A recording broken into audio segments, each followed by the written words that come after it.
Bismillah, alhamdulillah, wa salatu wa salam ala rasulillah. Welcome to another episode of Haqiqatjou, where we discuss religion and politics, the two least controversial subjects. As always, I'm your host, Daniel Haqiqatjou, and today we have a lot to cover, going over the recent war that has started fewer than 24 hours ago. And Israel launched massive attacks against Iran.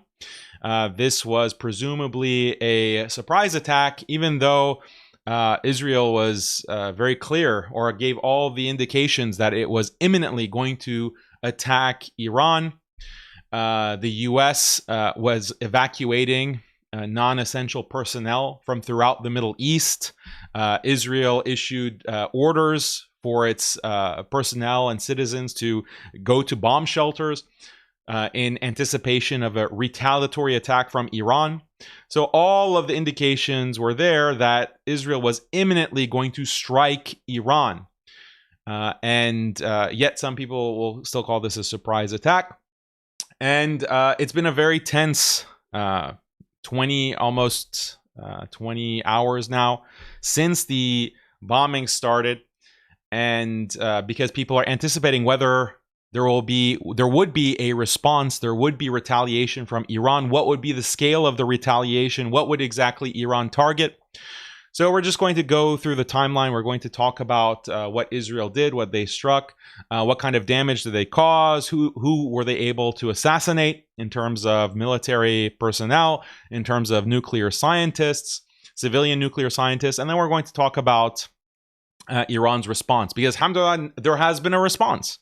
There has been a response from Iran, but is it actually deterrent response? Has Iran reestablished deterrence, and why is that so important for the future of the Middle East, for the future of the entire Middle East and the entirety of the Muslim world?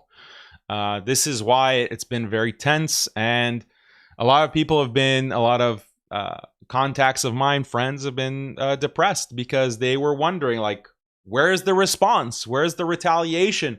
All of the statements from Iran leading up to this have been, Israel better watch out. Israel better not cross the red line of directly attacking us on our soil, because we have thousands of ballistic missiles, hypersonic missiles that are ready to launch at a moment's notice, within hours, to hammer Israel, hammer their capital city, hammer all of their sensitive military sites, their nuclear site at Dimona at a moment's notice. So don't push our buttons, Israel. That was always the threat. And it seemed until just a couple of hours ago like nothing was going to come. People were depressed. People were saying it's all over. This is the end. But since then, Iran has attacked or retaliated in a few waves, at least 3. Some were reporting a 4th wave of missile attacks that have struck directly in Tel Aviv and have caused damage. They've caused casualties. And as always, it's difficult to know the extent of the damage and the casualties because there is a reporting blackout that Israel imposes, so that we can't really know the extent of the damage, but it seems like it's serious. It seems like there has been a response. Is it enough? That's the big question. So we're going to talk about all of this. We're going to talk about the Yahud of the Qibla. We're going to talk about these Wahhabis who were really celebrating Iran getting struck, and we'll go into the mentality. It's not something surprising. At this point, we know that the Wahhabis and the Arab nationalists, these Arab supremacists, it's hard to draw an exact line between the Arab supremacists and the Wahhabis. They overlap to a large degree. The Judeo-Muslims, we're going to see their mentality, how they're celebrating, and how irrational their mentality is, why they're once again are backstabbing the Ummah, once again backstabbing Muslims for what purpose? For their masters in these Gulf states and ultimately in Tel Aviv. So we're going to also analyze that. I'm going to be looking at your super chats. I'm going to be looking at the chat throughout the show, inshallah, and react to what you guys have to say, inshallah. So subscribe to our channel, subscribe to our newsletter. You'll find the link to the newsletter below. We are sending emails slowly but surely, so you should be receiving mail from us in the coming week, inshallah. So look out for that to make sure we're not going to your spam folder. Great. So the strikes on Iran yesterday happened right as I was beginning my debate with the Miss Pakistan feminist on male guardianship. So right as that debate was starting, right before announcement that Tehran, the capital of Iran, has been hit with multiple strikes on critical headquarters, military headquarters, and there has been targeted strikes on military personnel, high generals, particularly of the Air Force. They've successfully killed, I think, over a dozen of top command within the IRGC, Iranian Revolutionary Guard. And they have also struck the nuclear enrichment facilities at Natanz, as well as a couple of other enrichment facilities. And this was a huge surprise because it wasn't just one or two. It was massive chaos, massive strikes against Iran. And people were wondering, how is Israel able to strike? Where are Iran's air defenses? This is a complete shock.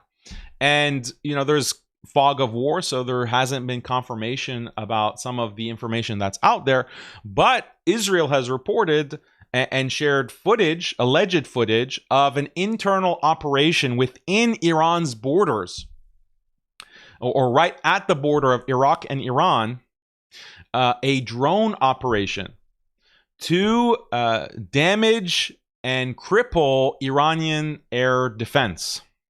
And the claim is that this secret mission within Iran's borders, the IDF was successful in using drones to severely hinder Iranian air defense, allowing Israeli jets to fly deep within Iranian territory. If you're hitting Tehran, that is pretty much in the north central part of Iran, and we'll look at a map in a moment. Also strikes against Isfahan, also strikes against Shiraz. These are the three largest cities of Iran. Shiraz is more south central, and Isfahan is more on the western side of the country. And these are the major cities of Iran that are being struck, and part of it seems like, or many of these strikes are on the basis of F-35 jets, fighter jets, bombers that are bombing the sites. There's the use of drones as well. So what happened? What was this? First of all, air defense failure, but also intelligence failure. How do you have this surprise attack that was so effective at crippling air defenses? Something must have happened. And how is Israel so accurately targeting all of these top generals and the nuclear scientists? And I posed this question to Twitter, to the audience on X. I said that look at months of bombardment that Yemen has endured, that Ansar Allah, the Houthis have endured months. And still their top command is intact. Their top command, their top generals haven't been assassinated after months from Israeli and US bombing. Yet it just takes strikes within Iranian territory of less than 24 hours, and they're already wiping out important figures, both military and civilian, when it comes to the top nuclear scientists. This is an intelligence failure. It's a counterintelligence failure. And people have pointed out that Iran's top command has been infiltrated by Mossad. It's been infiltrated by these spies that pose as they are, many of them Iranians, obviously. They're all Iranians, but they're serving information to the Mossad and to Israel. So this is a counterintelligence failure, and it's disastrous when you have enemies on the inside. And this also explains, I mean, this is what the speculation always was, is that how is Israel so effective at decapitating Hezbollah? And how did Israel really know where the top command of Hezbollah was in Beirut? And it seems like all the leaks are coming from, whether it's in Beirut itself or it's coming from Tehran. So this is, you know, how has Iran not been able to clean house internally, given that they know that this is a problem, given that they know that this has led to the decapitation of Hezbollah, given that they knew about the pager attack and the sophistication of a pager attack, killing hundreds within Beirut last year, or earlier this year rather. So this is, how has it not been addressed? It's not something that you can address overnight, because it's years of infiltration. It's years of infiltrating Iranians' internal command, and this is something that must be addressed if Iran has any chance of coming out of this alive. And that's what the stakes are. And that's one of the themes that I want to focus on in this episode, is that, do we really know what's at stake?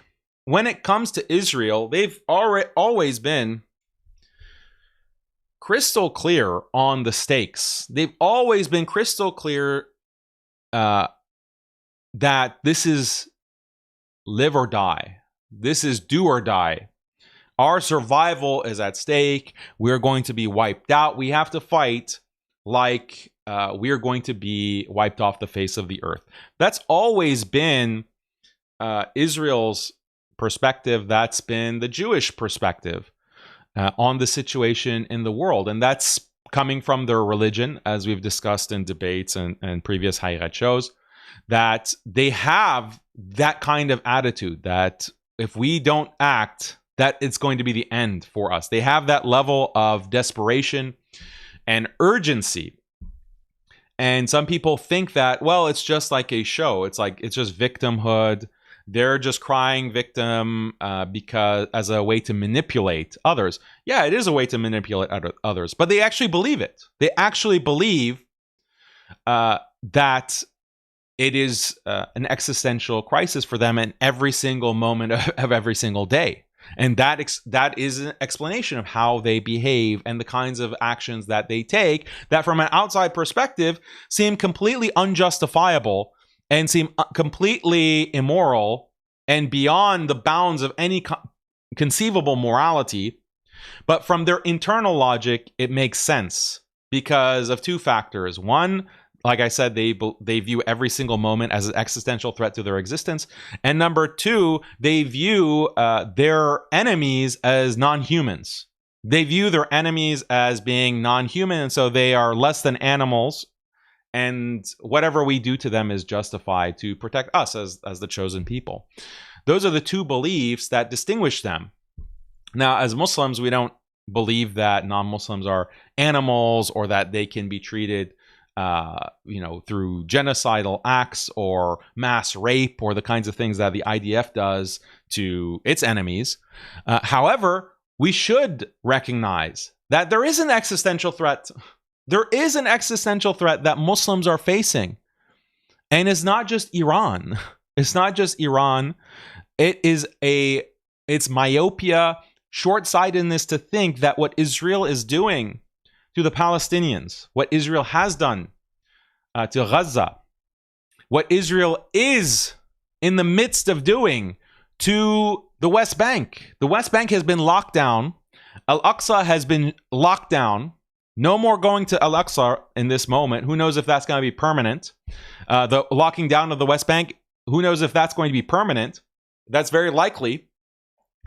In the midst of attacking and invading southern Syria, southern Lebanon, this is something that is an existential threat to the entire Middle East, to the entire Muslim Ummah. And honestly, it's not just Muslims who are under threat here.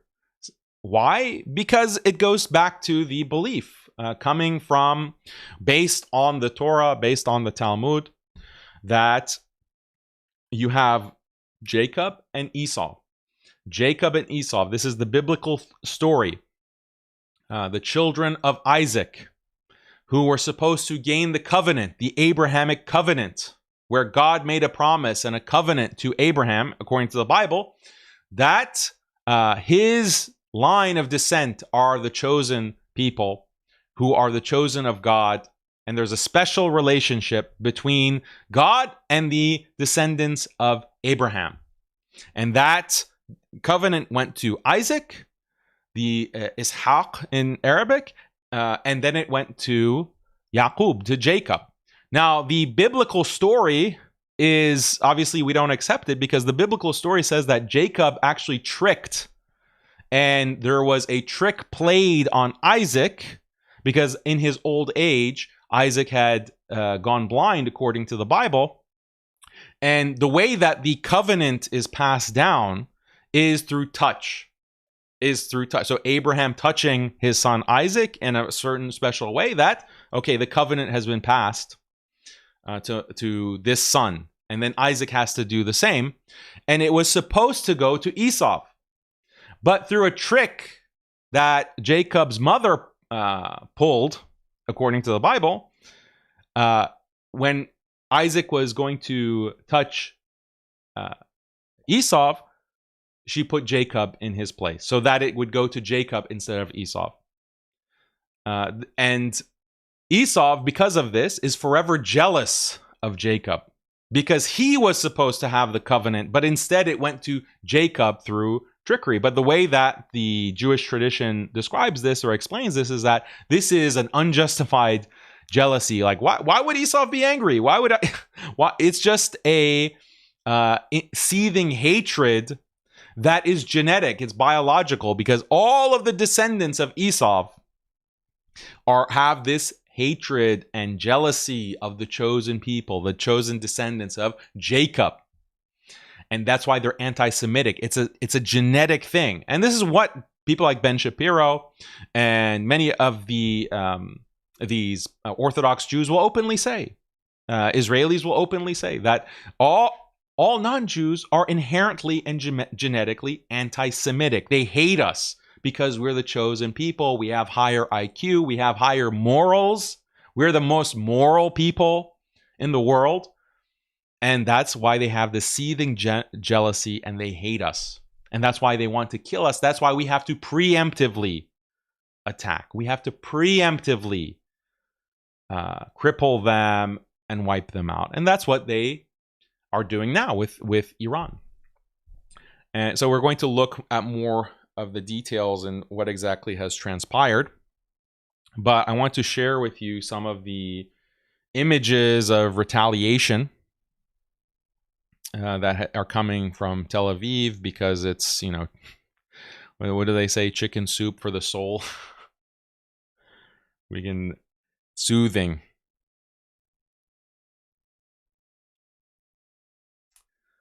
So here is impact in Tel Aviv.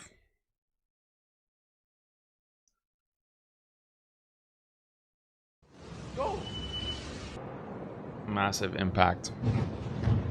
Okay.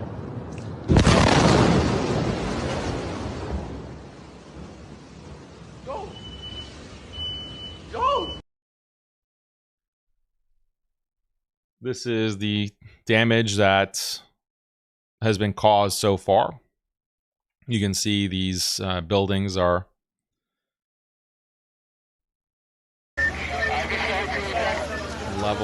not leveled, but blown out.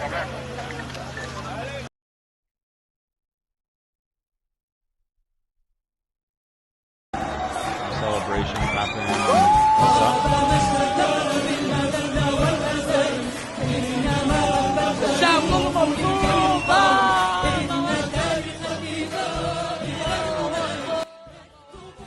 Reduce the volume.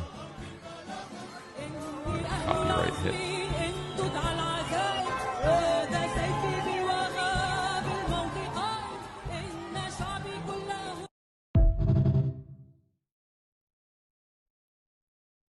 More from Tel Aviv.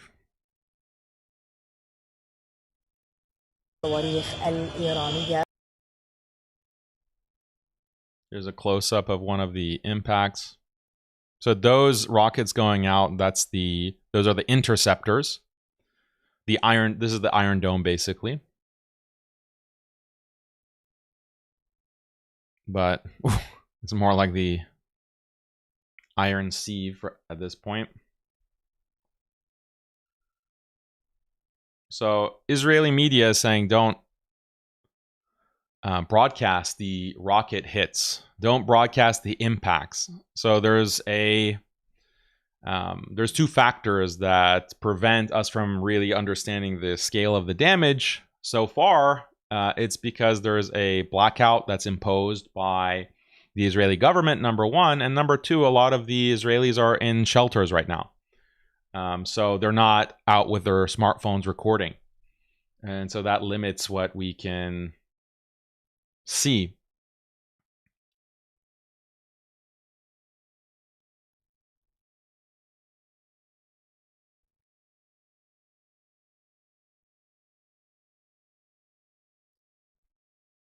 More from Tel Aviv. Significant damage, at least in some of these population centers.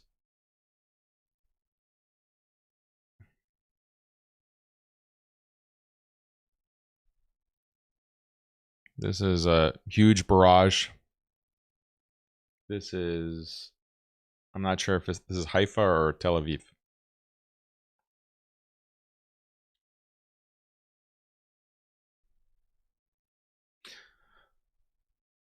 So this is what people were waiting for. The attack started, Israel attacked Iran around 7:30 p.m.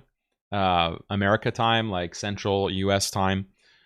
And then the retaliation from Iran happened about 2.5, 3 hours ago. So that was about noon. So the response took 17 hours, 17 to 18 hours. In that 17 to 18 hours, a lot of people were saying it's all over.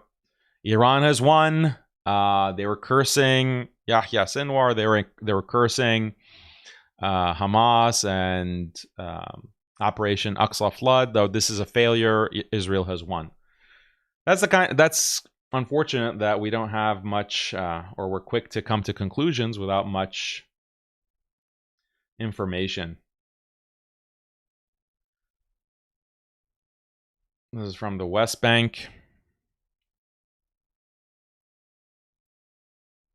A lot of interceptions there. So it seems like Iran is using a combination of their conventional ballistic missiles and the hypersonic missiles. The hypersonic missiles are they're much more difficult, if not impossible, to intercept. But the more conventional ballistic missiles, which Iran uses, they're going to be easier to intercept.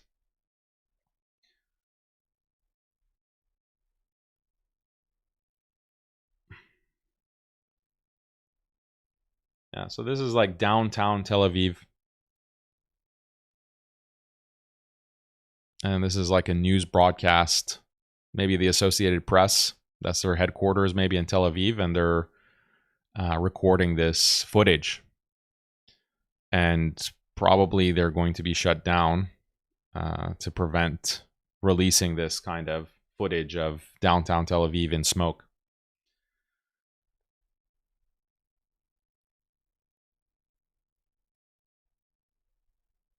This is downtown Tel Aviv. Serious hits. So Israel hasn't seen this type of bombardment since Operation True Promise 2, which was in October of last year. And those strikes were mainly targeting military bases. And the claim was that those strikes in Operation True Promise 2, they were just a fireworks show and they didn't really do anything. But again, there was an Israeli blackout in terms of information coming out of the extent of the damage at these Israeli military bases. Mossad headquarters even was targeted. But as I explained back when this happened in October, the whole point of the strikes is not to inflict maximum damage and escalate into a full-blown war. What Iran was trying to do is establish deterrence, to send the message to Iran and the United States that there would be a cost for striking Iran's nuclear enrichment facilities. So establishing that deterrence was absolutely critical, because it means that we have a weapon that you can't stop. We have this hypersonic missile that we have developed, and you do not have the technology to intercept this missile, and therefore tread lightly. This was huge, and prior to the demonstration in October 2024, no one could know if Iran actually had such capabilities or they were just bluffing. So when they actually did it and they were able to accurately target many different military sites within Israel, then that established a deterrent that Israel could not match. So Israel would have to do something significant to cripple or to paralyze Iran's ability to launch a counterattack if they went ahead and targeted the nuclear facilities. And so the claim is that Israel did have an internal operation, a covert operation to hinder Iran's ability to respond, but we're seeing a response. So it must have not have been a very successful operation in the sense of preventing Iran from any type of retaliation. Now the question is this enough of a retaliation? And honestly, not. I don't think that this is going to deter Israel from escalating and from continuing this campaign. But what is Israel's goal here? Israel has said very clearly, Netanyahu has said this, the top officials within Israel have reported this, that we cannot win against Iran if we go it alone. We cannot win alone against Iran. First of all, what do they mean by win? When Israel wants to win against Iran, what do they actually mean? Does it mean that, oh, we're going to just take out their nuclear facilities, their nuclear enrichment facilities, and then that's over? Like, we'll be happy with that? That's not actually Israel's goal. Israel's goal is Iranian regime change, to decapitate the Iranian government and replace it with a government that is going to be like the government of Jordan, to be like the government of Saudi, to be like the government of Syria, their current government of Syria. That's what Israel wants. And why is that? We can explain it by just looking at the history of Israel and looking at the history of Israel one by one, destroying all of its regional enemies. And I'm surprised that a lot of Muslims are not familiar with this history. And so it's baffling to them why we should support Iran. Why should Muslims be on the side of Iran in this regional war? And they think that the only reason that you can support Iran, or that you can prefer Iran over Israel, is if you're a Rafidi, you are a Shi'i, you're a Nusayri. That's the only reason. Or you're an Assadist. That's the only reason. And that shows a complete ignorance of history, a complete ignorance of cause and effect, a complete ignorance of what the Israeli ideology, the Zionist ideology actually is, or what the Jewish religion actually teaches.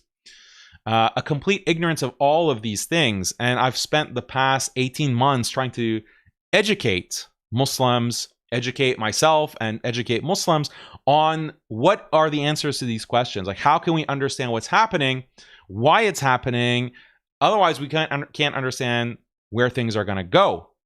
And for that kind of education, you have this large faction of Arab nationalists, Arab supremacists, Wahhabis who have smeared me. Now, some of them are genuinely idiots and they're genuinely stupid. And a lot of them are actually agents. They're actually being funded by Israel. They are running this kind of influence operation, and with their bot farms, with their influence, campaigns. They're trying to change the perspective of the Sunni masses. They're trying to make the Sunni masses think that when it comes to Israel versus Iran, just, you shouldn't support anyone. Just let them kill each other. Let them fight each other. Just allow, that to proceed, and don't come out and try to ally with Iran. Don't try to support any kind of resistance against Israel, because they don't have the right aqidah. They don't have the right aqidah. And by the way, they're this and that.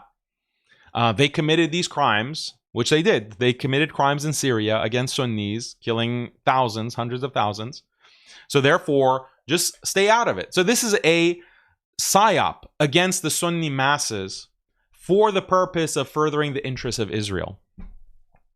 And people still don't get it. And I think it's partly because they don't understand what is happening in history, what's happening with very recent history of what Israel is trying to do. So let's just go to a map. Okay, this is the Zionist entity. Here's Gaza. And here's Quds, here's Jerusalem. Here's the West Bank. This is a misrepresentation. The West Bank is actually completely occupied and cut up by Israel and constantly expanding. The settlements, Israeli settlements, are constantly expanding. Just last week, about a dozen new settlements were announced. So the West Bank, not only is Israel completely leveling Gaza, forcing the Palestinians into small areas of Gaza in order to get food because they're starving to death, forcing them to go into isolated locations, concentration camps basically, and killing them there, and making the situation so intolerable that if they don't leave, if they don't try to leave and cross into the Sinai, into Egypt, this is the Sinai Peninsula, see here. If they don't move out into the Sinai, then they're going to starve to death. They're going to starve to death. That's the situation that Israel is trying to create with its blockade of Gaza. The West Bank right now is under lockdown. That's the level of control that Israel has over the West Bank. They can lock it down. They can force the Palestinians in the West Bank to just be locked up, and they can't travel on the roads. They can't move across the roads. Otherwise, they'll be shot and killed. In not only, in Hebron and Jerusalem, all these places are completely locked down, and they're expanding. At the same time, you have the Syrian army, not the Syrians, the Israeli IDF is doing operations in southern Syria as we speak. They're attacking villages as we speak. And I'll pull up some of the tweets that are discussing this.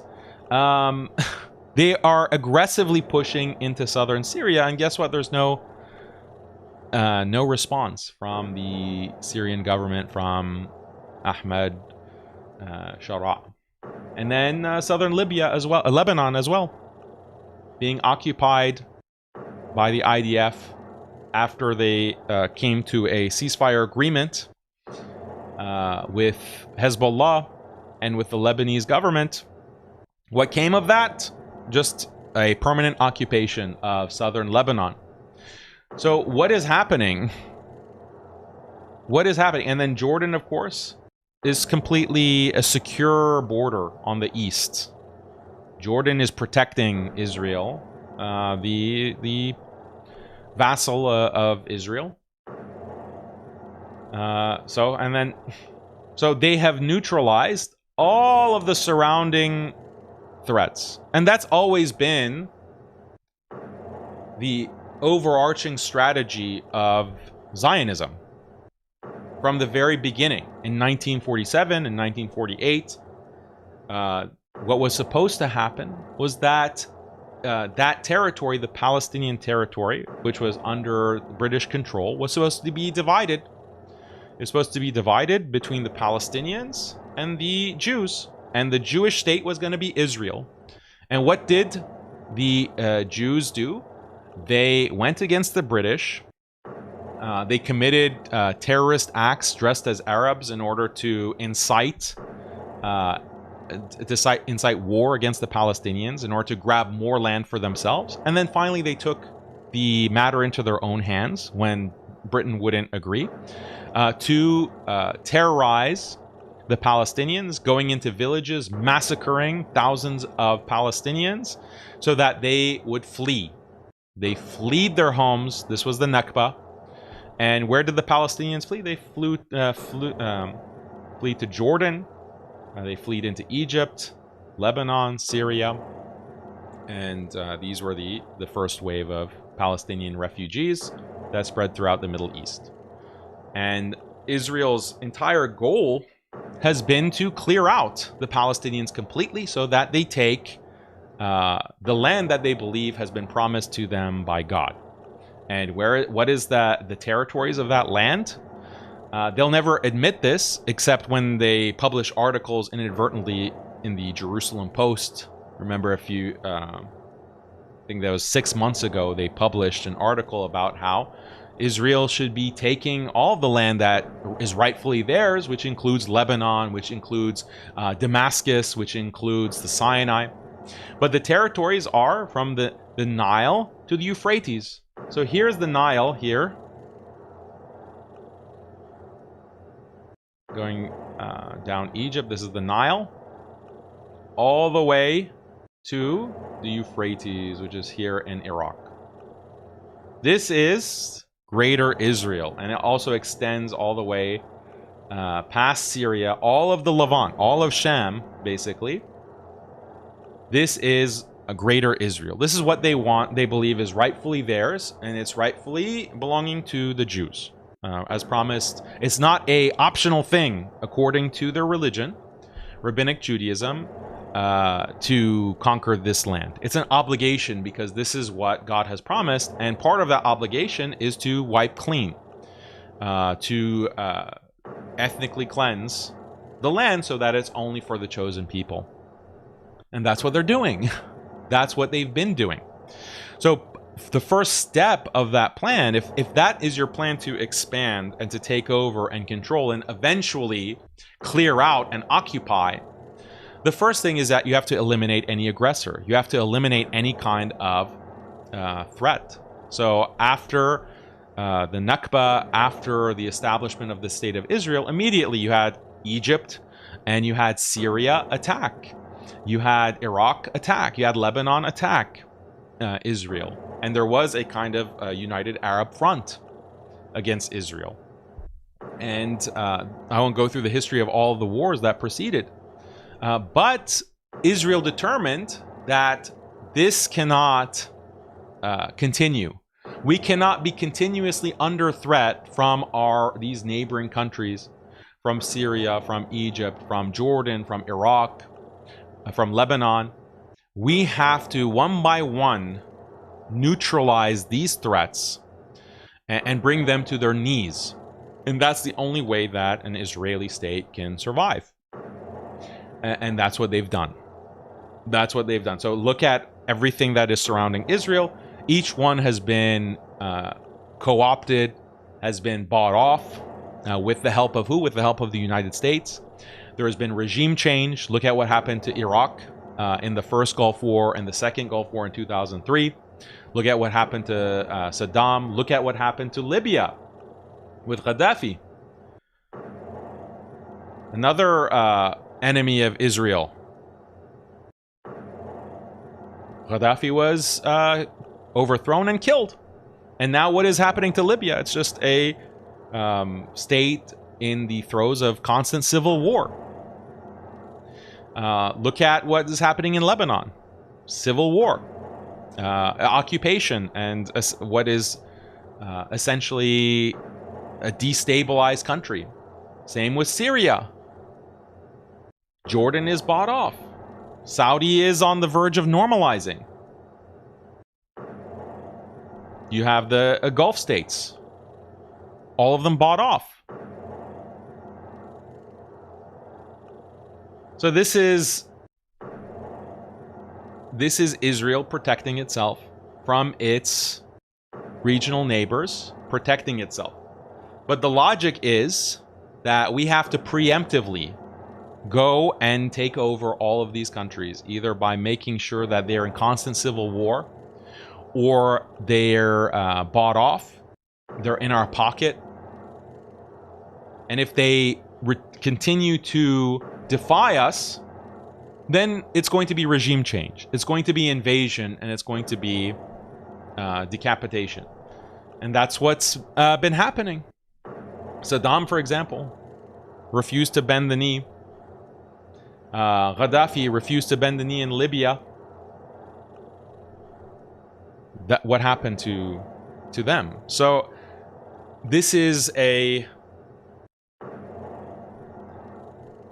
becomes an existential threat for the entire Middle East. And I don't understand why these countries are not understanding it.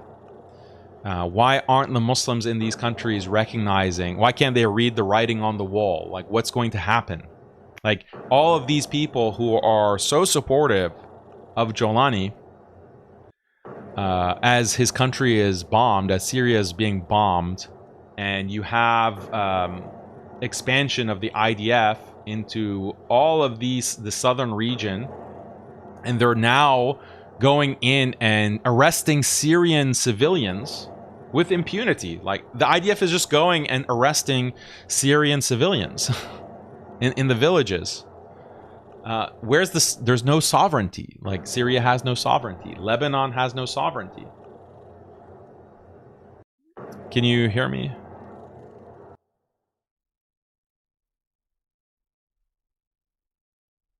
Oh. How's the volume?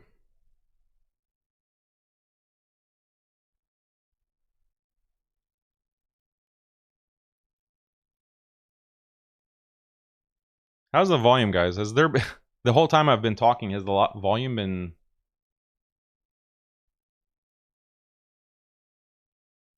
Okay. Was there like... Huh. Okay.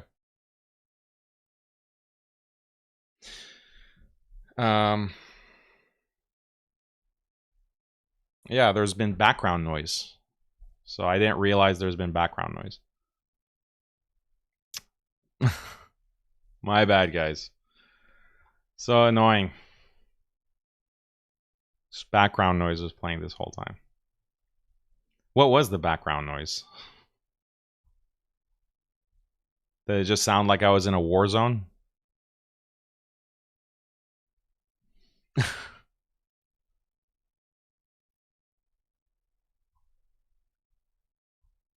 Okay.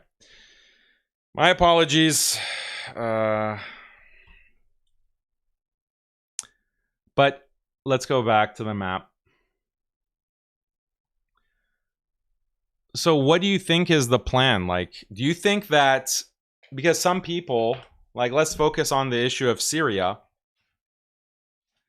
Some people think that, yeah, Syria right now, they really need to focus on their economy. They really need to focus on stability, and they need to really not worry about Israel right now. Yeah, back in November we said first Damascus and then Jerusalem, and we were beating our chests. But, you know, now what do you expect us to do? Like, we just need to focus on our economy, and if that means normalizing with Israel, no problem. Like, we'll normalize for 20 years, and then when we have a strong economy, then we're going to really avenge Gaza and the Palestinians. This is, like, unironically, this is what they say. You have Wahhabis saying that, look, our problem is that these oppressors, they need to kill themselves. Like, they need to kill each other, rather. They need to destroy each other. Where does this mentality come from? Don't you see what's happening? Don't you see that Israel is not going to allow you to have economic independence, that they're not going to allow... They want to turn every single country, every single Muslim country, into a war zone, into just non-stop civil war, non-stop killing, That's what they foment in all of these countries over and over and over again. They want to divide up the Middle East into all of these small warring tribes so that they will take care of each other. The Sunnis will kill the Shia, and the Kurds will kill the Arabs, and the Syrians will kill the Lebanese, and the Lebanese will kill the Syrians, and the Druze and the Alawites and all of these groups need to be in constant civil war. And this is the Yanon plan that I've covered dozens of times from Israel. So then how can you not see this playing out so clearly? But you keep falling for it. You keep falling for it. You keep furthering the plan. You're furthering the plan of Israel. You basically should be considered a Judeo-Muslim.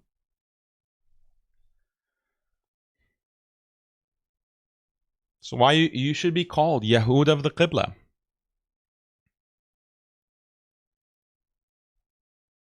And it all starts here. All starts here. You know the involvement of Saudi in the establishment of the State of Israel, right? No, you don't, because it's been a hidden history. Haven't been advertised. There's been a huge propaganda campaign to obscure Saudi's involvement, the involvement of the Wahhabis in helping the British establish the State of Israel. Did you know that history? Well, you're going to know it soon. You're going to know exactly what Saudi's history has been to help establish the Zionist state. Maybe you got a taste of it in the Wahhabism documentary when you go specifically to the part about the end of Khilafah. That's only a part of the puzzle, a piece of the puzzle. The full history of Saudi's involvement with not only destroying the Khilafah or helping the British destroy the Khilafah. That's the first step. And it led to what? It led to the direct involvement in the creation of the State of Israel. So that history, we're going to be publishing, inshallah, a nice historical video. It probably won't be like a full-length documentary, but this is a history that needs to be shared because the same pattern. It's the enemies from within that cause our open enemies to have their way with us, to be so successful in sabotaging us and destroying us. So this is a problem that needs to be addressed. There can be no tolerance for Wahhabism. There can be no tolerance for Judeo-Muslims in our community, in our ummah. We cannot tolerate these people because the same mentality. You know what Wahhabis say? Wahhabis say that, oh yeah, well, when the Muslims were kicked out of Spain, or when the Mongols came and destroyed Baghdad, and when the British came and they collapsed the Ottoman Caliphate, that all happened because they didn't have the right Aqidah. So they deserved it. You know, that was Allah's punishment. And they were wiped out. That's because of having the wrong Aqidah. You know why Gaza is being wiped out? They don't have the right Aqidah. You know why the Palestinians in the West Bank are being occupied under apartheid and they're being ethnically cleansed? They don't have the right Aqidah. You know why Iraq was destroyed by the United States at the behest of Tel Aviv and Netanyahu? Do you know why Saddam was taken out? He didn't have the right Aqidah. And in fact, our Grand Mufti issued a fatwa on this, that the leader of Iraq, Saddam Hussein, he's a kafir.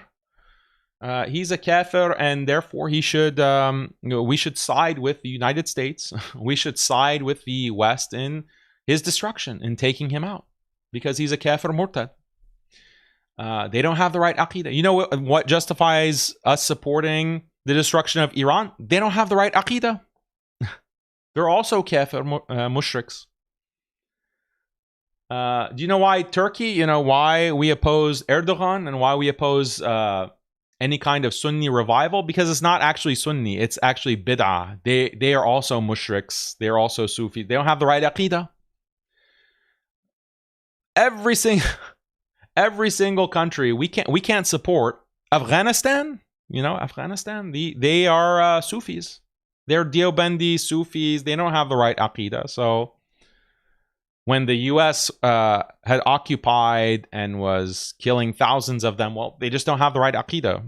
You know, so what? Let them be destroyed. Pakistan, if ever Pakistan faces this kind of situation, we already saw it actually when India attacked. When India attacked last month, we saw the Wahhabis. They were saying that, well, I don't support anyone. I don't support either side because let the oppressors kill each other. Let the Tawaghit destroy each other.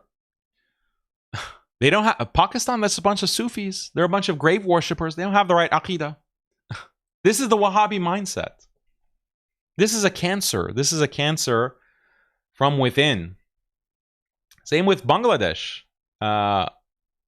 Remember, the Wahhabis were supporting Hasina, Sheikh Hasina. They were saying that, oh, these protests are haram.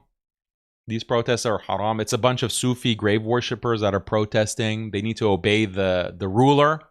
That's what the Wahhabis said. Remember?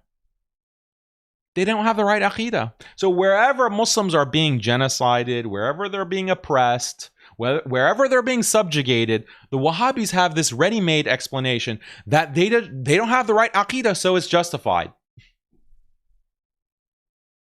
Imagine that. Like, imagine if we said that, okay, if the United States invades Saudi or Qatar or Bahrain or the UAE, it's justified for them to be wiped out because their leaders don't have the exact correct aqidah.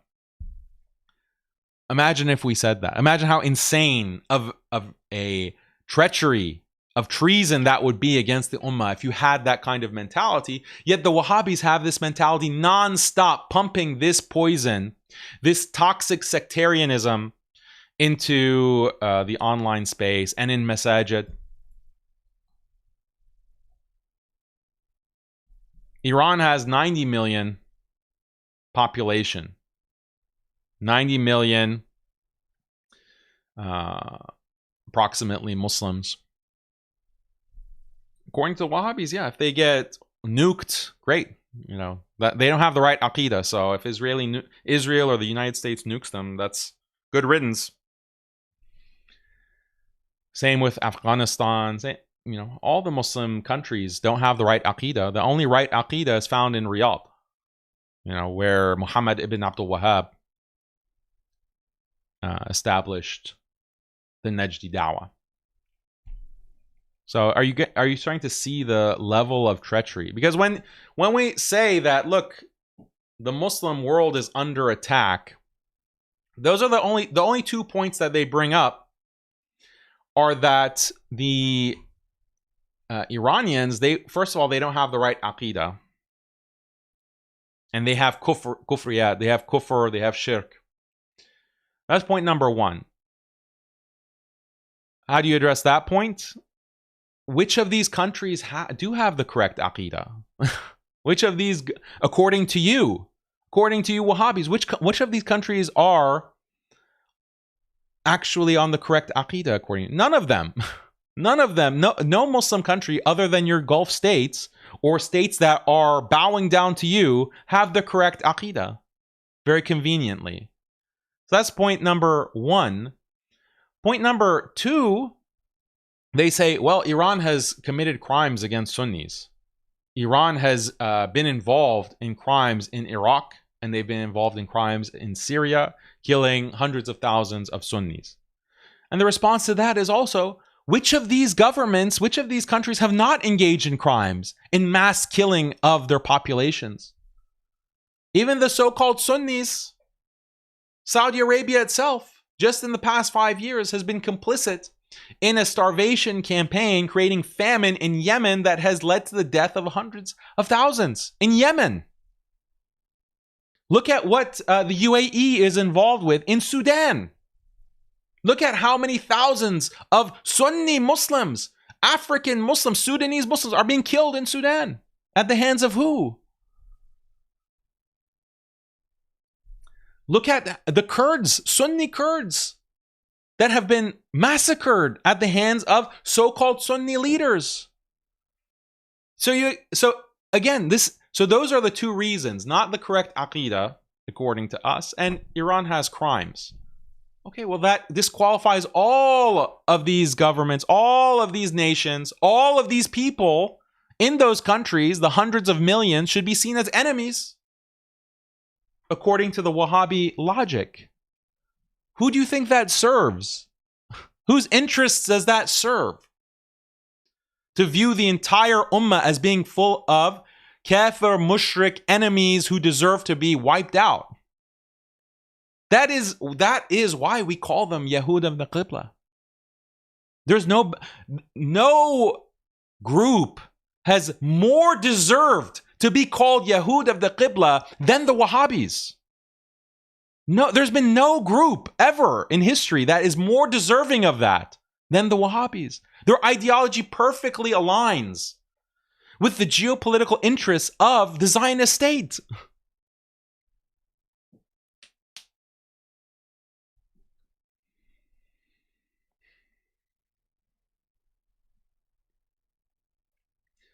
So Iran has now retaliated. Is it sufficient retaliation? What Israel wants to do is not to take out the nuclear facilities of Iran. That's not the goal. You should know that just by the history that I just explained to you.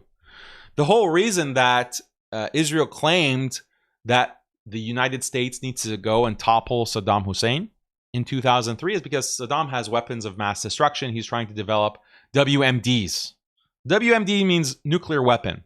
He is hiding nuclear weapons, and this is why the United States needs to invade and do regime change.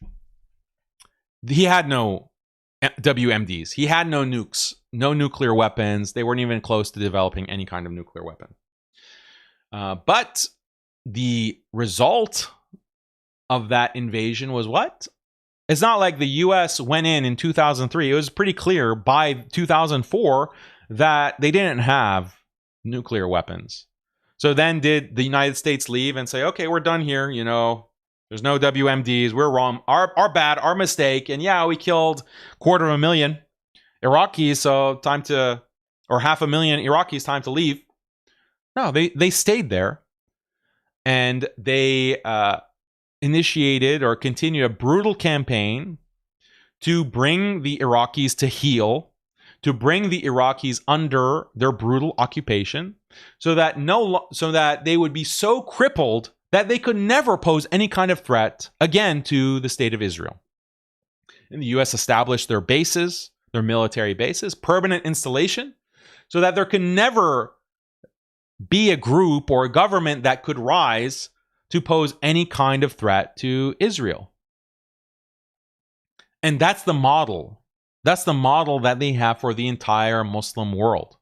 The entire Muslim world has to be devastated, has to be brought to heel, and kept in a constant state of poverty. This is the kind of bait that they dangle in front of the Arabs and other Muslim countries as well. They say, like, look at Dubai. Look at beautiful Dubai. It's rich. It's prosperous. All of these influencers are going to Dubai and they love it. It's just so safe and so clean. And everywhere you see opulence and wealth is such a beautiful, the pinnacle of economic prosperity. That's what you could have in Damascus. That's what you could have in Beirut. That's what you could have in Gaza. It could be Dubai. All over the Middle East. You could have that. Look at this beautiful cities in Saudi that they're with their Shakira concerts and their fashion shows and look at the prosperity, look at the wealth. That's what you could have. All you have to do is sign a deal. All you have to do is sign a deal, normalize with us, and you're going to enjoy the fruits of that partnership. Just forget about the Palestinians. Forget about what we're doing in Gaza. Forget about what we're doing in the West Bank. Forget about what we are doing in Masjid al-Aqsa. Just close your eyes to that. Don't you want to live like they live in Dubai? And unfortunately, people fall for it. You have these Arabs who are falling for it. And they develop, unfortunately, some of these Arabs, they fall for it and they think that the only thing that's preventing us from having that to being another Dubai of the Middle East, the only thing that's preventing that is Iran. Why can't Iran just die? And that's why they support. That's why, obviously the governments in Jordan, in Egypt, and Saudi, like obviously they've already been bought out. But what about the people? The people are also, unfortunately, not a high percentage, but there is a significant percentage that are celebrating attacks on Iran. They're having a celebration. They were celebrating the attacks against Lebanon, Hezbollah. They're celebrating the destruction or the attacks against the Houthis because they view it as an obstacle. They view resistance. They're celebrating the destruction of Hamas. They're celebrating all of that. Those dirty Ikhwanis. Those dirty Ikhwanis, they don't understand prosperity. They don't understand that we can have a prosperous, peaceful future. But these people are they've been deluded. This is ghurur. This is exactly what ghurur means, that the material world has deluded them, and it's exactly analogous to the reality of dunya. You think that it is some kind of beautiful abode, permanent abode, and that's why you sacrifice deen for dunya. But then you find out that, it was actually a mirage. This was actually something meant to delude me into making a deal with the devil, to sacrifice my iman, and now I have to pay the consequences in eternal fire.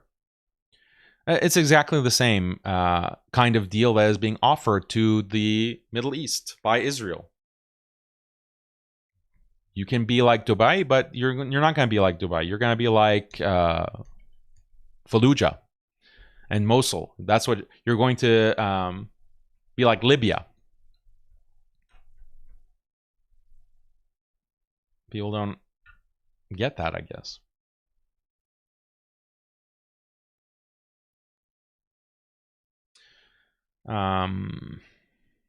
What else do I want to cover? I'm going to look at your super chats now, because I think I'm going to check the news as well.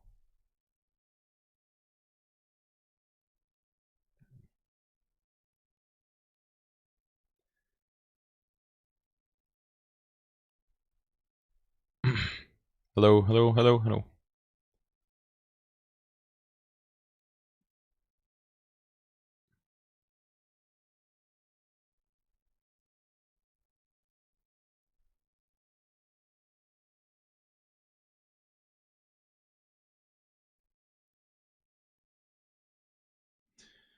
Palestinians aren't starving. It's because Hamas keeps stealing their aid. We must trust everything our Israeli friends tell us at all costs. Make dua, everyone. Friend in Iran almost got killed. Yeah, may Allah protect everyone from the Zionist terrorism. Brother SYA, thank you so much for your generous super chat. Our Lord shower us with perseverance, make our steps firm, and give us victory over the disbelieving people. Ameen. if you hate Iran more than Israel, you have serious nifaq. Yeah, I mean, how else can you understand the situation? You hate Iran despite the fact that Israel has massacred within 18 months around 300,000 Palestinians, most of them women and children. And they plan to massacre the rest. They plan to massacre the rest, not only in Gaza, in the West Bank, the Arabs who actually live in Israel itself. These Arab Israeli citizens, they're also on the chopping block. Also, Muslims in Syria, Muslims in Lebanon, all of them are in the crosshairs of the Zionist state. And what is Iran going to do? Like, what is Iran? Does Iran have a doctrine? Like, this is the ignorance. Like, does Iran have a doctrine of wiping out Sunnis? Like, let's just take the worst, let's just steelman the Wahhabi argument, okay? And let's imagine the worst type of Iranian plot. And we can tell what their plot is just by looking at what they say or their books or their ideology. Is the Iranian revolutionary ideology of the Ayatollah, whether Khomeini or Khamenei, is their ideology to wipe out the entire Middle East of Sunnis? No. Can anyone argue that? That's not actually what their ideology teaches. But let's say that their ideology, in the most exaggerated case, is that they want to convert all Sunnis to become Shi'i. Let's just imagine. That's not actually their ideology. That's not actually what they plan to do. And even if they had that idea, it's completely delusional. Like, how would that ever happen? But let's just say that that's actually what they plan to do. They want to convert all the Palestinians to become Shi'is, and they want to convert all of the Syrians and all of the Saudis and all of the Jordanians and all of the Egyptians to become Shi'i. Is that better? Or to be wiped out? Is that better? Or to be a subjugated class by Israelis who do have the ideology? It is a part of their religion to cleanse the land and to establish greater Israel. That is their ideology, and their actions have demonstrated that that's what they want to do, that's what they intend to do. They're not even hiding it. Their top officials are talking about it. Their top officials are saying that we're going to go through Damascus. Like, we're going to just occupy and take over all the way through Damascus, through Syria, through Beirut. We're going to take back the Sinai. They're very open about it. So which one is better? Like, let's take the exaggerated Shi'i boogeyman versus genocidal Israel. Like, which is the bigger threat to the Sunnis of the Middle East and the world? If you're Shi'i, yeah, that's a deviant belief, but it's still better to be a deviant than to be dead or to be secularized through a kind of Zionist-driven secularization project that's being implemented in the UAE, that's being implemented in Saudi, where they want to secularize the Muslim world and basically turn the Muslim world into a bunch of secular, liberal atheists. That's part of what Vision 2030 is. That's part of what the Abrahamic religion actually is. What they want to do is convert the Middle East into the Abrahamic religion, Judeo-Muslims. And unless you think that that's Islam, then that's leaving Islam. So at the minimum, they want the vision that Israel has for the Middle East is that it's just Islam has been wiped out. That's the minimum, but the actual vision that they have is to clear out the Middle East, to clear out and make space for an rapidly expanding Jewish population, so that Israel becomes a superpower at the corner of 3 separate continents: Africa, Asia, and Europe. They want to be at the center of these three continents and be in control of the Middle East so that they control the gateway between these continents. Economically, militarily, that's their plan. So, a rational person would say that, okay, as bad as I hate Shiism more than anything, but that's being a Shia is not as bad as being dead. Being a Shia is not as bad as being like a part of the Abrahamic religion. So even according to the most extreme exaggeration of what Iran possibly could do or would want to do, the Israeli option is far worse.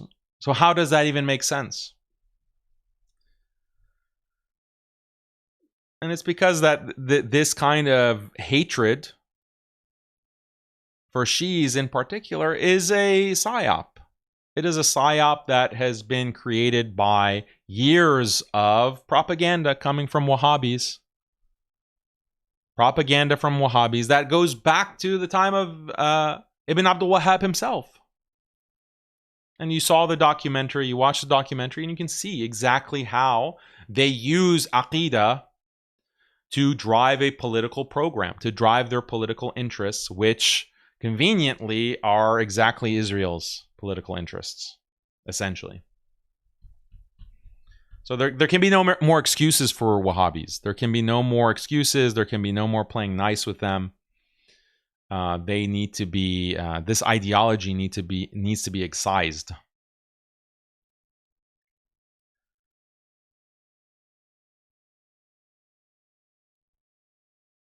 Do you confirm that's a big L for the pro-Trump, Mr. Never encourage war? I feel like Trump's second term is going back to neoconservative mentality. Trump, the whole purpose, I said this last year, I said this in the summer of 2024, when all of a sudden Trump was once again allowed to be a viable candidate for the presidential elections. And suddenly he was being backed by Elon Musk and Mark Zuckerberg and Bill Ackman and all of these Zionists. And they were funneling hundreds of millions of dollars into his campaign. At that time, I said that the only reason that he is being elected is so that he will facilitate the U.S. involvement in a war against Iran for the purpose of regime change. That's why I said last year.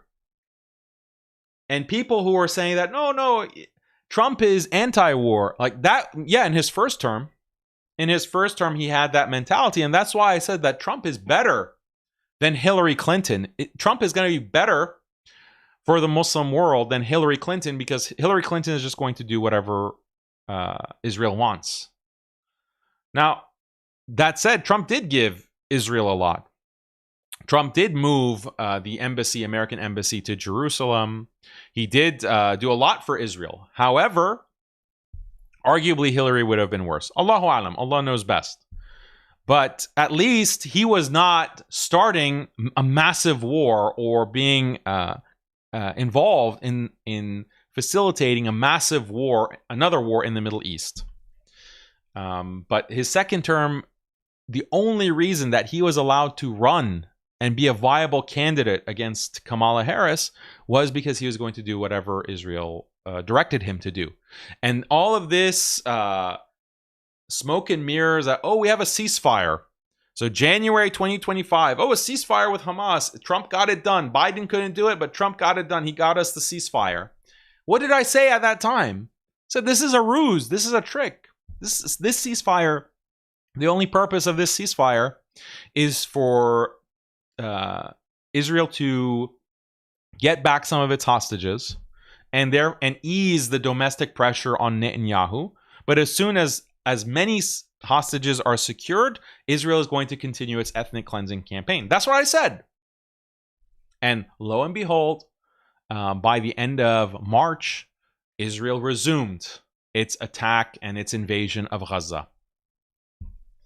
I said that when the reports were going out, there's a break between Trump and Netanyahu. They're on bad terms now. Trump doesn't like to be told what to do by Netanyahu, and they're on bad terms, and Trump is making a very clear stand that we have to think about American interests first, not Israeli interests. Not Trump himself, but some of his officials were saying that. And there were all these anonymous reports from the Trump administration to the media, to the New York Times, that, oh, well, this marks a break in terms of U.S. attitude, U.S. policy towards Israel, because Trump is even considering announcing Palestinian state, recognition of Palestinian statehood. Remember all that? Remember all that propaganda? And I said, this is all a ruse. This is all a trick. It's all a trick. Trump is lockstep in whatever that Israel wants to do. Trump is furthering the agenda. And now we see that that's actually what has been the case. All of this. And I said, look, these negotiations, and I had I had friends and family who said that, oh, look, Trump is negotiating with Iran, and this is going to be a new economic deal. Sanctions are going to be lifted. This is great. So are you blind? Like, are you not seeing what Israel is actually doing? Israel is prioritizing getting a strike on Iran within this year, the first year of Trump's term. They have announced that that is what they're aiming for. And the purpose of this strike is to cause Iran to retaliate against them so that the U.S. will have no choice but to enter the war. Enter the war against Iran.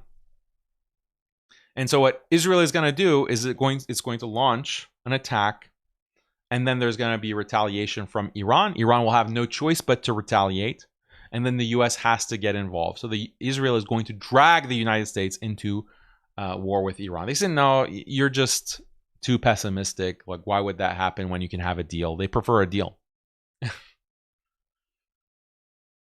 And Trump announced on his social media platform, Truth Social, he said that I knew that Israel was going to attack. I knew exactly when they were going to attack, and we were involved. We were involved in terms of knowing that it was going to happen. So what does that tell you? That tells you that the whole facade of negotiations, we're going to come to a nuclear deal, that was all a ploy to get Iran off guard so that you have a surprise attack. You're caught with your pants down, basically. Now, did that actually happen? I don't know. There's still reports that need to be confirmed. But the whole Trump is basically a distraction. Trump is basically there to manipulate Iranian perception of aggression from the United States. And this puts Iran in a very difficult situation, because if they don't retaliate in a strong enough fashion, then there's no deterrence to Israel. Israel won't be deterred from attacking more heavily. But if Iran reacts too heavily, then that all but guarantees that the U.S. is going to join and be directly involved in bombing Iran on behalf of Israel. And where does that lead? Does that lead to eventually a ground invasion? Does that lead to, like, what is the end game of that scenario with Israel, with the United States coming into the war? So Iran has this choice. How hard are we going to go and hit Tel Aviv? I think they need to take a kind of page from maybe Pakistan's book. I haven't done a show on Pakistan and India and what happened last month with India initiating attacks against Pakistan, and Pakistan because as so-called retaliation for the terrorist attack in Kashmir, which, by the way, they haven't found who is responsible. They haven't apprehended who was. The Indian government hasn't been successful in apprehending the perpetrators of that attack. It's very suspicious how that attack even took place. Was it a false flag? But that precipitated attack on Pakistan. Pakistan retaliated and demonstrated superior air defense, demonstrated superior retaliation, and escalated to such an extent that India lost fighter jets, and they had to beg for a ceasefire. They had to beg for an agreement. So that's the kind of deterrence, like you hit back very hard. But what is Iran going to do?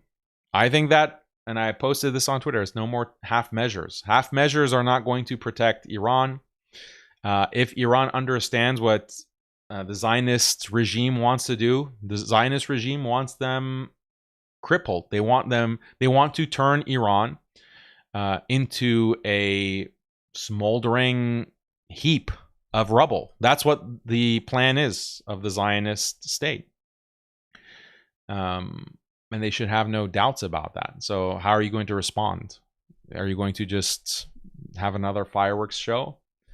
Or are you going to make them see consequences?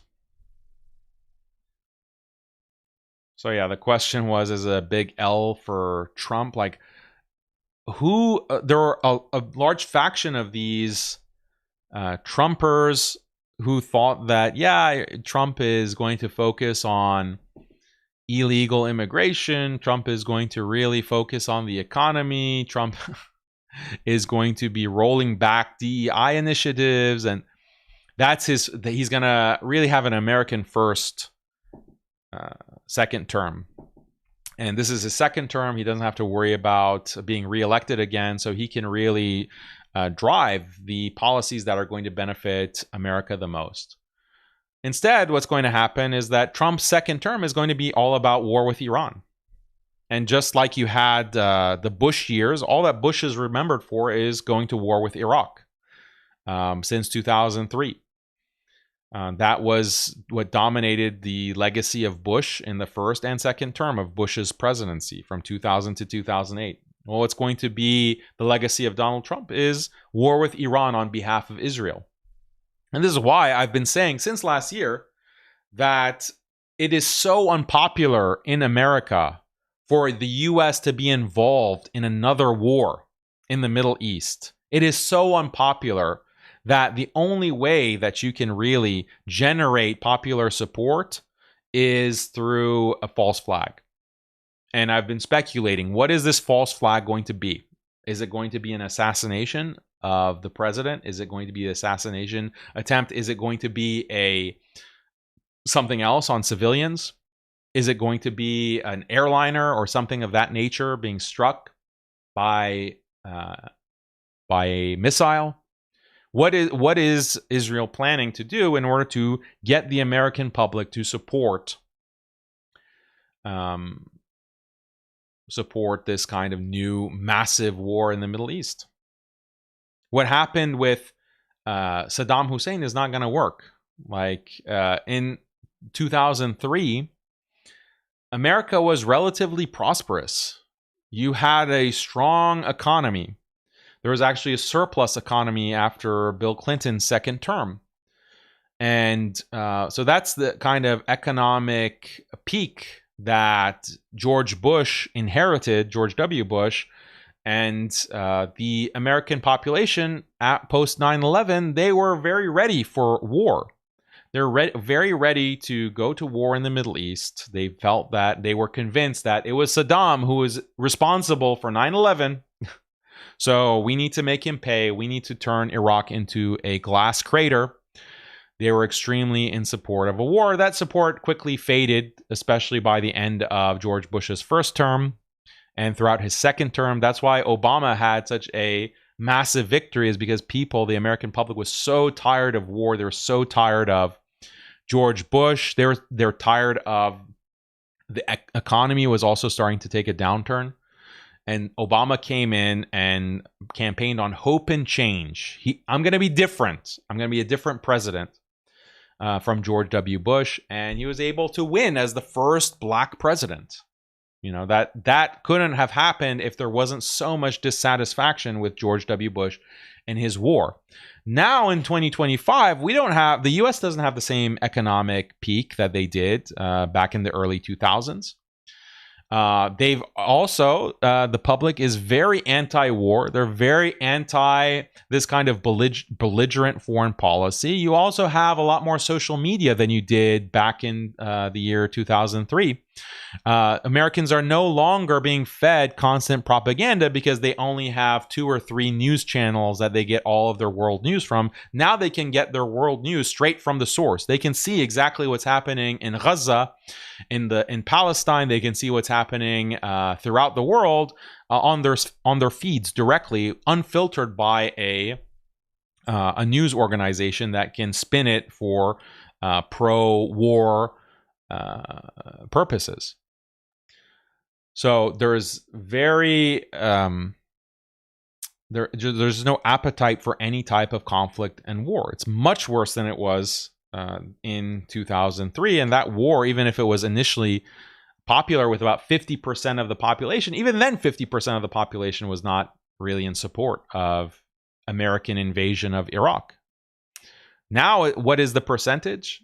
I haven't looked at the official numbers, but I'm sure that it's 3/4. Even the kind of America Con Inc. people like Matt Walsh and Charlie Kirk are expressing concern about, well, should we actually even be involved in a war in the Middle East?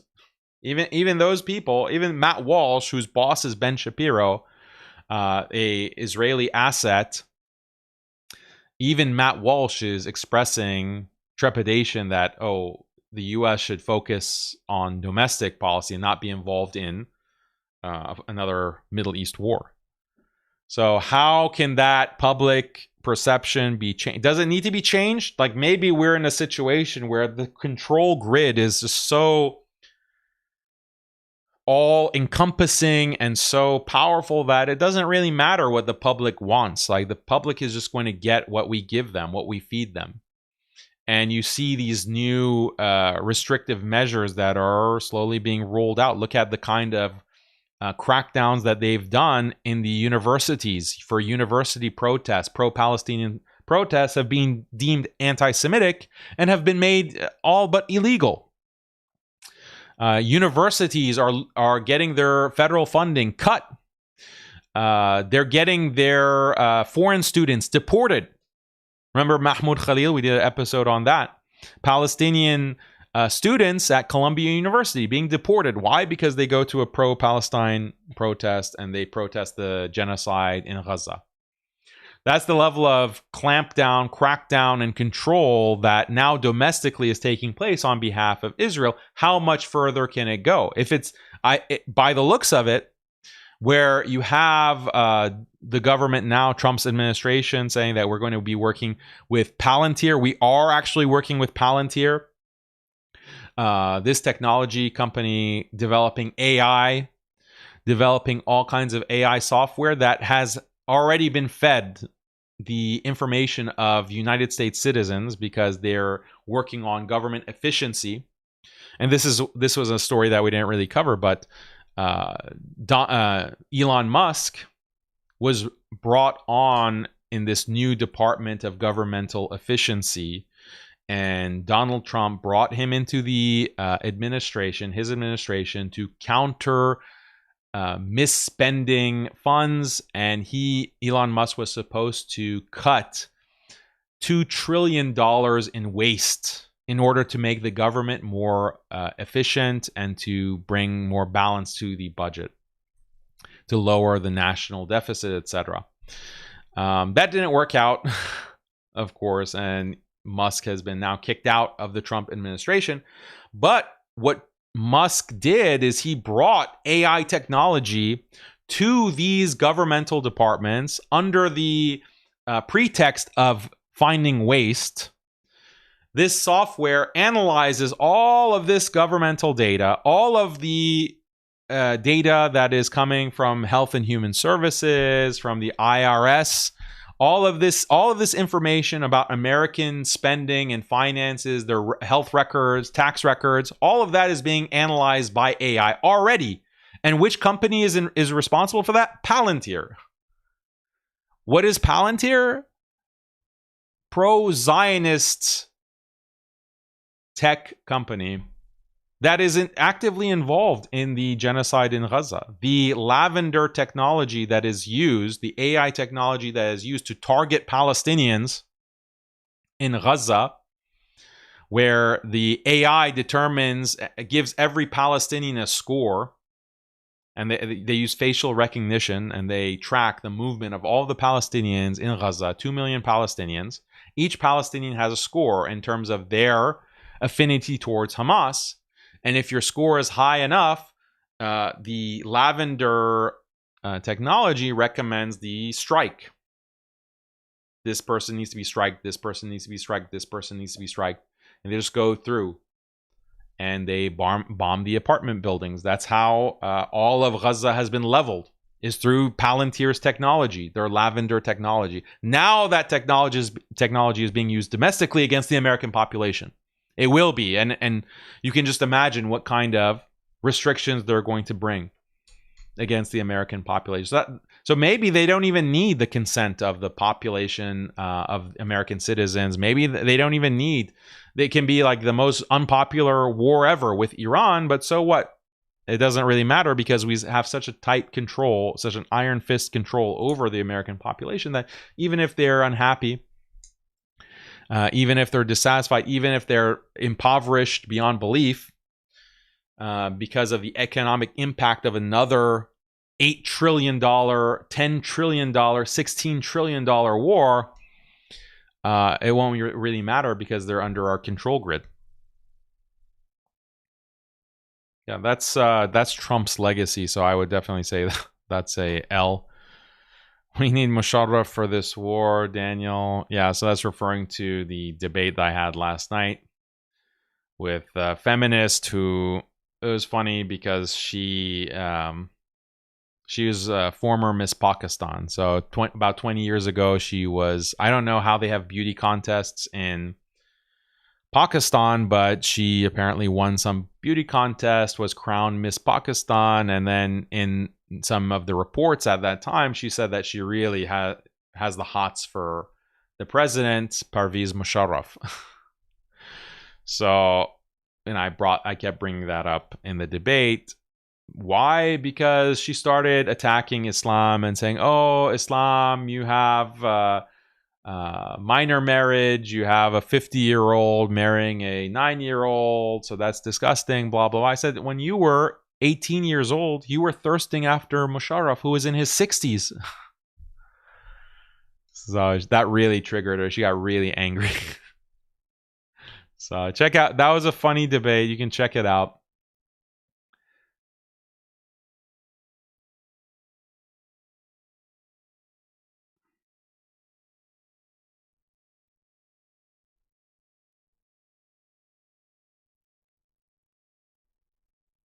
Thank you for your super chat. I'm not being rude, but you're wrong about Lebanon. Lebanon civil war is about Lebanese wanting to expel Palestinians, Arabs, and Muslims out of Lebanon. All Lebanese supported Bashir Gemayel, who hates Muslims and Palestinians. They all voted him. I'm not sure about those internal dynamics and what is the level of hatred against Palestinians. Like, how many of the Lebanese that you're talking about really know what's in store for them with the IDF occupying the southern part of the country and the Lebanese government having no apparent desire to expel the IDF? You think the IDF is just going to sit there and mind its own business? No, they're going to continue to expand. And Hezbollah has been neutralized.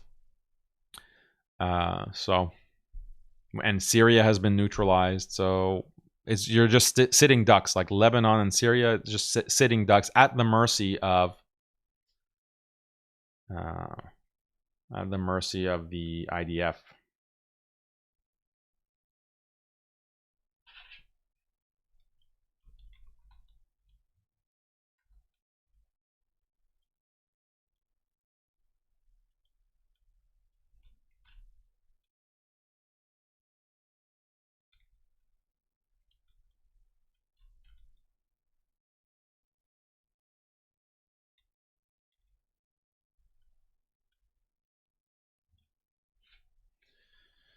Okay, let's see.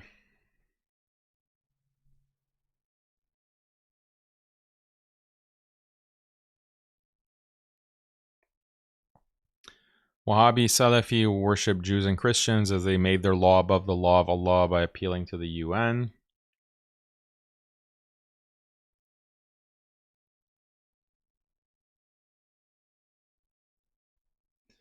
Bashir Gamal was voted in with 95%, and you never see any Lebanese Muslims who condemned Bashir Gamal. Any massacres like Black Saturday in Lebanon and Palestinian massacres, they remain silent about it. I don't think the Lebanese are silent, but what can they do? Would be great to see a video on UAE history, specifically in any connection with Wahhab or Saeed. New Aqidah test just dropped. The people must revolt or be judged by Allah.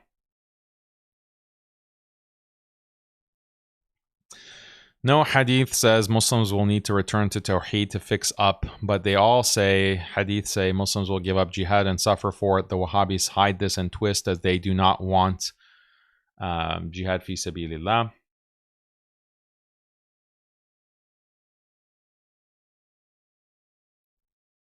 I agree that no Muslim should be uniting with Israel, but what's your opinion about Lebanese Muslims supporting and uniting with the Maronites who massacred Palestinians and Muslims? I don't know enough about that, but if the option is to be completely occupied and genocided by Israel, then you need to find allies where you can. Even if the past there have been conflict and past there has been crimes and massacres, you still have to face the current reality. And the current reality is what Israel did to Gaza, they want to do to Lebanon, they want to do to Syria, they want to do to the entire Middle East. How do you recommend dealing with the genocide in general, injustice against the Ummah, how to prevent depression? That's a good question. I wish I had an easy answer, but you have to just have continue to have iman, continue to have shukr for the things that we do have, continue to thank Allah for the blessings that we have, namely iman. That's the kind of hope that I have, and ultimately we know that what's going to happen, the end game. So we know that the Prophet ﷺ has promised that the Muslims will have victory over these people, and it's going to come at the hands of Isa alayhi salam.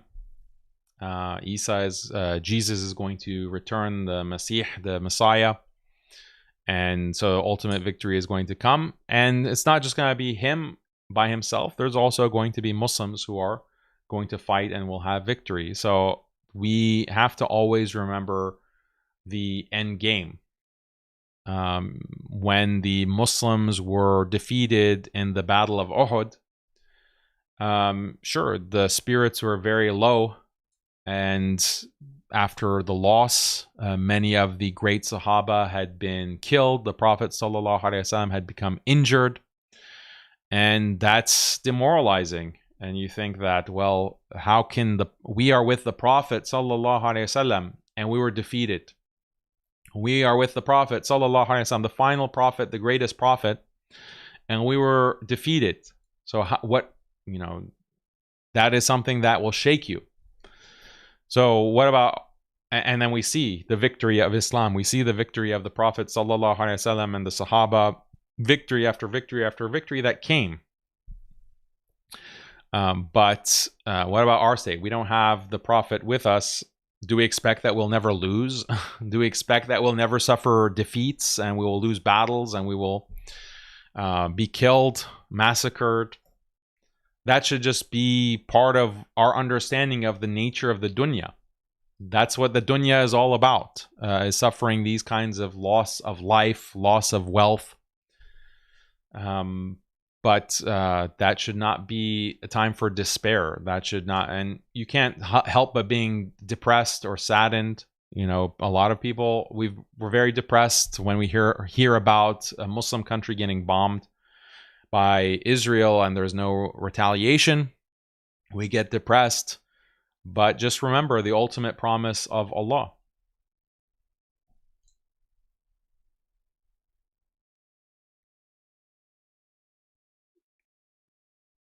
Love your work, brother. Do you think Israel will be successful in a regime change in Iran? Also, how likely is it that the U.S. will get involved? Right now, U.S. involvement seems very unpopular. Yeah, like I said, it's unpopular, but does the popularity really matter? That could change even. The popularity could change if there is some kind of false flag. Or maybe even if there's not a false flag, Iran just decides to retaliate by punishing the U.S. for its involvement, because the U.S. was involved already with these strikes. Undoubtedly, the U.S. was providing intelligence. Undoubtedly, the U.S. was coordinating on some level, and they knew that the attack was coming because they evacuated their personnel from their bases, or from their embassies in the Middle East already. So the U.S. already was implicated and involved with this attack. So the U.S. is already involved, and likely they're going to get even more involved depending on the scale of the retaliation of Iran. How successful, the chances of success of Israel? If you asked me this like 5 hours ago, I would have been more black-pilled. I would have been more pessimistic about the survivability of Iran, because that's the thing. Like, Iran's entire deterrent strategy was, if Israel dares to hit our enrichment facilities, we're going to release a swarm of these missiles that will be impossible to intercept, and that will cause such destruction in Israel's population centers that Israel will not dare to invite a second wave. That was the whole deterrent strategy. Then we saw Israel striking Iran in this massive attack last night, and it's just pin drop silence. There's just no response. There's no retaliation. What happened to the swarm? What happened to all of these, AI videos that you're releasing that show Tel Aviv being struck by hypersonic missiles? Where is the? It's like you've written this massive check that you just can't cash. That's demoralizing. So I would have been more black-pilled about the success of Israel to topple the Iranian government, but now I think there could be a chance. Like, there's more of a chance that Israel is going to take a step back, is going to reevaluate if the retaliation is big enough, that maybe now is not the right time. Maybe, like, we've done enough to set their nuclear program back, and maybe we need to take a different strategy. That's possible, but I think ultimately not very likely, because part of the reason that Israel decided to attack now is there's pressure on Netanyahu, and his government is the coalition government that is keeping him in office is disintegrating. And these attacks in Tel Aviv are going to be a disaster for his popularity. It's not like in Iran, like you had Iranian dissidents who are completely against the Ayatollah, they're against the Iranian government, who are saying, I stand with Iran. I'm a dissident, I'm an Iranian dissident, but when Israel attacks Iran, I stand with Iran. I stand with the Ayatollah. There's a kind of rallying around the flag effect.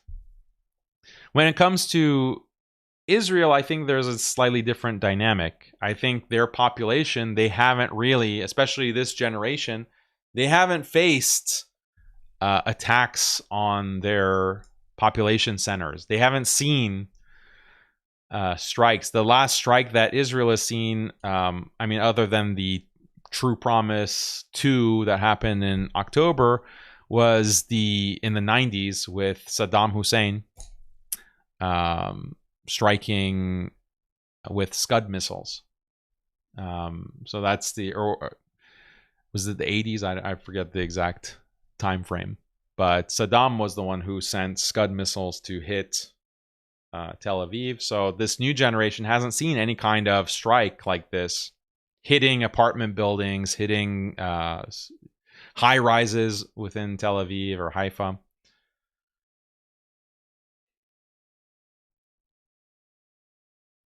Dawa Trucker, assalamu alaikum, brother Daniel. Did you get the super chat? I'm still having issues sending. I can't. YouTube is restricting what we say. There's no freedom of expression anymore for us. Yes, brother, we see your super chat. Israel and Iran will not go into full-fledged war. They play enemies just like GOP and Dems in America. This is the truth. Wait and see. The reason, like, we just have to go on recent history. Like, Israel, when they have their target set, they go and they make sure to finish the job. Like, they finish the job with Iraq. They finish the job with Libya. They're trying to finish the job in Syria. They're trying to finish the job in Lebanon. They're trying to finish the job in Yemen. They don't feel like the whole logic that Israel has. That's why I was explaining with the map, is that they want regime change so that they can secure their safety, permanent safety. They want that kind of stability so that they can be the dominant superpower within the world. So that can't happen unless there is regime change. It's not enough to just set back the nuclear enrichment capabilities of Iran by 5 years or 10 years. That's not enough. They want a permanent solution, and that's why I think that they're not going to stop until they get it. And they don't care how much destruction that causes for everyone else. They don't care if that means that the U.S. will be destroyed because of being drawn into what is potentially going to be World War III.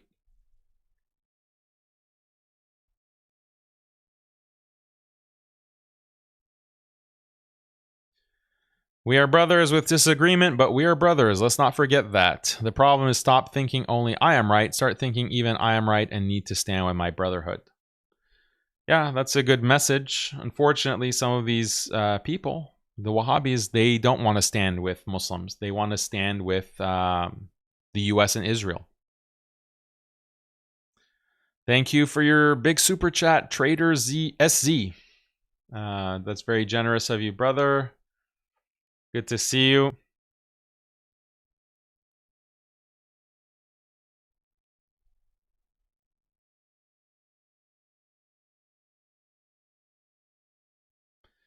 The ideology of the Akhwands in Iran is power. The Akhwands have internal problems in Iran. They need Israel to keep internal secular enemies checked. Oh yeah, this is all a strategy of Iran just making up this Israeli threat for their own internal purposes to rally the population. Is actually not. Israel doesn't pose an existential threat to Iran.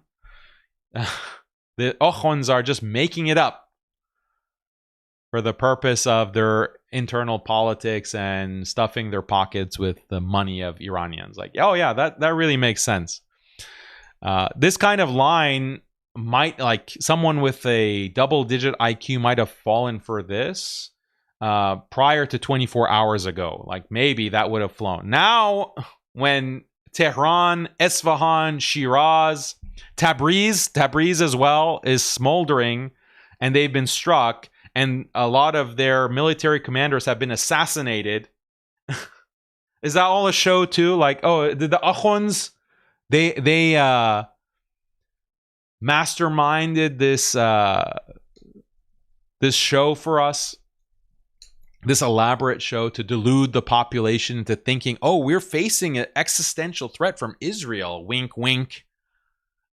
It's really serious, guys. Wink. Let's see. This is the kind of idiocy that we have to deal with.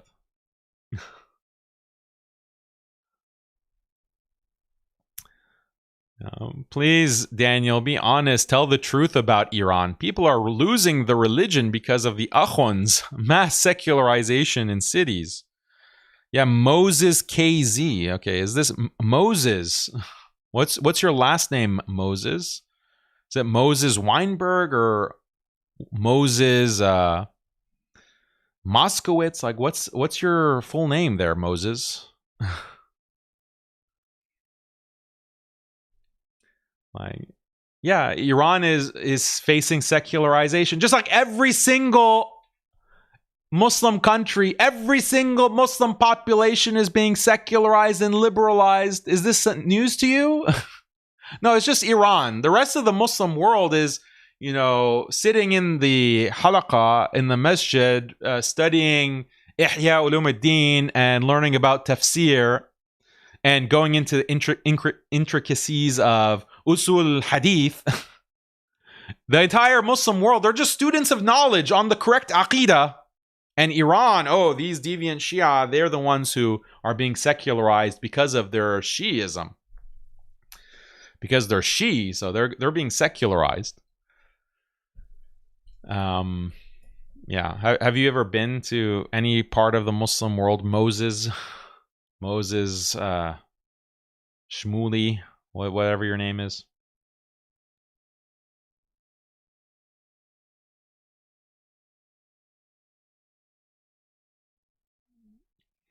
Brother Daniel, you really placed that apostate feminist beauty queen in her place.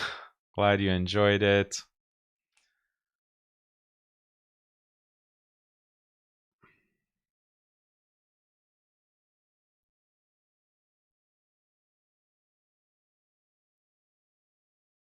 How many nations are supporting Iran in this war?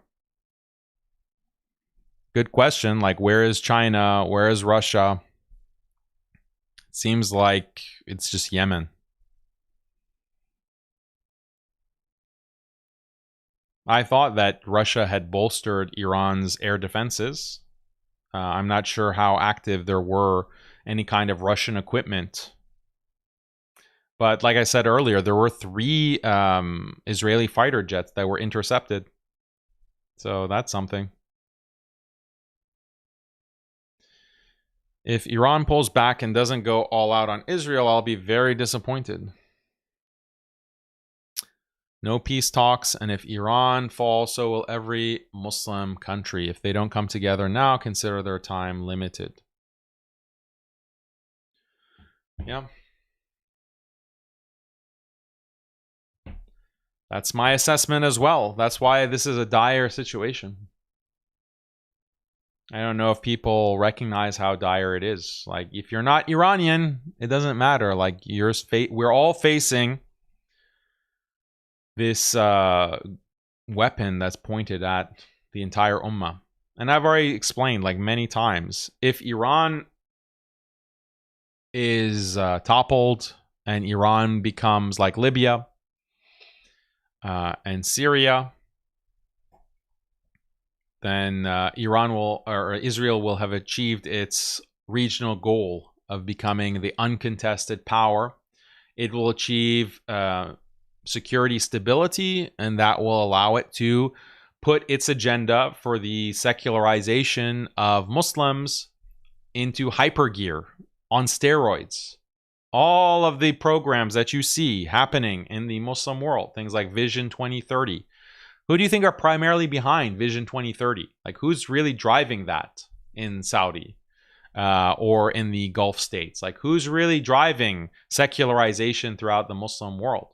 Who is going to benefit the most from a secularized Muslim world where you don't have concepts of, the Muslim ummah, and we have to stand together as an ummah, and we have to stand for the Palestinians, our brothers and sisters in Islam. We have to stand for Masjid al-Aqsa. We have to protect the Al-Quds, Jerusalem. We have to, like, all of those sentiments go away if you are secularized, if you no longer identify as a Muslim, or you're just like a cultural Muslim, you're just kind of like this American Islam, secularized Islam, that all of those sentiments go away. You are permanently neutered. And the next generation will be even more neutered, more liberalized and secularized than you. Who does that benefit? Who is really served by that? So that agenda is going to be in hyperdrive, because Israel can focus on that agenda without having to be worried about regional opposition. That's what you can expect if Iran is taken out.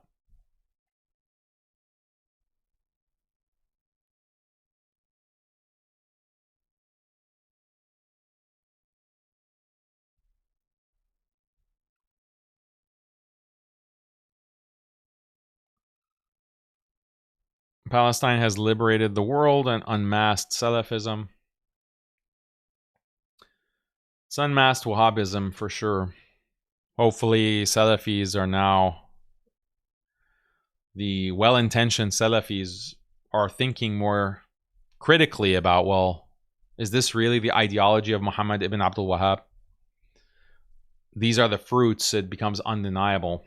Just look at what he was preaching and what he and his followers did.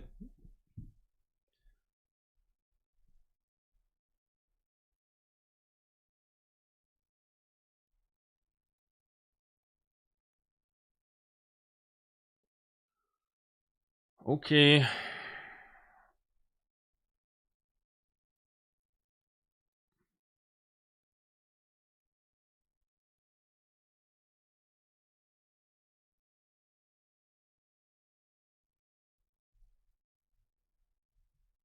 What are these people saying?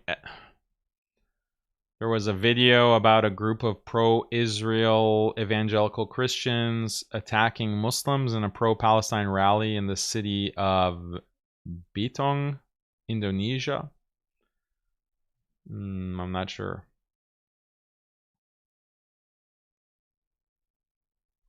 Is Iran in another attack happening? Let's check it out.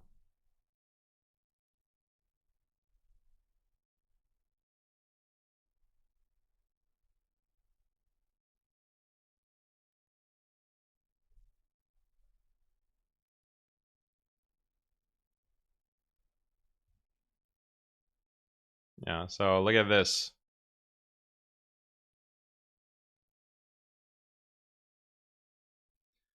Recent Israeli, this is the New York Times reporting this. Recent Israeli strikes targeting the Supreme Leader's residential area and President Pezeshkian's residential complex.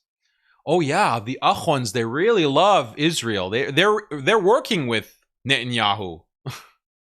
This is all a facade. They're bombing. Israel is bombing their homes, like their residential apartments, as just a show. Like it's just all a ruse, a ploy to make you think that Israel is against Iran's mullahs.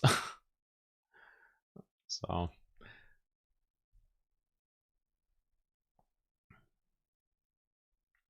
Jordanian Army Air Force aircraft are conducting intensive patrols and aerial sorties along the border areas. The aerial sorties aim to monitor airspace and detect any attempts to breach Jordanian airspace by any party. Yeah, I mean, that's what the entire Middle East has become. It's all just a buffer for Israel.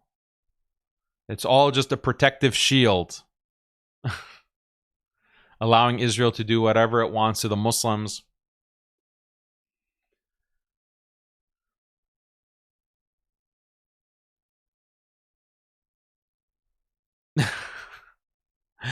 I received my new house yesterday and it was destroyed today in the Iranian missile attack.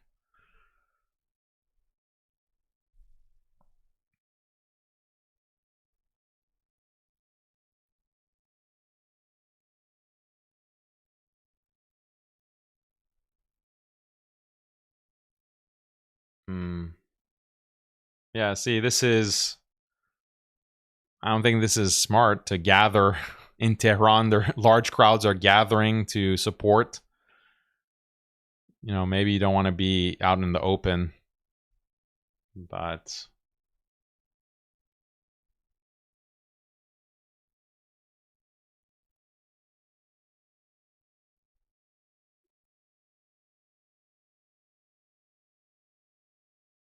Most of the Israeli airstrikes are with cruise missiles launched from Israeli jets over Iraq. So that's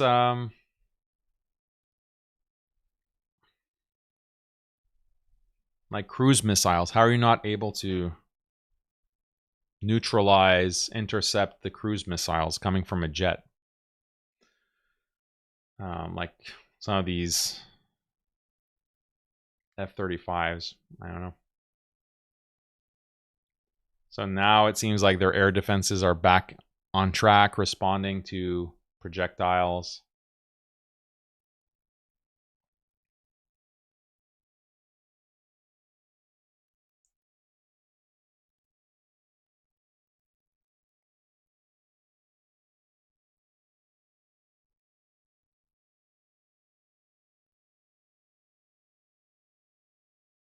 Yeah, so like it's just wave after wave. What the IDF has said is that this is going to be a 2-week campaign. So the whole point of 2 weeks is that they want to do as much damage as possible so that Iran continues to retaliate, and then it becomes a situation where the US has no choice to be drawn into a full-scale war with Iran. And then because the thing is that that Israel doesn't have the capabilities to destroy all of Iran's nuclear sites, their nuclear cache in terms of enriched uranium, and their ballistic missile cache, because those are buried. Their facilities are deep underground, 100 meters underground, and Israel doesn't have any kind of weaponry other than tactical nukes that will actually reach that kind of depth to destroy those facilities. And the tactical nukes that Israel has, they don't have the aircraft to be able to drop those kinds of bombs. The only country that has that kind of aircraft is the United States, with the B-2 bomber, for example. So Israel needs the U.S. to bring in those bombers and carry those kinds of heavy ordnance that will be able to penetrate to that level where where the enrichment is being stored, where some of the enrichment facilities, the centrifuges, are operating, and ballistic, some of these hypersonic missiles as well that threaten Israel. So that's what Israel's game plan is. They are just trying to. They know that these strikes that they're doing now, it's not enough. It's not going to be enough to put Iran out of commission. That's not their goal.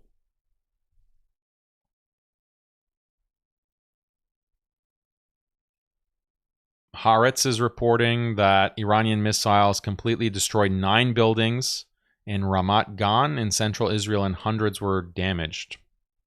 So we won't get footage of that. The IDF will not allow them to release any footage.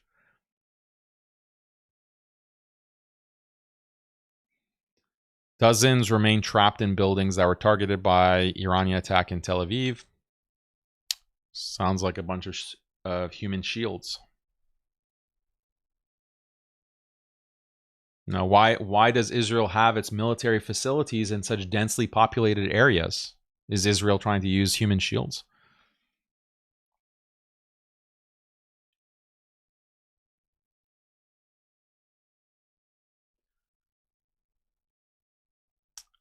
From the public relations of the Islamic Revolutionary Guard Corps regarding True Promise 3 operating. So they're calling this True Promise 3.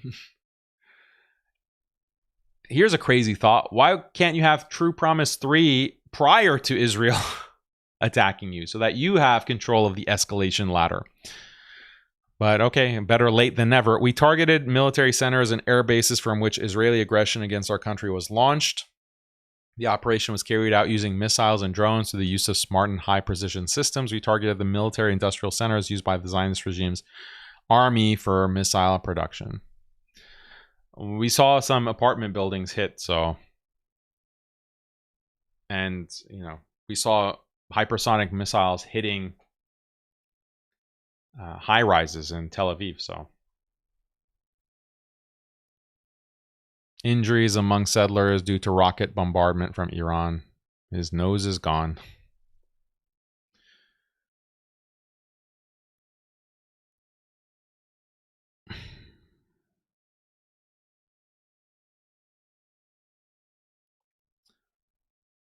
So there's a convoy that is trying to break the siege of Gaza, going from Algeria, Tunisia, Libya, through Egypt, and they're trying to get to Gaza through the Rafah border crossing, but you see thugs that are trying to prevent that.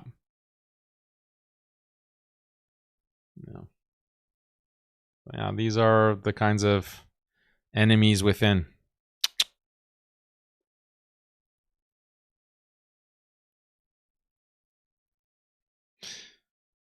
Netanyahu is heading quickly towards shelters during the sounding of air raid sirens.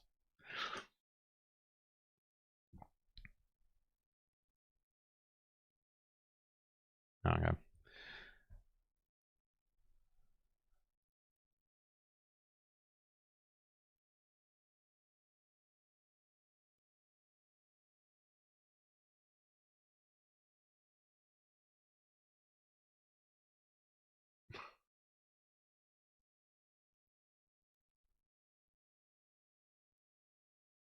Iranian official told the Fars news agency Tehran will immediately target the economic infrastructure and energy in Israel if Iran comes under attack. If Iran comes under attack? Well, what is the hesitation, I wonder?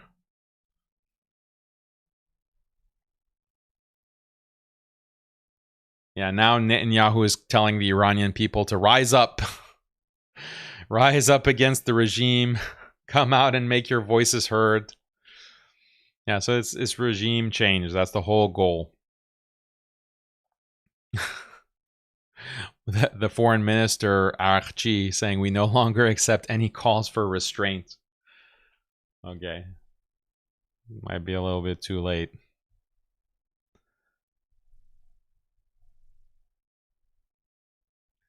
Yeah, there's another tweet that I want to look up for you and read it because it was so telling. Just give me 1 second to find this.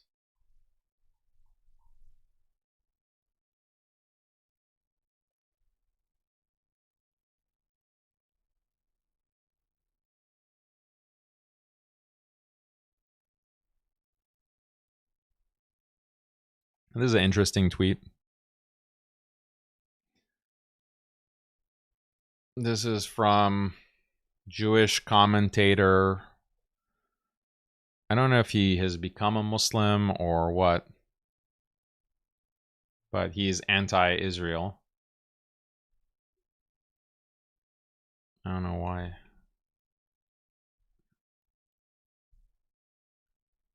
This Alan Mizrahi is Mizrahi Jew. This has hardly begun, meaning the Iranian strikes, and Israel's initial euphoria is beginning to wear off.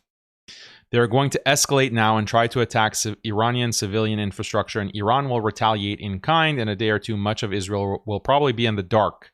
They're not reporting military casualties so far, but I don't believe it. Haqiqat has been hit directly, and it is a huge base with thousands of soldiers there all the time. There have been hits in other military bases in the north as well.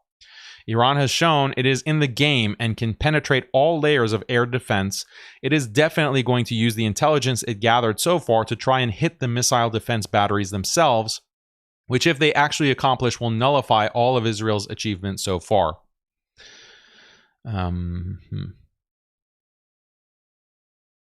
So there was footage of some of the hypersonic missiles hitting the defense batteries in Tel Aviv. There was at least one video that I saw of that.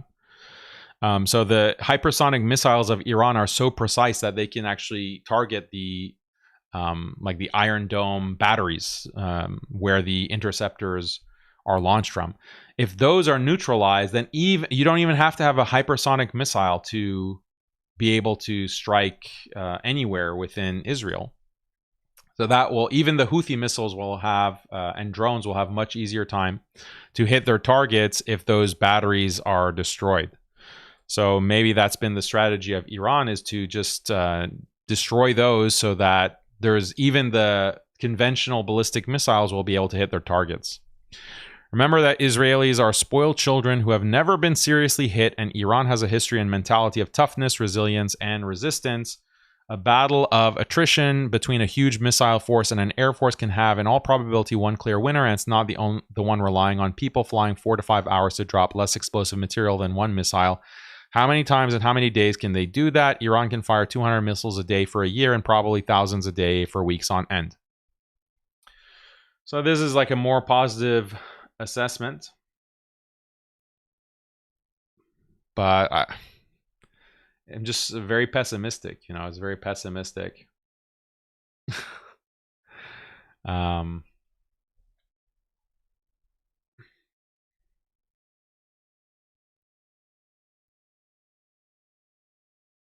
don't know.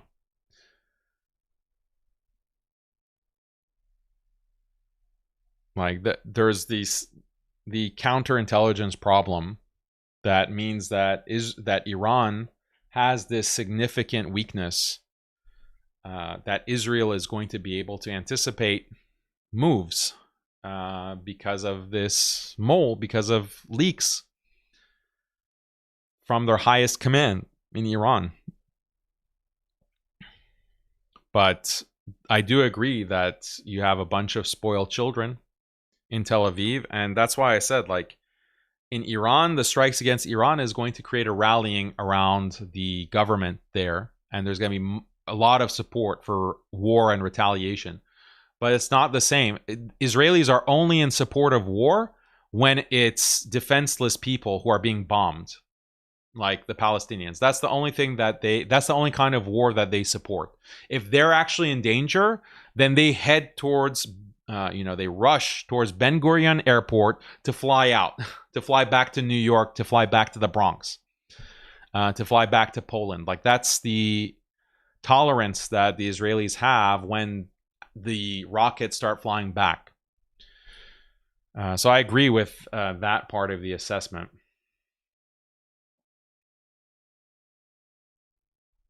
And maybe, that's the situation. Like, maybe Israel just went too far, and Iran is the government of Iran is saying, well, this do or die now. Like, we don't have any there's no reason for us to have any restraint because Israel has made it clear they want us eliminated. We have nothing to lose now. Like, that's if they have reached that conclusion, then that's maybe we're going to see something. Maybe we're going to see something. But if they still have, and that's the thing, the Iranian society is not homogenous.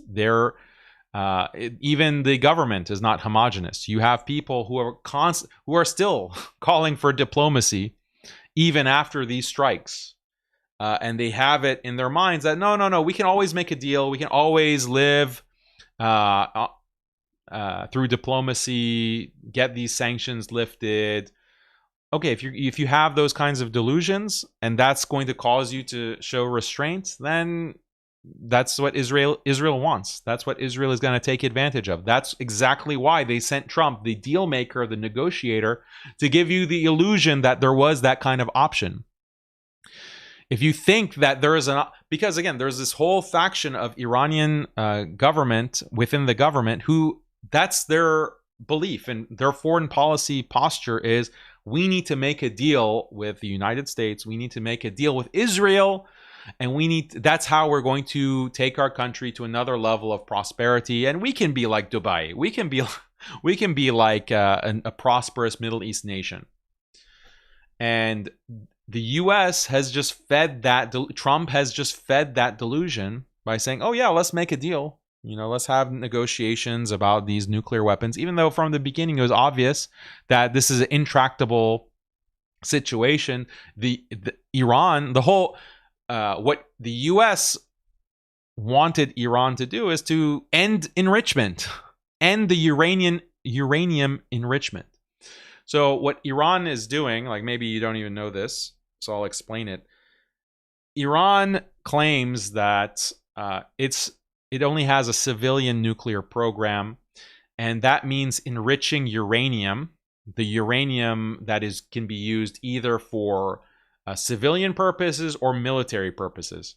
We're only going to enrich uranium for civilian purposes. So that means you only have a certain threshold of enrichment of the uranium to 3%, 10%, all the way to 60%. As you go beyond 60% enrichment, then it becomes what's called weapons grade uranium. It becomes highly fissile. It becomes something that is very unstable and can be used for a large scale or a weapon of mass destruction, a fusion bomb.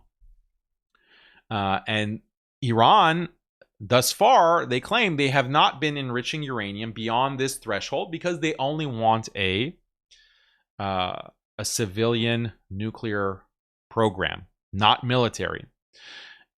The United States says that, well, we don't want you to be enriching uranium on Iranian soil because at any time you can just ramp up the centrifuges and you can ramp up enrichment at a moment's notice beyond the 60% threshold up to 90% enrichment, and then you can be days from a nuclear weapon. And you have the payload delivery with the ballistic missiles, the hypersonic missiles that you also have developed.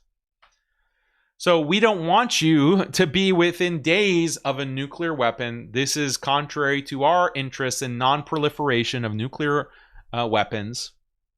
And so this is unacceptable. We want to make a deal. If you want these sanctions lifted, then make a deal where you will not enrich uranium. And if you want uranium for domestic purposes, then we'll give you the uranium, or we'll make a deal where you get the uranium from outside the country delivered, and it's going to be low enrichment, and you won't have it can be only used for civilian purposes like nuclear power plants. And you won't have the capability to develop a bomb within days. Iran has said from the very beginning, we do not accept this. We will not accept closing our centrifuges, closing our enrichment plants. This is completely off the table. We have to have the ability to enrich uranium. So this is an intractable situation. There's no, both sides have non-negotiables that do not intersect. So then what is the, these negotiations were just a facade from the beginning, at least from the U.S. side. But that is enough to give certain parties within the Iranian government the impression that, well, it's still possible. Like, diplomacy is still possible. It's not all-out war. But now, like, that facade has been completely destroyed, and that's to the advantage of Iran because they're now more united. They're more homogenous internally as a government to take action against the Zionists. Let's see. Let me get this.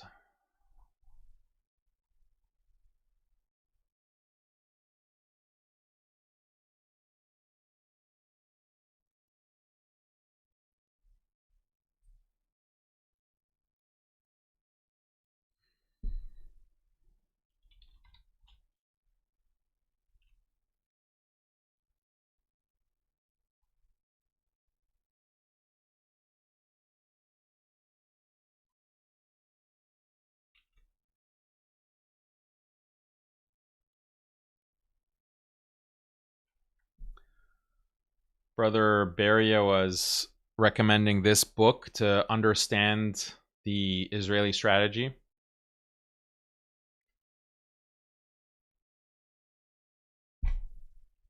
Target Tehran. I haven't read it, but it's a Wall Street Journal best book of the year. How Mossad is using sabotage, cyber warfare, assassination, and secret diplomacy to stop a nuclear Iran and realign the Middle East. By Yona Jeremy Bob and Elon Evyatar. So put that on your reading list if you want to understand what's happening. Let's see, there's another.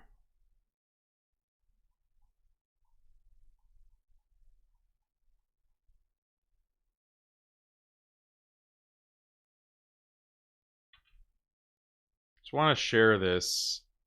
This was a tweet that was brought to my attention by Brother Tariq, another Muslim skeptic team member.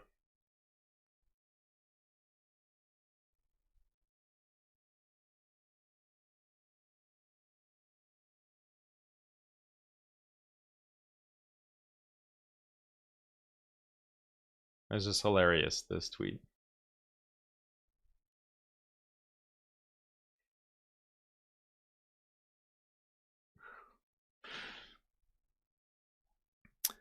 So you guys might have remembered this Abdussamad Dagul, this troll, like this Jolani simp, who so arrogant and insulting when the new Syrian government came into power, deposed Assad, and me and others were saying, like, this is very suspicious. It's very suspicious how Jolani is being promoted by Zionists and he's being celebrated. Like, his takeover is being celebrated. Like, I'm happy that Assad is gone, but I'm not going to put all my eggs in this Jolani basket. This could be very disastrous for shifting the resistance to Israel in the Middle East. And then people like this fool were kind of, oh, you're just an Assadist, you're a Rafidi, Shi'i, Kafir. Like, I'm not saying he takfired me, but his followers were takfiring me. Just because I had, you know, some hesitation. Like, I'm old enough to know what the governments that are promoted by the West and by Zionists, I'm old enough to know what that will eventually result in. And now look at, he's just posted this. He posted this yesterday. Israeli ground raid in Syria marks a dangerous shift. Oh no! What happened at dawn today in Beit Jin near the Golan Heights is far more than just another Israeli operation. Oh no, it's far more. It marks a serious and unprecedented escalation. Oh, it's unprecedented. For the first time in years, Israeli forces backed by armored vehicles and drones carried out a direct ground raid, arrest, and field execution in a populated Syrian town. Oh my word! This was not an airstrike or covert hit. You know, because we're used to that. We're used to Israel just, you know, without any consequence, without any retaliation, just bombing us. Like, that's what we're used to. That's just, you know, that's just another Sunday to have Israel level an apartment building in Damascus. Like, that's just, we're used to that. That's nothing to worry about. But this wasn't just an airstrike. It was a visible, deliberate military incursion, as if an airstrike is not a deliberate military incursion, one that mirrors tactics used in the occupied West Bank or southern Lebanon, not the kind of targeted strike we've come to expect inside Syria. Yeah. Like, how defeated do you have to be that you just expect, like, oh yeah, we're going to get striked. We're going to get airstrikes on our country. Yeah, you know, nothing to get worked up about. Like, just trust the plan, guys. Just trust the plan. Jolani has a 20-year plan. Like, I lived with Jolani in Idlib, and I've slept with him in the same, you know, masjid. We're doing i'tikaf, and we're praying side by side, and we're fasting in Ramadan. I know Jolani. I know him. I trust him. Just trust the plan, guys. Don't worry, you know, don't worry. The IDF is airstriking us and has completely leveled all our military capabilities, and they're occupying the bottom half of our country. Like, that's just all part of the plan. Don't worry. We're going to be normalizing with Israel, and that's going to finally bring us peace. That's fine. We deserve peace, guys. We deserve peace. Oh, until today, until this dangerous shift. It's a shift. It was a visible, deliberate military incursion, one that mirrors tactics used in the occupied West Bank. Oh, imagine that. Israel is treating us like they're treating the Palestinians. Who would have thought? Who would have thought? Not the kind of targeted strike we've come to expect. The real danger lies not just in the size of the operation, but in the message it sends. Israel is now willing to operate openly and without geographic limits inside Syrian territory, arresting Syrian citizens on their own soil and carrying out assassinations with no apparent cost or consequence. So, the message it sends. Like, were you not getting the message back in November when Israel was destroying your military bases and airstriking your ports and destroying your navy. You weren't getting a message then in November. You weren't getting the message when all of these Zionist think tanks are saying that, oh, we love Jolani. Like, Jolani was associated with Al-Qaeda and these terrorist groups, but now he's reformed. He's turned a new leaf. We should just give him a chance. And look, we're going to have our U.S. congressmen and senators go to Damascus and be wined and dined and talk about how we need Israeli normalization. That wasn't a message. That wasn't a message. Getting airstrikes in Damascus, that's not a message. But now, oh, there's a shift. There's a shift. We were used to all of that, but now things are shifting. Things are really shifting now, guys. Beijing isn't on the border. It's well within Syria's interior. Oh, this was not a response to a cross-border threat. It was a clear challenge to Syrian sovereignty and a possible blueprint for a new phase of Israeli intervention in the country. One of roaming on-the-ground operations justified by vague security pretexts. Oh, really? Really? You think? You think? Unless there's a decisive national response, today's raid may well be remembered as a turning point where Israeli policy in Syria shifted from air power dominance to unrestricted ground operations. Yeah, it shifted from unprecedented air power dominance to more dominance. That's not a shift. That seems like it's just a continuation of the plan. It's just an escalation of the plan that was put in place in November. And that you were telling all of us skeptics, Muslim skeptics, no. The only reason that you would doubt Jolani and that you would doubt our glorious revolution is if you're an Assadist, if you're a Shi'i, Rafidi, Murtad, Mushrik. That's the only reason that you would doubt the plan. Yeah, vindicated again. And this is exactly what I was saying. I said, what is stopping? You can go to my tweet. Okay. What is stopping, and maybe I'll pull it up. What is stopping Israel from just strolling on into Damascus? Why not? Why not? That's what Smotrich was saying. The economic minister was saying, yeah, we're going to take over Damascus. He wasn't talking about some abstract plan. When the Messiah comes, we're going to go to Damascus. He was talking about now. We're just going to go into Damascus. They were saying it. And I was saying, yeah, what's going to stop? What's going to stop them?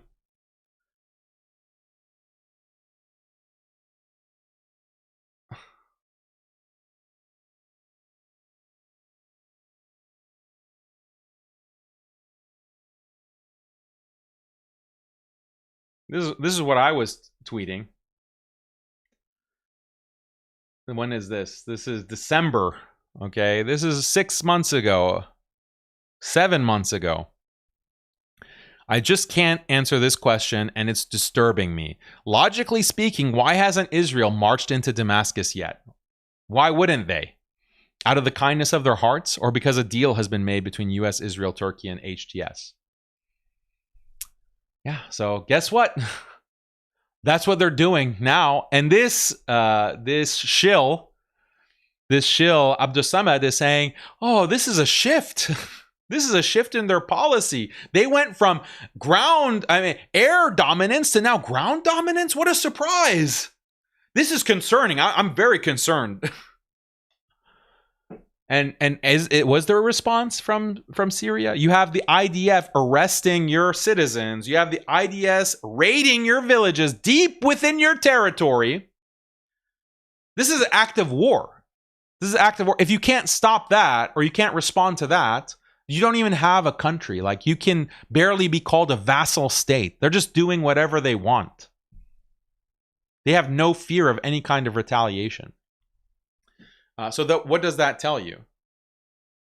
And so now he's concerned. Now this marks a dangerous shift. You know what the dangerous shift was? The dangerous shift was in November and December. That was the dangerous shift. And we had all the indications that I've been posting. I'm saying, look, we can't really know for sure what Jolani is about, but all the signs are bad. All these signs are very negative. So I'm gonna give the benefit of the doubt. I'm so happy that Assad is gone. I'm gonna give him the benefit of the doubt. But look at these red flags. Look at the fact that he's saying that we don't want to have any aggression against Israel, and we're not gonna allow anyone within our territory to aggress against Israel. And despite the attacks, that airstrikes were happening, hitting Damascus and other strategic bases in Syria, and Jolani is saying, we're not going to allow anyone to aggress against Israel. What does that mean? What does that signal to you?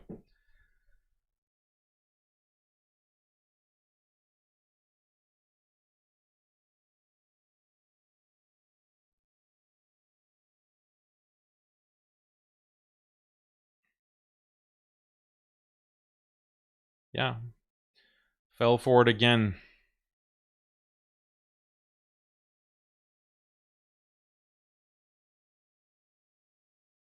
Like, this is a meme at this point. Moses. Look, Moses. The Achwans and Bibi are playing games. They help each other to stay in power. Everything else is propaganda. War will not happen. It's just a show. Yeah, okay, yeah, it's just a show. Thank you for that insider information, Moses. It'll end with a cultural revolution in Iran. I'm sure, yeah. I mean, that's what Netanyahu is calling for.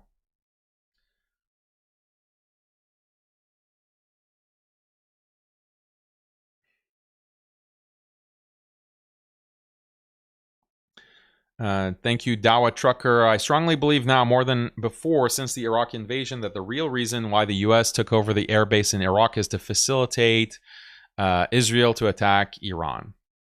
Yeah, every time they take more territory, it's to facilitate further attacks. So when they occupy the Golan Heights, it's to facilitate attacks on southern Syria. When they occupy southern Syria, it's to facilitate attacks on Damascus. When they occupy southern Lebanon, it's to facilitate further attacks on Beirut and the rest of the Lebanese mainland. When they take over Iraq, or when they establish permanent military bases in Iraq, it's to serve for an attack on Iran, and so on and so forth. That's always their step-by-step strategy.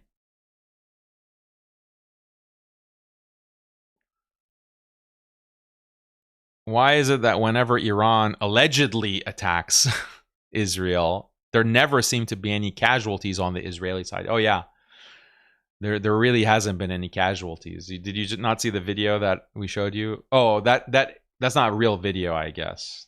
That's not real video. That's just a show. This is play. Maybe it's AI.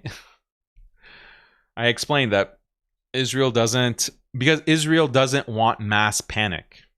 Do you not understand that?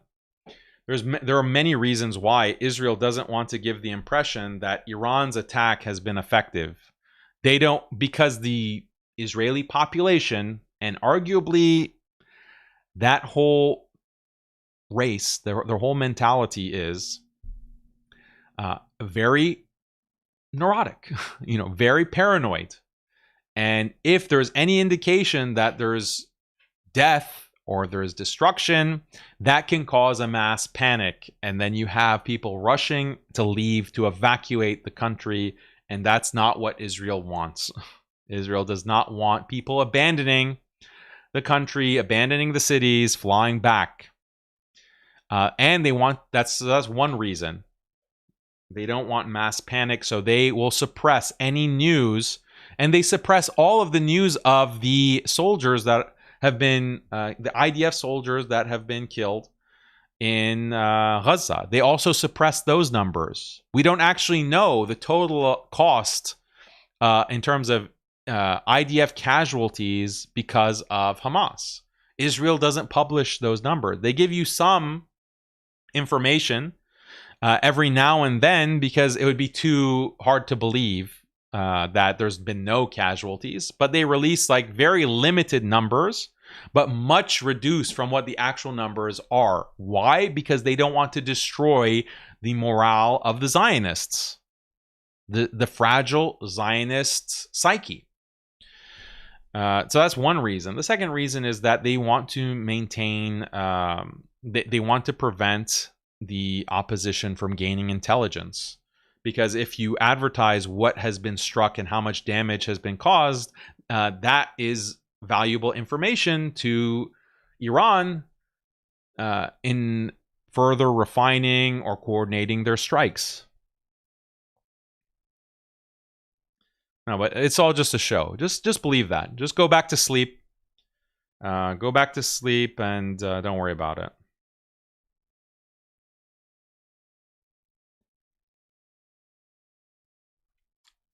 Thank you, Brother Muhammad. Allah bless and protect Iran. Praying for my brothers and sisters. Good job regarding Mrs. Parvez Musharraf yesterday. I mean, thank you, brother. Muslims should unite against Israel. Yeah, I mean, we're in 75 years of occupation of Quds, occupation of Palestine, 75 years, and we're still debating. After 75 years, we're still debating whether Muslims should work together. Muslims should work together and ally together to stop this threat. It's 75 years and we still haven't settled this question. How incompetent, how stupid can we be?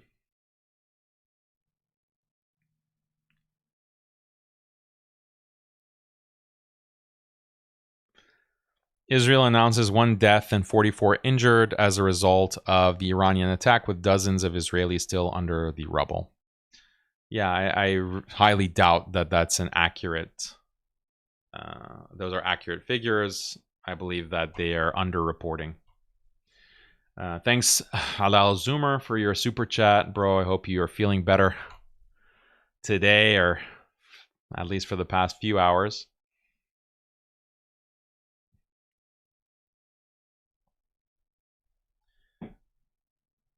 Okay, guys.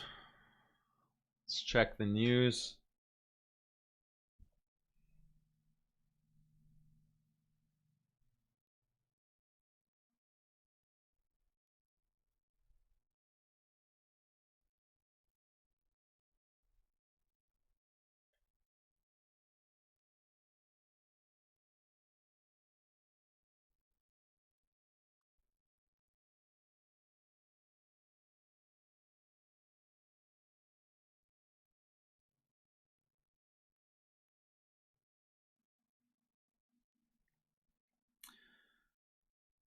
You lie. If Israel made false casualty numbers like you Muslims, the international sympathy would be on their side. Plus, they'll get many allies to help. America would step in quickly. Stop lying. And that's a good point. Like, isn't there a strategic benefit towards exaggerating the numbers, exaggerating the cost of life? Like, arguably, they did in October 7th. And I've said this and argued this back in October itself. On October 7th itself, I was saying that Israel is exaggerating and that most of the casualties that have been suffered are IDF soldiers, and they're coming at the hands of the IDF itself. This is the Hannibal Directive. Israel is killing its own to prevent hostages from being taken by Hamas, and they're exaggerating the situation. So if exaggeration is helping the interests of Israel, why wouldn't they exaggerate the casualties with an Iranian strike? Isn't that inconsistent of you, Daniel, to argue that they would underreport in the case of Iran strikes, but overreport in the case of Hamas attacking in October 7th? No, you can underrepresent and overrepresent depending on a very simple dynamic. When it comes to the Hamas attack, it was a finite, or it was a limited, contained hit against Israel that arguably Israel had advanced intelligence over, and that they controlled the entire situation, and therefore they could manipulate that situation and to their benefit and for their interests. But the situation with Iran is completely different. And the situation in Gaza itself, in the past 18 months is very different. When it comes to Gaza fighting Hamas, and when it comes to Iran striking Tel Aviv, that's not a controlled situation. The IDF doesn't have control over that.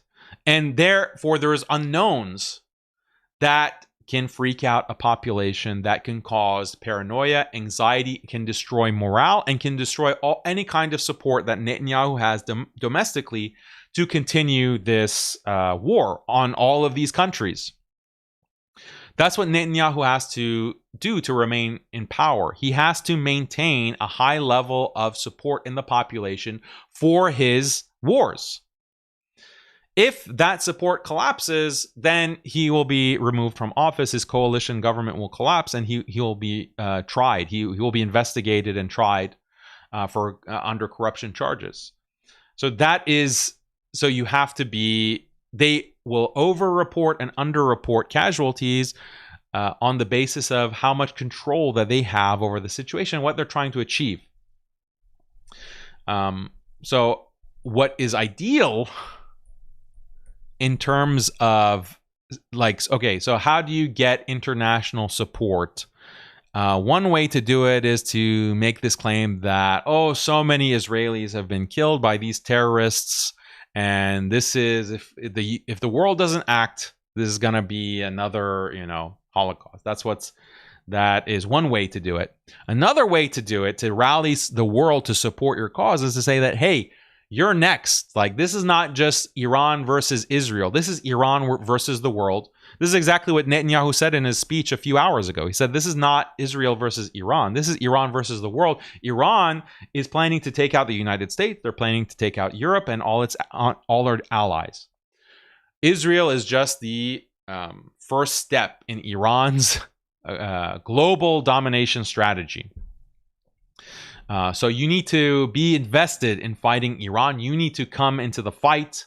Don't just leave us alone. Now, that is something that most people will not believe. Most people will not buy. But what if there is some kind of terrorist attack that it seems like it's from Iran, and you have all of these American citizens, or you have all of these European citizens who have been killed by a terrorist attack? That's another way that people could be motivated in America and in Europe to support and give full-fledged support to the Zionist entity in a war, in a major regional war.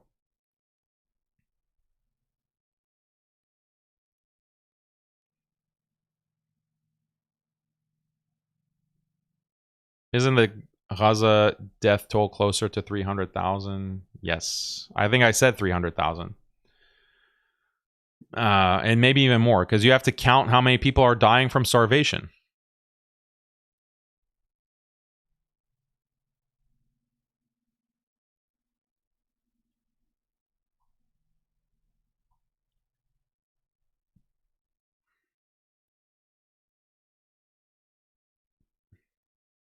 I'm Salafi, and biggest enemies for me are Zionists and Hindu. Mashallah.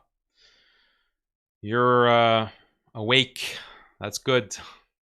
Resist the Wahhabi influence.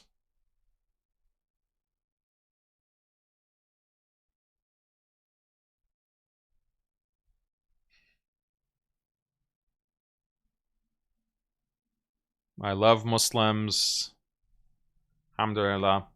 Yeah, guys, we need to... This is one of the things someone was asking me, how do you prevent yourself from being depressed? One thing that gives me hope is I think that the next generation of Muslims are not going to suffer from the same delusions that the previous generation or my generation suffered from. The false sense of complacency that has allowed us to be fractured and divided to such an extent that we are in such a weak position. I'm hopeful that the next generation is going to be different. They're not going to have these same delusions, the same kind of delusions that lead to complacency. I'm hoping that that ends with October 7th. That ends with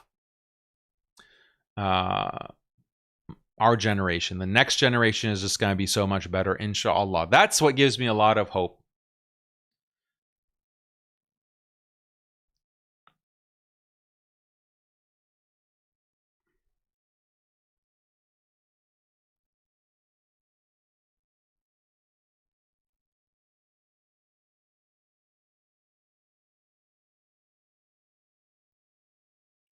Street Scholar says, I remember reading in a report how the Israeli government have forbade their media from reporting on any casualties. The actual numbers will be released when the impact is minimal.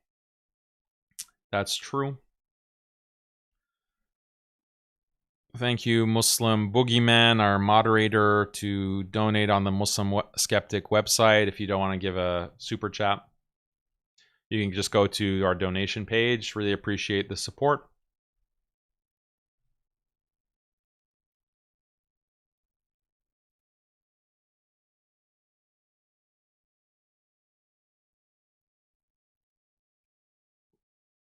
Gabe's World says, I hope we don't get dragged into this garbage. Yeah, but you already are. Unfortunately, America has already been dragged into it. Get ready to die for Israel.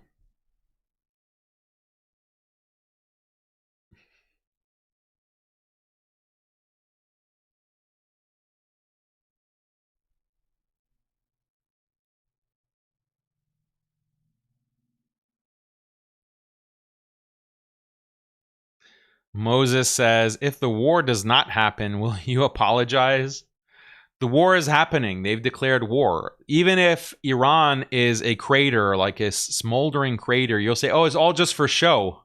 Actually, it's all just for show. This crater that you see, Tehran is a crater, Shiraz is a crater. It's just for show. The Akhwands are still, they're benefiting from this. They're benefiting from ruling a crater. Come on, Moses. We know what your agenda is, Moses.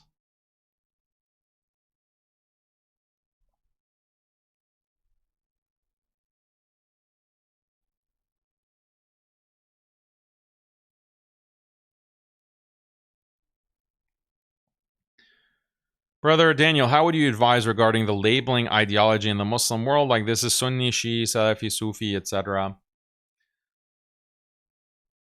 Labels are distinctions at the end of the day. They are accurate distinctions that you can make, and they're important to distinguish. We have to understand like what is the correct belief and what is correct aqidah. That is something that I've never denied the importance of. The problem is when those distinctions are being used to divide and conquer the Muslims, when those distinctions are causing you to violate the morality of Islam and the command of Allah to work together to fight against the enemies of Islam who want to wipe Islam off the face of the earth, and they want to kill and genocide Muslims. If the labeling is preventing you from doing what is necessary and what Allah has commanded you to do, then that's when the labeling should not be used in that context. It's not very complicated to understand.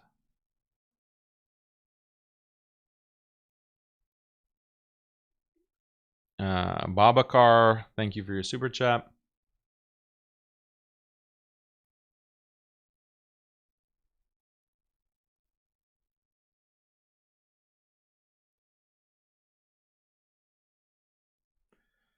Hey Daniel, I'm a Sunni and I support the Iranian regime. They're on the right side of history. Why are other Sunnis cursing Iran or rejecting them? It's a psyop. It's decades of Wahhabi propaganda.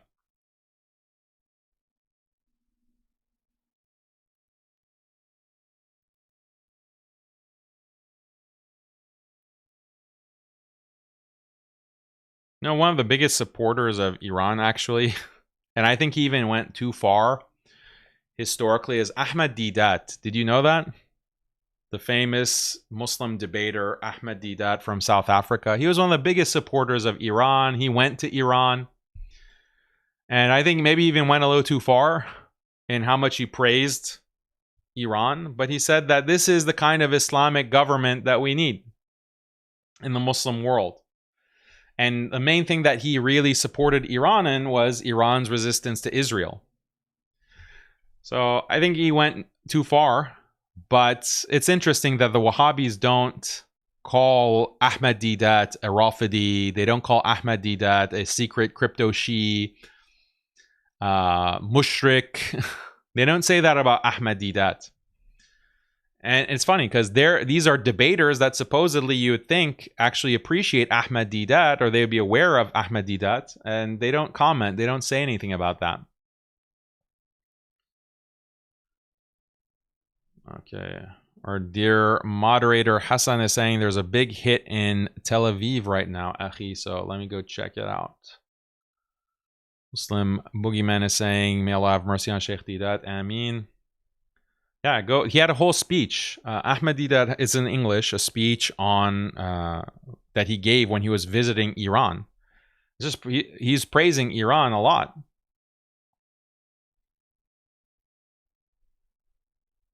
Let me go see what kind of strikes.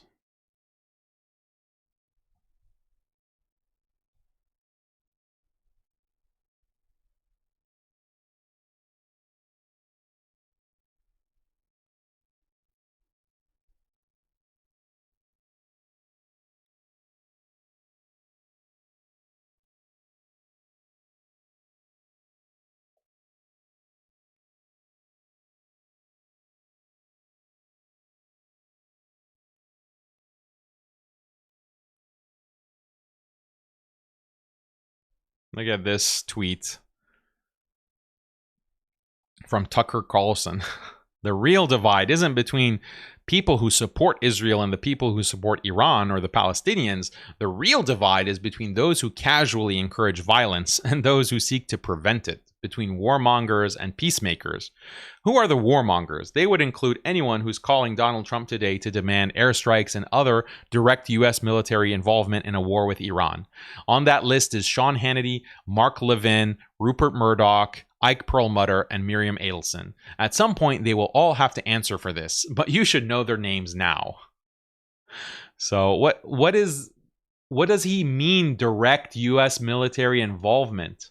Trump has been nonstop providing Israel with all the weapons that it needs. All the weapons that Israel is using on Iran right now is from the U.S. How much more direct military involvement can there be? Do you mean like the pilots have to be Americans? The American pilots flying American fighter jets as opposed to Israeli pilots flying American fighter jets? It's still the American fighter jets. It's still the American bombs that are being dropped. But so this is the level of restraint that we can expect. Like these are the two sides of the debate when it comes to establishment Republican figures, conservative figures. The two sides are full-on support of Israel, militarily, economically, diplomatically, in terms of intelligence, in terms of just giving Israel whatever it wants. But we're just not going to be flying the jets that are going to be doing the actual bombing. That's the one side. And the other side is everything that is on this hand, in addition to Americans also dropping the bombs in their jets. That's the only difference between the two sides. So this is exactly the way that Zionist media tricks the American population. Because you have like people who follow Tucker Carlson and say, I'm for peace.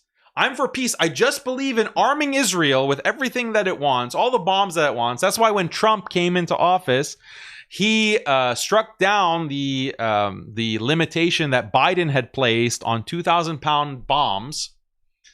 Trump struck down that restriction and gave Israel all the bombs that it needs to continue its genocide. I believe in peace. That's the kind of peace that I believe in. So this is a joke. The two sides are Iran or America is directly involved with bombing and invading Iran and all of Israel's enemies. That's one option. Or we just give Israel all the weapons and all the money and all the intelligence and all the diplomatic posturing, and we just sit back and allow them to do it. And if they get in trouble, we're going to jump in at a moment's notice. Those are the two sides that are apparently opposite ends of the spectrum, the way that Tucker Carlson is framing it.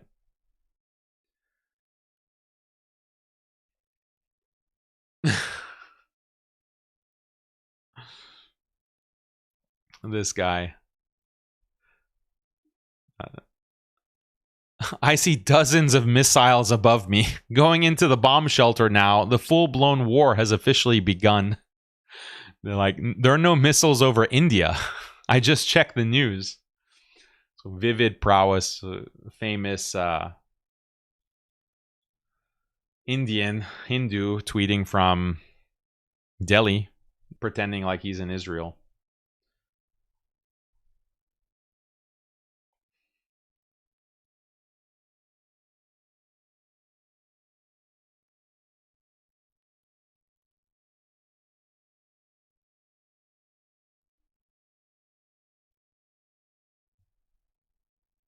Here's a really good comment.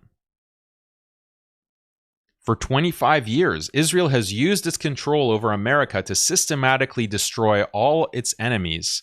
From Iraq and Libya to Lebanon, Syria, and now Iran, they're using the United States to build an Israeli empire and destroying the United States in the process. Interesting. Interesting. From a certain Mr. Nicholas Fuentes. Anyone know who that is?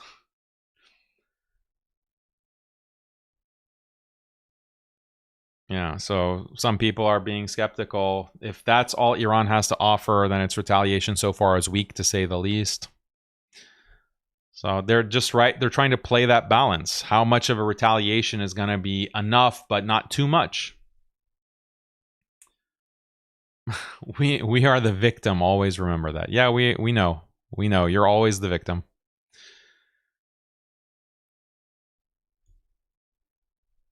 Says the IDF. Oh, well, that's a parody account. Never mind. The parody account says it.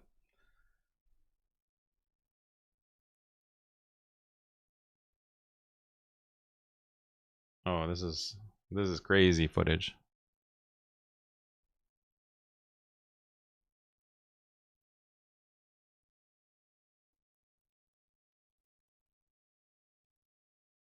There's a compilation, I guess.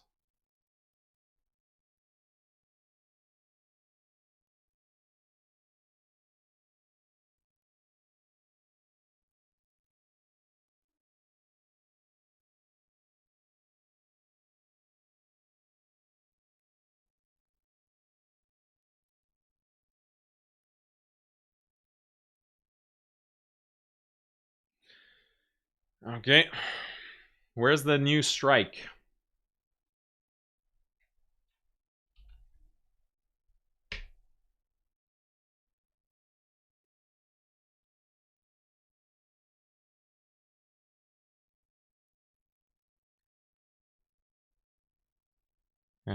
At least 3 massive explosions in Islam Shah, suburb of Tehran. Scenes from the missile bombardment of northern occupied Palestine moments ago.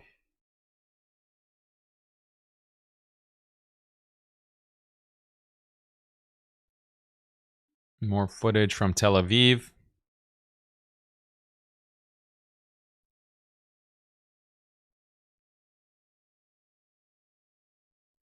Oof. Well, that's just for show, guys. Those are just fireworks. That smoke that's coming, like, that's generated by the IDF. It's a smoke show. Nothing to see there. And there were 0 casualties. I just know that there were 0 casualties because it's just a fireworks show. Moses told me. Moses told me.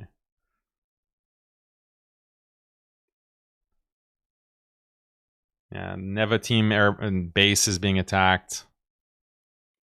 Halmachin. I never heard of that.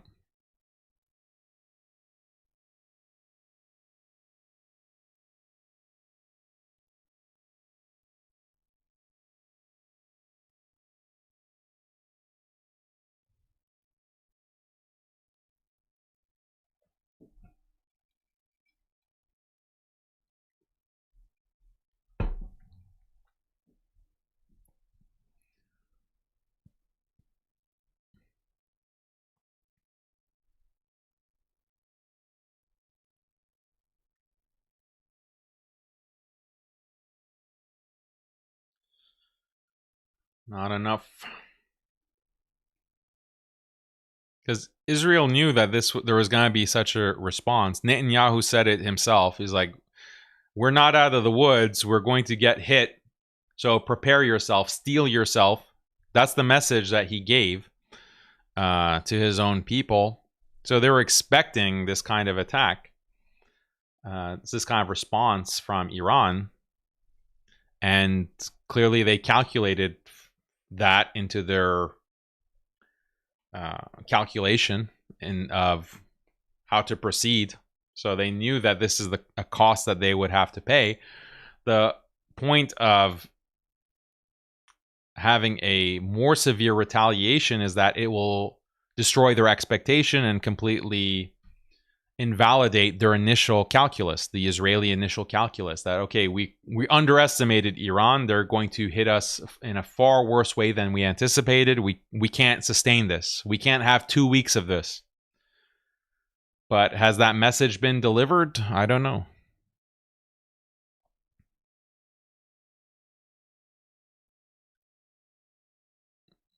Nablus.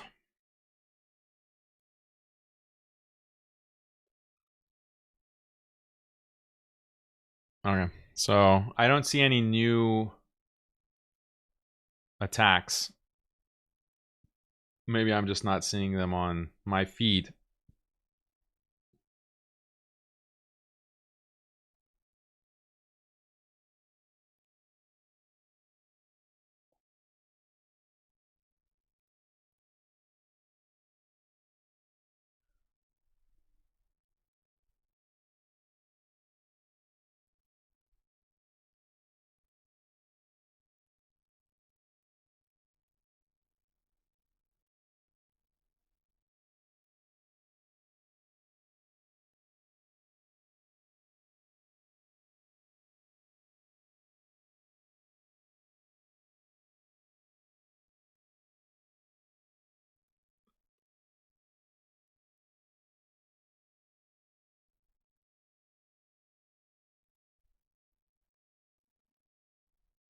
Yeah, this is the argument that I mentioned before.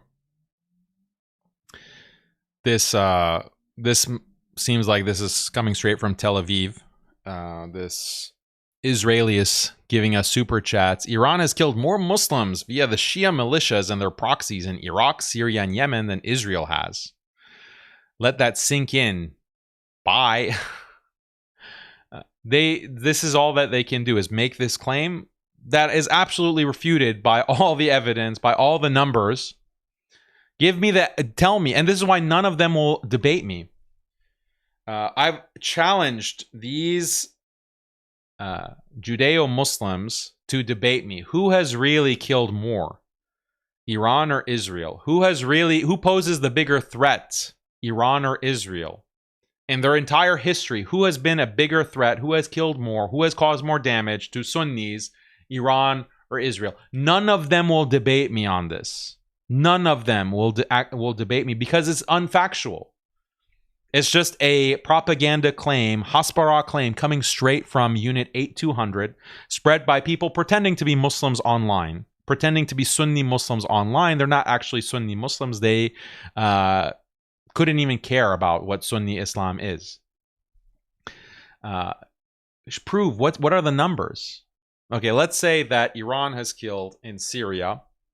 Let's take your most extreme, like according to the official estimates by human rights groups, that the Iranian side in the Syrian civil war, if you combine Iran, Assad, Hezbollah, that's 400,000.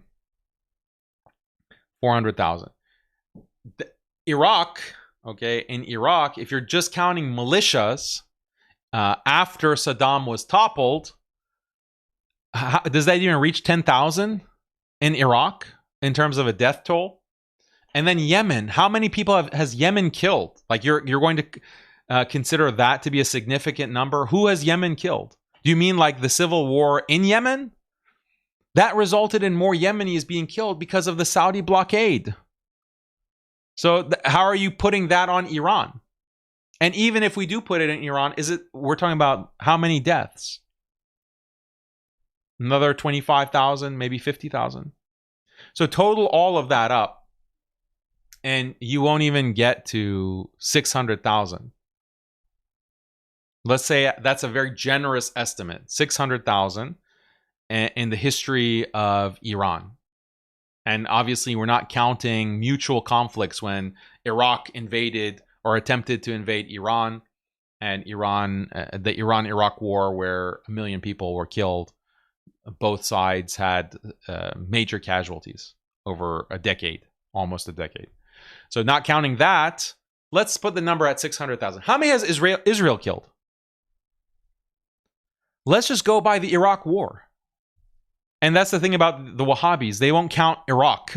Or they'll somehow say, no, the Iraq war, those deaths in 2003 with the US invasion, that's also Iran's fault somehow. Because I have this information that, Iran says that it's actually to their benefit if Saddam is taken out. So therefore, that means all of the deaths in Iraq and the entire Iraq war, that's on Iran. Like, these are the kinds of morons that we're dealing with. The Iraq war was based on intelligence, false intelligence from Netanyahu to put the pretext that Saddam has weapons of mass destruction. Therefore, they're planning an imminent strike on the West, on the United States. So those WMDs have to be taken out. This was false intelligence from Israel. From Israel. Israel was behind the invasion of Iraq. The neocons, the Zionist neocons in the US government were the masterminds behind the invasion of Iraq, which led to the death of millions of Muslims. Millions. And here is the death toll. Just from Iraq and the so-called war on terror.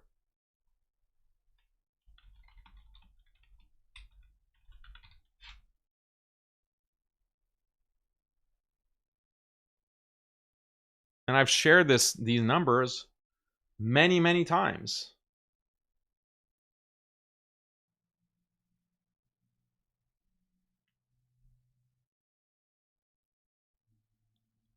U.S. spending on Israel's military operations and related U.S. operations in the region, at least $22.76 billion and counting. That's a massive underestimate. Human toll, including indirect deaths of post-9/11 wars, 4.5 to 4.7 million. Do you see this number? Do you see this number here? This is from Brown University. Cost of War Project. Go and bring up this website and you can see. Cost of War, Watson Institute for International and Public Affairs, Brown University, Cost of War Project. Do you see that 4.5 to 4.7 million death toll? That's Muslims. Post 9/11, who do you think was responsible for 9/11? Number one. Number two, who do you think was responsible for the Iraq War? Was it Iran? Was it Iran? Was it Iran actually that hit the World Trade Centers and the Pentagon on 9/11? Was that Iran? Was it Iran that was calling for a massive war on terror? Or was it the neocons? Do you know what a neocon is? Do you know what the Zionist neocon project is in the Bush era? That's the death toll, 4.5 to 4.7 million. And what do these Haspara shills come with? They say, no. Iran has killed 50 billion, 60 trillion Sunnis. Iran has killed 1,000 gajillion Sunnis. That's all that they can say. We show facts and figures, we show numbers, we show actual figures, and that's just Iraq, and that's post 9/11. That's just war on terror related. Is 4.5 to 4.7 million. We're not even counting the intra-Sunni wars. We're not even counting the amount of death and destruction caused by sectarianism and nationalism. When Saddam Hussein massacres 100,000 Kurds, Sunni Kurds in Iraq. Are you going to blame that on Iran too? Or when Saddam massacred anywhere from 100,000 or 50,000 to 200,000 Shia Iraqis in Iraq. Are those deaths, who do we blame those deaths on? Do we start blaming Sunnis? Like Sunnis are responsible for that? If you're going to blame Syria on Shiis and Rawafid, then that means you should count Saddam's massacres and put that on the head of Sunnism. By that logic, like who would agree to that kind of idiocy? Yeah, no, Iraq, the 4.5 million, that's because of Iran. Iran was the mastermind of 9/11, and Iran was the country that you had all of these Iranian officials in the Bush administration that were pushing George Bush to go and invade Iraq.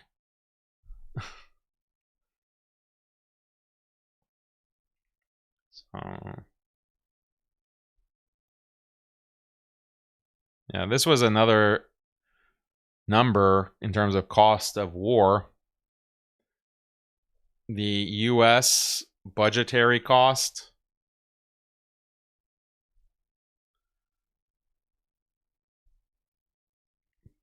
post 9/11 wars, 8 trillion. The vast economic impact of the post 9/11 wars in Afghanistan, Pakistan, Iraq, Syria, and elsewhere is poorly understood by the U.S. public and policymakers.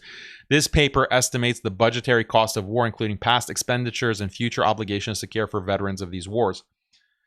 $8 trillion. What do you think the price tag is going to be for U.S. war on Iran? Iraq didn't have a nuclear program. Iraq didn't have, Saddam didn't have hypersonic missiles.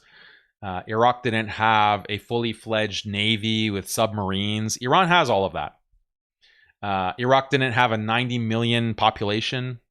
Iraq didn't have the kind of mountain ranges like the Elborz Mountains that Iran has.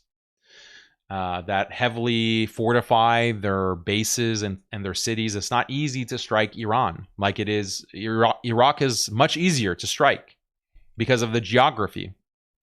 Maybe you don't realize this. Let me show you. If we go to change the map layer to show...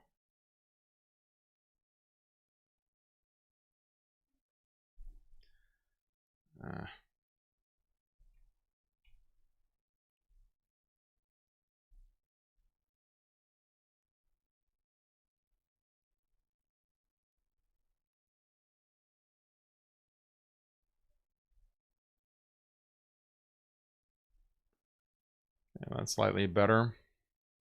Okay, look. These are all... This is mountainous region. The Elborz mountain range here. That is like a shield. Shielding Iran on the west side.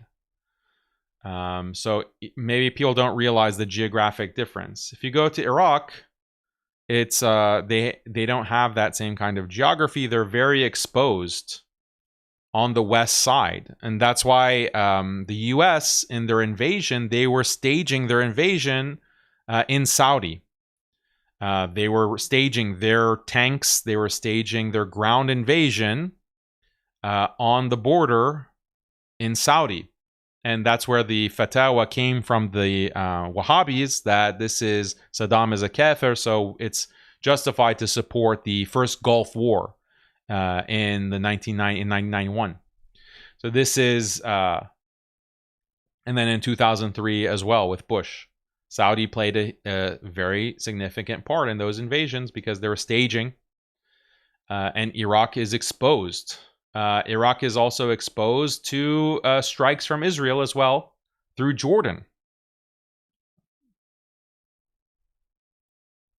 So Israel has this pathway through Jordan. I wish I could. You can see my cursor. Let me. Like I'm pointing with the cursor, but you're not seeing my cursor. Oh, great. Why did that happen? Okay, there. You still don't see my cursor. Thought I changed the setting.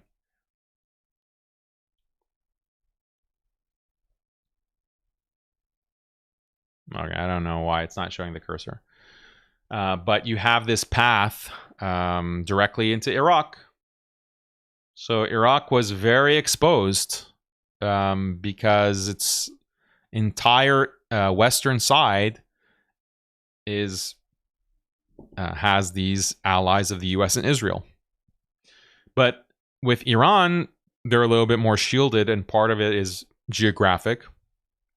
Part of it is political because you have Iraq that is divided between areas that are more controlled by the U.S. and more controlled by Iran.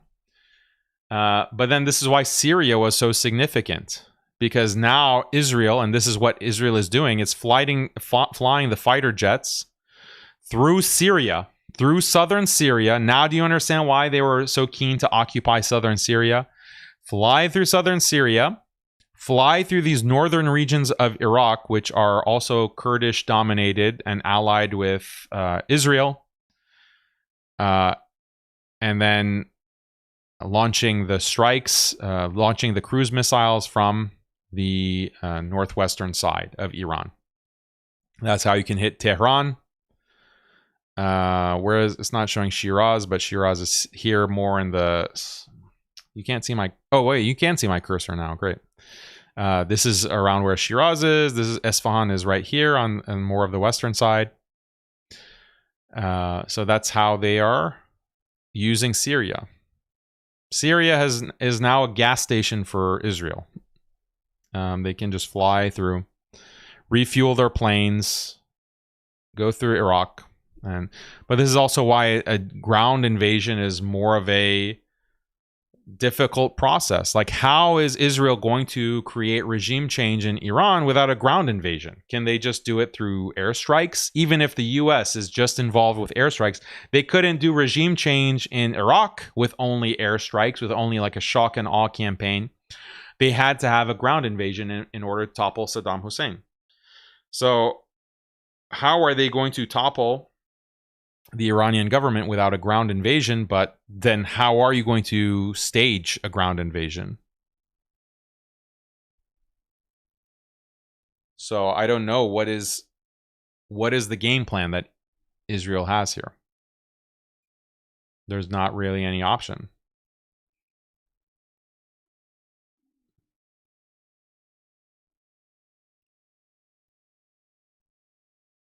And that's why some have suggested that maybe all of this is going to lead to dropping a nuke. That's really what Israel is planning, that they are planning a nuclear strike that will cause so much damage and then you can...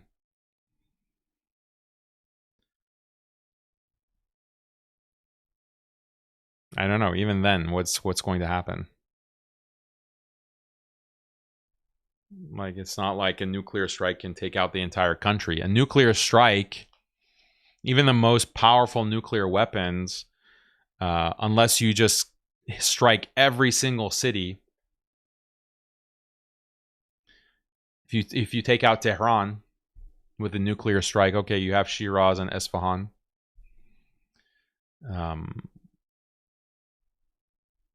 What is going to be, even in that extreme scenario, it's hard to see what is the game plan.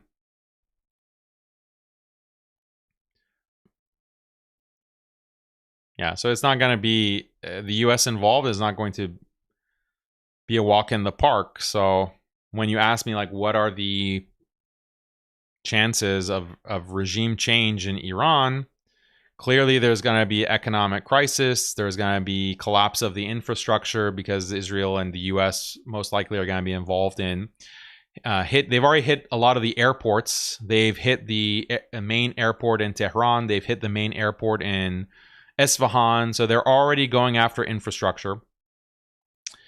And the Natanz base, by the way, the nuclear enrichment facility, they have, it seems like, completely destroyed it. So one of the enrichment centers or facilities has been destroyed. And they are claiming now that it's not leaking nuclear material, but those are initial assessments. It's significant damage that has been caused, but it's not the only enrichment facility. There are others that are more secure than Natanz, but yeah.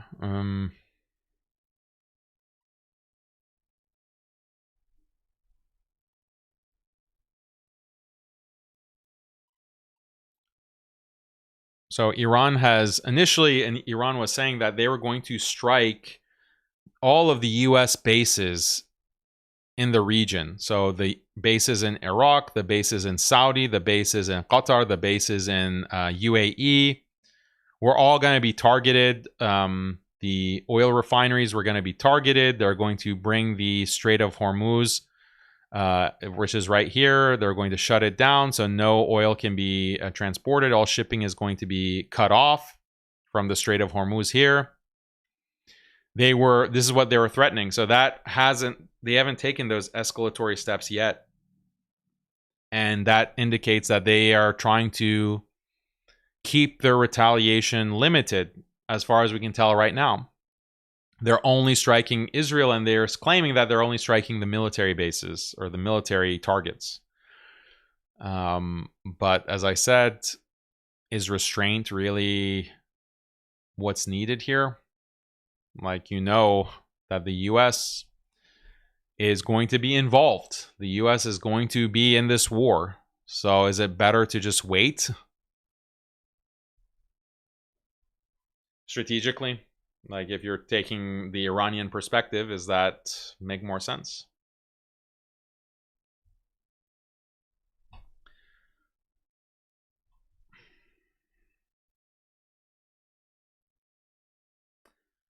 Let's see. What other chat? What else do you think?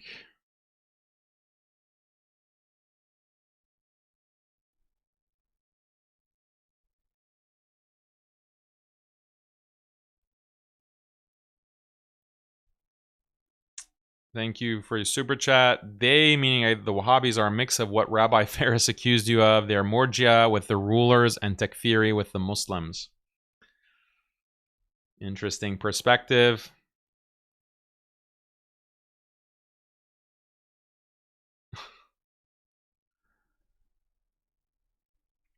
Batman, thank you.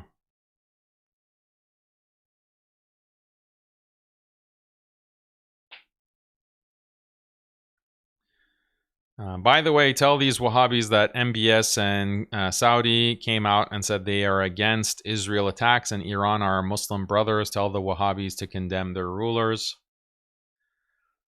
Yeah, well, the Madkhali Wahhabis will be a little bit more silent, but the other Wahhabis who are not Madkhali, they're still celebrating.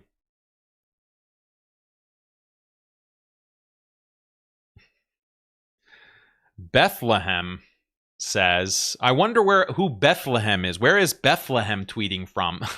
Iran literally helped Assad, who is kafir, to kill more than 1 million Sunni Syrians. Actually, it wasn't a million. I told you. It was 10 gazillion Sunni Syrians were killed, actually. Your figures are completely off. Iranian regime is as evil as the one in Israel. I tweet from Bethlehem. Thank you, Yasin.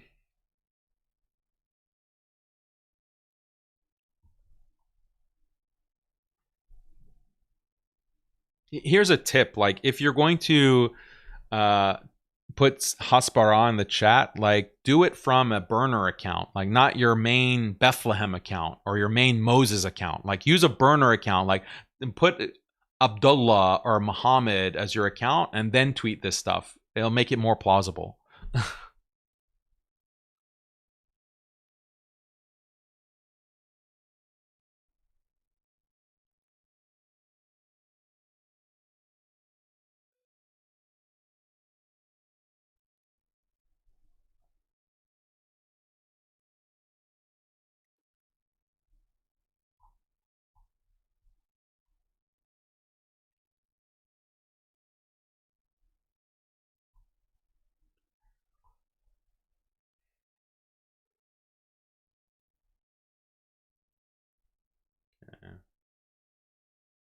Good to see you, brother Labib.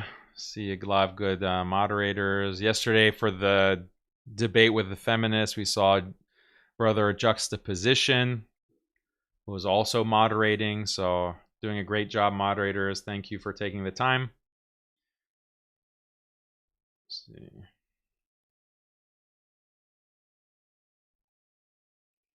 So we're going to continue to cover this war, and let me know like what you guys are interested in me covering, inshallah, and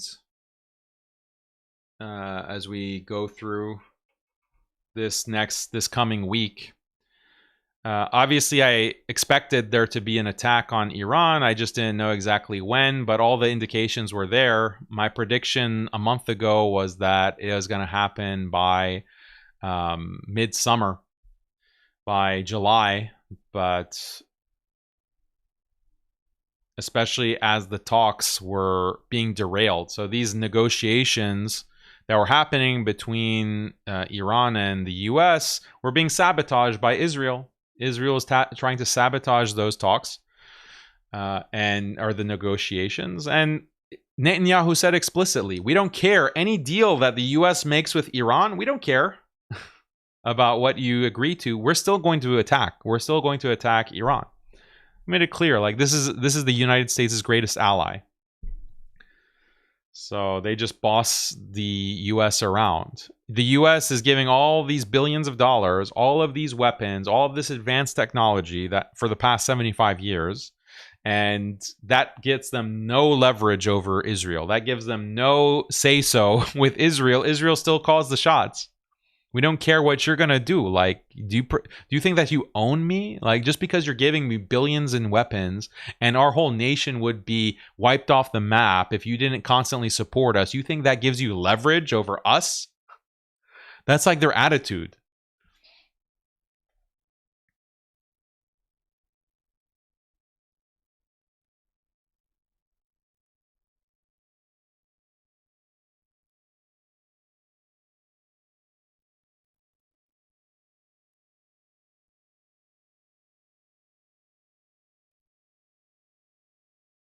Muhammad says, I'm Zaidi.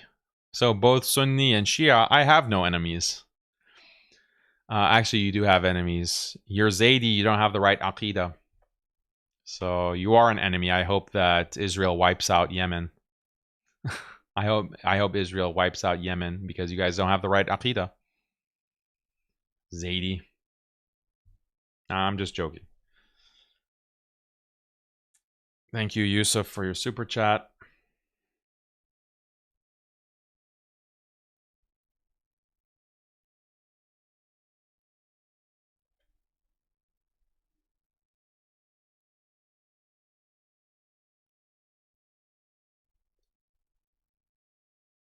Yeah, let's see if there is any.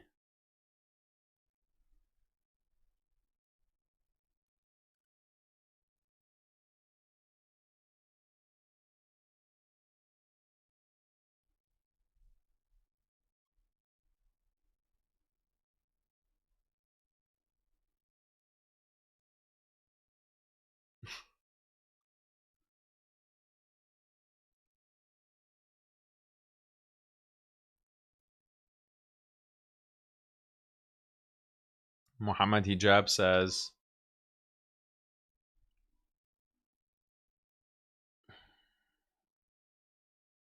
Israel should stop using human shields in Tel Aviv by embedding its military in civilian areas.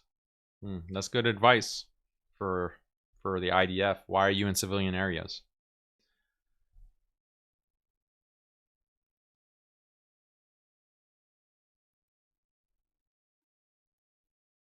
Here's more footage from Tel Aviv. This is all for show, guys. This is a sound stage. This is in Hollywood, actually.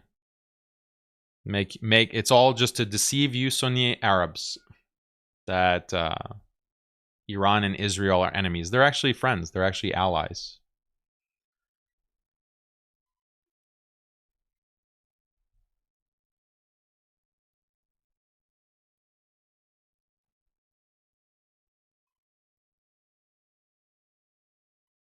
Whoa. It's like a mushroom cloud. Okay, that's serious. Let me turn on the sound for that, and hopefully I'm not going to be stupid enough to leave it on while I'm talking.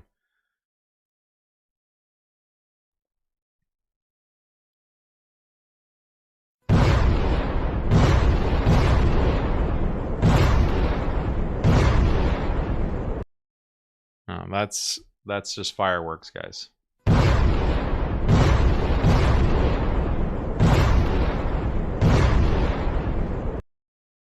No, that's a mushroom cloud. So maybe they hit one of the Iron Dome batteries and that ignited a lot of missiles and it led to that huge explosion.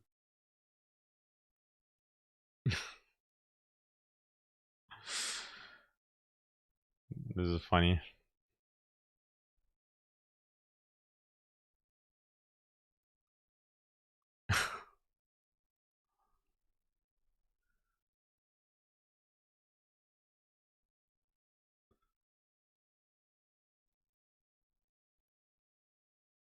Photos from Tel Aviv.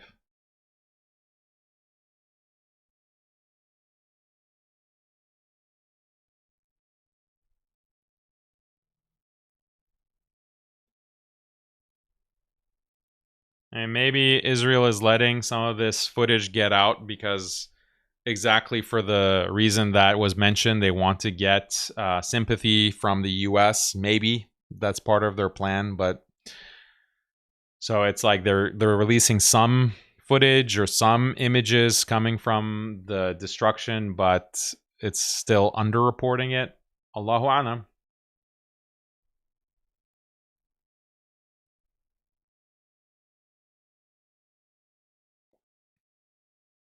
Yeah, these are densely populated areas. Like, look at where they're launching rockets from. This is what they're constantly accusing the Palestinians of. They say, well, we have to level all of Gaza because Hamas is launching rockets from densely populated areas. What is more densely populated than this in Tel Aviv? They're high. It's like right next to a high rise.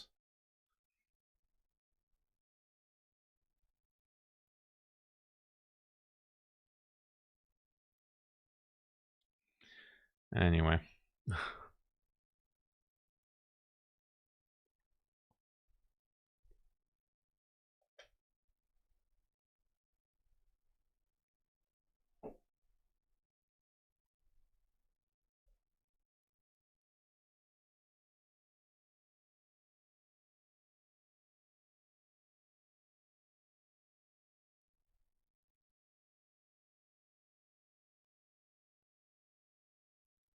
Wow. Alexander Dugin is calling for blood. This is the Russian philosopher, the intellectual mentor or of Putin. After losing almost all military commanders of Iran, Iran has to hit at least Netanyahu or Smotrich or Ben-Gvir. Just bombing show is not enough. There are goals to target and to destroy. So it's crazy how the entire world is out for blood. The entire world is like calling for Iran, like don't hold back, even in Russia. I like this tweet. How did Pakistan escape the CIA Mossad, RAW, and Soviet Union, the whole world, and still managed to develop nuclear weapons. It's amazing, isn't it?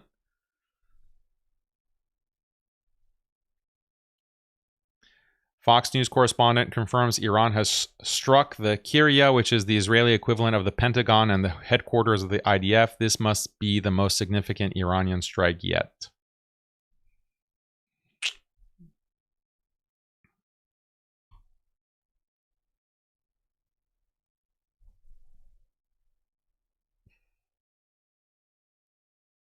This was a funny tweet. White smoke over Tel Aviv indicating a new Jeffrey Epstein has been chosen.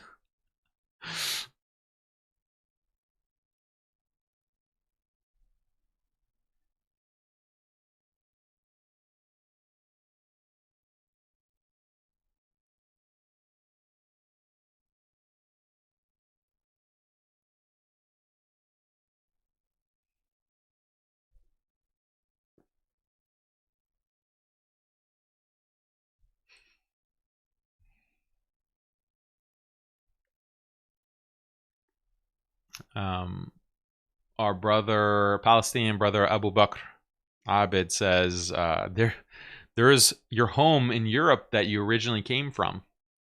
Hard story to read, guys, where you have this propagandist, this disgusting genocide promoter, Elan Levy, saying, I'm safe in my building's bomb shelter. This is the second time in a few hours we've run downstairs. Unlike lone Houthi missiles, here, direct hits in Tel Aviv, you run down and there's a real chance there's no home to return to. Really making me sad.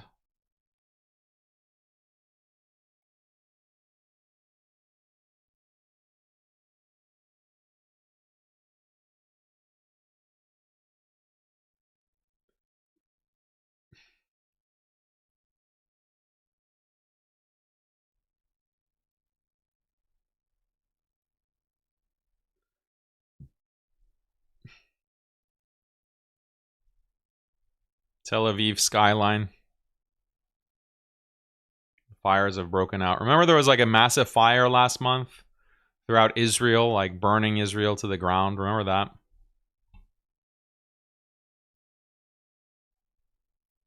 No fire has ever had a higher approval rating than that fire. That was scorching the Zionist state.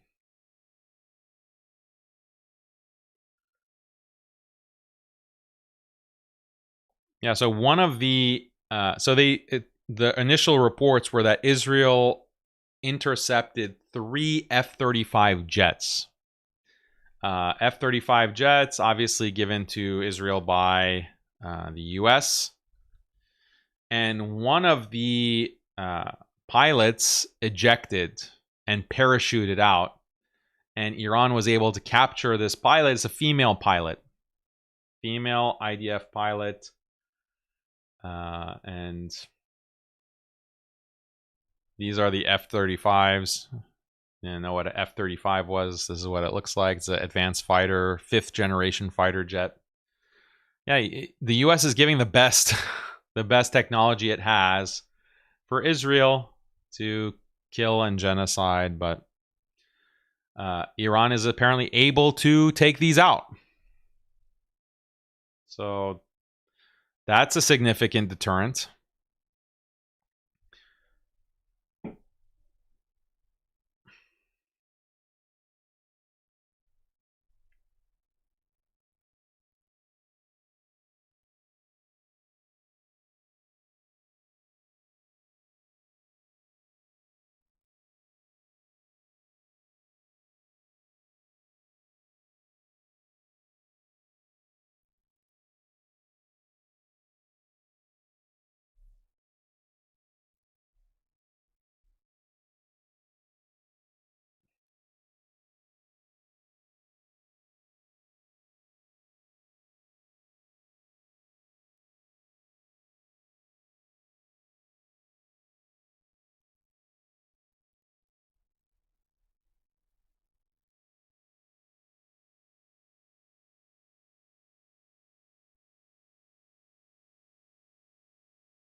Does this war prove that Israel controls the US? It doesn't prove something that's self-evident.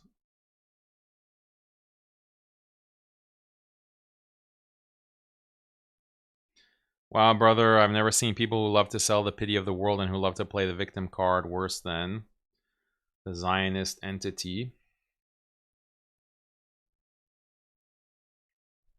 True.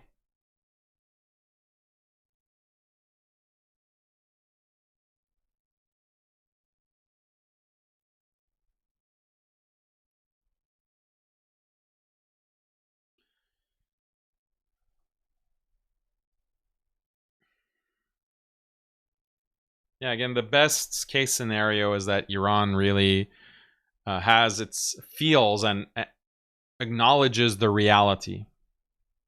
And this is the reality that we all need to recognize, that our backs are against the wall. If you understand that your back is against the wall, there's nowhere else to retreat to. That changes your behavior. You no longer have anything to lose. And it's just hard for me to see why the people who are in the midst of getting attacked, like they're being bombed as we speak, they still feel like there's other options than full throttle, going full measure. So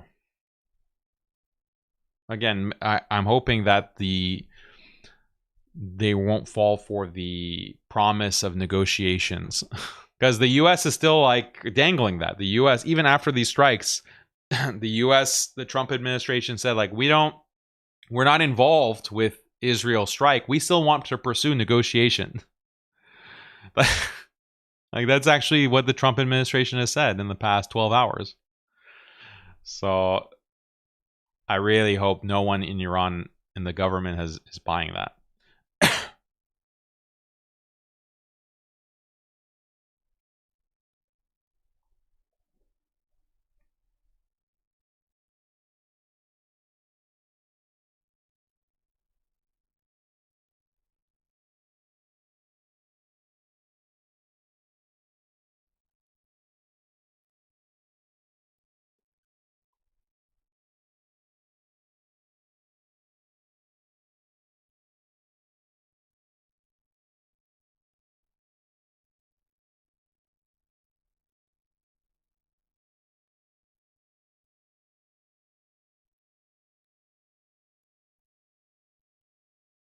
I mean, what is this supposed to prove?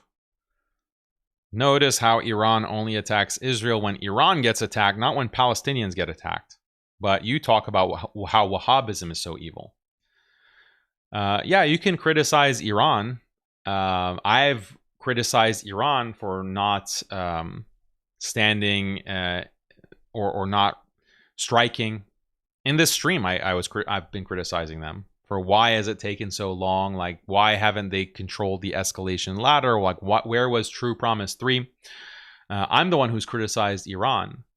But how is this a comparison with Wahhabis? How is this a comparison with the difference between Iran and Wahhabis is that Iran actually does pose a challenge. Iran does pose opposition. Iran does arm resistance groups. Iran does oppose Israel diplomatically and militarily.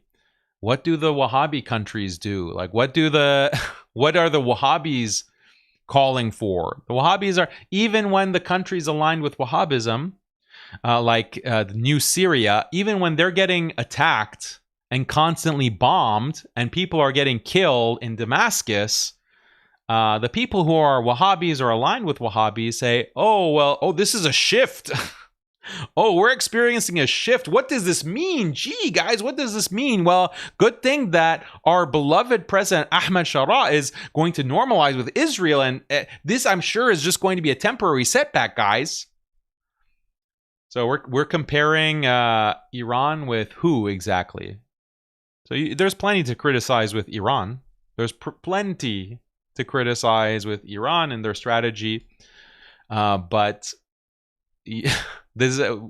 Wahhabism is completely different. Wahhabism is the ideology that is assisting Israeli geopolitical strategy in the Middle East and ultimately the entire Ummah. It's Wahhabism that tells Muslims that you have to constantly be infighting. We have to have constant civil war, because unless every Muslim accepts the Tawheed, scare quotes, Tawheed, of Muhammad ibn Abdul Wahhab, they're not true Muslims. They're actually kafir mushriks, and they're a worse problem than Christians and Jews and Hindus. So we have to eliminate those non-Wahhabi Muslims, quote-unquote Muslims. They're actually mushrik, murtads. We have to eliminate them before we can address anything else. What does this do? Causes non-stop civil war, non-stop infighting, non-stop self-destruction, where in 75 years of occupation by the Zionist state, we're still debating, oh, should the Muslims unite? Should the Muslims get together and try to repel this genocide that's expanding across the Middle East and all of these countries, one by one, whether it is Iraq, whether it is Somalia, whether it is Sudan, whether it is Libya, one by one being taken out. Like, maybe we should unite, guys. Like 75 years later, we're still debating this. Why? It's because of Wahhabism. It's because of Wahhabism. Sunnism, what is the official title of Sunnism? Ahl Sunnah wal Jama'ah. What does Jama'ah mean? What does Jama'ah mean?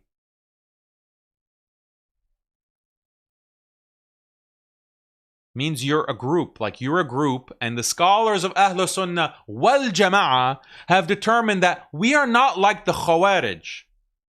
We are not going to elevate every single difference into something that is going to cause us to fight each other or to consider each other to be kafir. We're not going to do that like the Khawarij did. We're different from the Khawarij. We believe in the Jama'ah. We tolerate a certain level of differences. And that's how we can be Ahl Sunnah wal Jama'ah. That's why we can have multiple madhahib, the madhabs. Did you know that in certain parts of Islamic history that the madhahib were takfiring each other? Did you know that the Hanbalis were takfiring the Hanafis, and sometimes vice versa? Between schools of fiqh, they were takfiring each other, they were fighting each other. Did you know that that's a part of Islamic history? If you want to create non-stop civil war and internal conflict in the Ummah in the year 2025, you will say that, hey, actually, we should be fighting just like the Hanbalis were fighting the Hanafis and takfiring the Hanafis. You can cherry pick these periods of Islamic history where there was a fitna, where there was conflict. You can cherry pick even the fitna that affected the Sahaba. Even the fitna, the first fitna, the second fitna that affected the Sahaba, the fitan that affected the Salaf. You can find periods of fitna where there was civil war between the Muslims, and you can point to those and say, this is what Islam is about. It's about civil war. It's about a purity of creed. And anyone who is not on this exact aqidah, we are going to fight them even worse than we're going to fight the kuffar. And this is the Wahhabi trick that, unfortunately, many Sunnis and Salafis, they fall for this because they have a very superficial understanding of Islamic history. You can always find periods of Islamic history where Muslims are takfiring each other and fighting each other. That's called cherry picking. There are other periods of history, and in fact, that's the majority of Islamic history, where these groups, despite being distinct groups, and despite having differences in aqidah, they were not fighting each other. In fact, they were living together harmoniously, and they were allied together. You can also find those periods of history. The Wahhabis, because they are using this weapon of aqidah to disunite the Muslims, to cause division and constant civil war, often for a political purpose that aligns with the Israeli Zionist purpose, they will cherry pick times of fitan, times of conflict, times of takfir, and say, "This, see, there's precedent for the takfir that we're doing now. There's precedent. Ahlul Hadith were doing this takfir. Ahlul Hadith were doing this takfir in the 9th century. And oh, by the way, don't you know about the Fatimids and how they were backstabbing the Ummah? Well, that's exactly what Iran is today. Iran is exactly like the Fatimids. They won't point to the other periods of Islamic history. They won't point to the other regions within Islamic history where Shia and Sunni considered each other deviant or even takfired each other, but they were able to live together. What about those periods? They'll ignore that. They'll ignore that, and they will actively conceal that. This is a psyop. This is a deception. Ahlus Sunnah wal Jama'ah has made has developed this level of tolerance for the sake of preventing constant civil war. It's a survival mechanism, and it's more critical than ever. It is more critical than ever. That's why when I see a moron retard like Jake Brancatella and Fareed and Adnan and Abdul and whatever other Wahhabi moron inflaming sectarianism at this moment, this existential crisis moment, then I'm going to be very opposed to that. And I'm going to dedicate a lot of time to completely eviscerating, annihilating, destroying their retarded, their stupid, deviant ideology. Spending months to release a 3.5-hour documentary to completely eviscerate their stupid, deviant ideology and point to this is the source of our problems today. This is the source right here. That's why I'm spending so much time to humiliate them, challenging them to debate. Man up. I just debated some floozy OnlyFans process. At least she had the courage, she had the balls to step up and debate me. At least she had the balls, but you Wahhabis, you don't even have that. Even the floozy Pakistani Miss Pakistan has more courage than these Wahhabis. Like Fareed. You ask Fareed a basic question, he can just post cat gifs. He can post cat gifs. Yeah, Daniel's a shirk apologist. Why? Why? He says that it is not known with certainty to be shirk and to be kufr if you have this doctrine. So he's a shirk apologist. And he's defending shirk. Yeah, this is basically soft takfir of me. And then I point out that, hey, Sunnis also have this doctrine, or they have a doctrine that is exactly like this, or resembling this. If you're calling me a shirk apologist, you have to also call these people, these Sunnis, to be mushriks as well. He says, no response. I say, look, okay, fine. Here are the quotes. Look at what Ibn Hajar al-Haytami says. Look at what As-Subki says. Look at what As-Suyuti says. They're saying the same exact doctrine. So if it is known with certainty to be shirk, then say that they committed shirk and that they therefore are mushriks, because they don't have the excuse of ignorance. They're ulama, they're scholars. They're some of the most knowledgeable scholars of Islamic history. Go ahead and takfir them if you are so pure on your aqidah. What does Fareed do? He blocks me. He doesn't retract. He doesn't explain. He doesn't even attempt to answer. He doesn't even attempt to give some kind of, cobble together some kind of explanation. Go to your Wahhabi forums, go to your Wahhabi group chats, and ask for one of your Wahhabi handlers to put together some kind of response. Fareed can't be bothered with that. He can only block. So he just blocks me. And by the way, he's still commenting on me and talking about me, but he just can't handle a response. So not only will they not have a discussion, not only will they not have a debate, they won't even allow me to respond to them on Twitter. These are the Wahhabis. They have been LARPing as Sunnis. They don't believe in the Jama'ah. They don't believe in Ahlus Sunnah wal Jama'ah. They are not interested. And by the way, they're not interested in Tawheed. They're LARPing as being interested in Tawheed and defending Tawheed. Because the Tawheed that they're defending is the Tawheed that was invented in the 18th century by Muhammad ibn Abdul Wahhab. That's the Tawheed that was invented to takfir the entire Ummah. to takfir the entire ummah and declare jihad, offensive jihad on the entire ummah. That's the tawheed. That's tawheed. That's not the tawheed of Islam. So don't let them LARP as defenders of tawheed. That's not tawheed.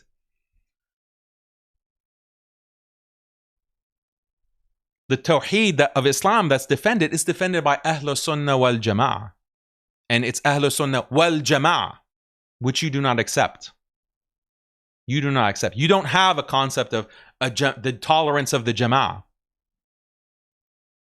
You have a belief that every group that diverges from you in any single point of secondary or tertiary aqidah is a kafir or a mushrik.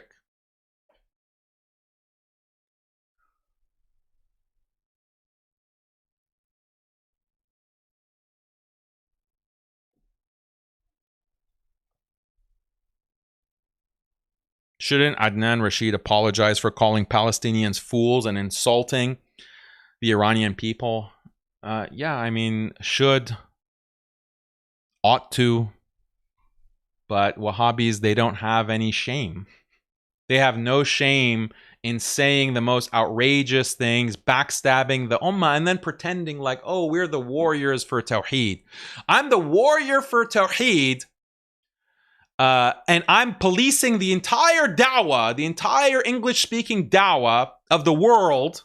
I'm policing whether you have exactly the right aqidah and you have exactly the right opinion on this issue and this issue and this issue. But I will refuse to say anything about the Hindu temples being built on my side of the world. I will refuse to say anything about the Abrahamic religion being spread in my side of the world. I'll have nothing to say about the shirk practice literally in my country, in my on the Arabian Peninsula. I'll have nothing to say about that. But I am a warrior for Tawheed. I have to police the Tawheed of the world.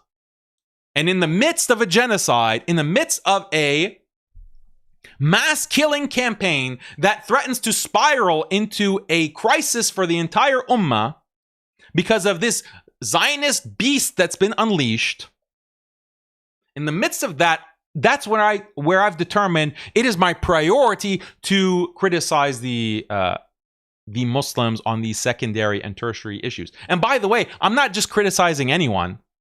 I'm not criticizing any Joe Schmo. I'm specifically attacking Daniel. I'm specifically going after Daniel. Even though Daniel is a Hanbali, even though Daniel is much closer to allegedly my aqidah than others, I'm specifically going after him. I'm specifically launching this all-out campaign specifically on Daniel. Why? Why is that, I wonder? Out of all of the other deviant Muslims or mushriks that you could criticize, why are you going after Daniel? Is it because Daniel is being very outspoken in criticizing Israel? He's being very outspoken in criticizing the alliance of these Gulf countries with the Zionist state in furthering the genocide of Palestine? Could that be the reason? Or is this all just a coincidence? Fareed, Jake, Adnan. These are the questions that any neutral, objective person should be asking. I'm not saying for you to just accept what I'm saying without any evidence, without any of your own reflection or insight. Go and check the receipts. Go and check what has been said if you're actually interested in it.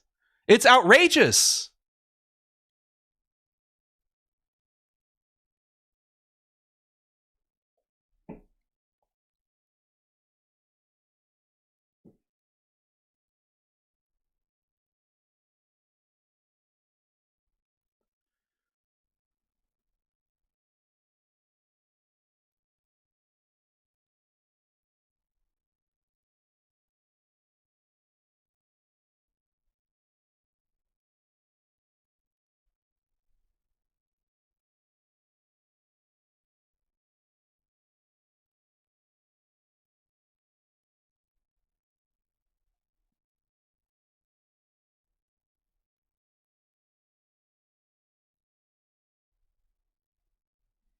Nikki says, Salam Daniel, Walaikum Salam. This is off topic, but wanted to say you did a great job in the debate with Miss Pakistan. Thank you, sister. That's really nice of you to say. I'm glad that it was beneficial. I'm going to do a post-debate analysis next week, inshallah. We're going to look a little bit more on the argument on male guardianship. It's important to talk about male guardianship because it's something that's been eroded, unfortunately, in Islam. And it's having disastrous consequences. I think I told you guys about the case where a group of sisters were thinking of taking a trip to South America, and they just wanted to, like a girls' trip. And these are like religious Muslims. They're good Muslim sisters, mashallah. And they just thought that, oh, we're just going to go and have a vacation, just sisters in South America. And then my wife was telling me about this. Like my wife was saying, I was surprised. Like, why do you think we can just go without our husbands, like with our wali? Like, we need the guardian to take us to travel. We can't travel without a mahram. And the sisters just hadn't occurred to them. And then one of them had asked one of these compassionate imams, can we travel without a mahram? And then this compassionate imam, who is leading one of these institutes, I wonder which one, telling them, it's fine as long as it's safe. You know, a group of Muslim women together, it's safe. You don't need a mahram. It's perfectly fine to just travel to South America. By the way, one of the most dangerous places for women to travel. I mean, no offense to South America, but that's the truth. Like, the crime rate is really high in some of these South American countries. But still, like, the concept of traveling without a mahram, this is not what is being taught. So even very religious sisters, like, it's not top of mind, it's not in their consciousness that, hey, Islam actually restricts your travel. You need to have a guardian. You need to have a male guardian who travels with you. And this whole idea of wilaya, guardianship in the family, has been eroded. And part of the reason is that some of the teachings of Islam get eroded in modern da'wah is because people don't understand the logical basis for it. They don't understand the logical basis for, or like the rational basis, intellectual basis for wilaya, for hudud, for example, for hijab even. So when you don't really get it intellectually, then it becomes easier to justify abolishing it or eroding it or adopting some kind of Western ethic instead of Islam, the Sharia. So it's very important to reassert the intellectual superiority of the Sharia, the intellectual superiority of wilaya, hudud, hijab, jihad al-talab, all of these Islamic concepts that I debate. That's really what I like to do. That's like what I like to do in terms of da'wah. And that's what I've been doing for 12 years now. I don't like to be arguing with Wahhabis. Unfortunately, they forced my hand. They forced me because they've proven that they're a bigger problem to an extent that I really had no clue about. I really had no understanding about how destructive the Wahhabi ideology is. But they have done a great job in convincing me that it is a cancer and it needs to be treated with very harsh chemotherapy.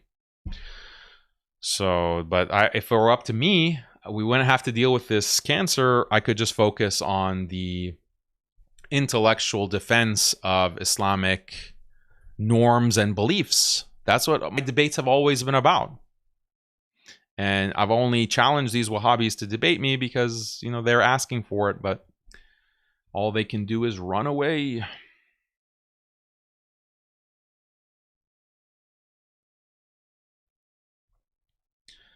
Inspector says, I've always questioned how siding with the Brit and Americans over the Ottomans and other Muslim nations could ever be justified.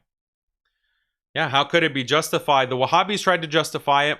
We showed you the fatwa of Ibn Sahman in the Wahhabi documentary. And none of the Wahhabis have had an answer for this. None of them have had an answer for this. And it's so embarrassing that this fatwa even exists. So they've just been avoiding actually addressing the fact that the most senior Wahhabi scholar is saying that the Ottomans are worse than the British. The British are Christians, so when the British are trying to destroy the Ottoman Caliphate, we have to side with the British.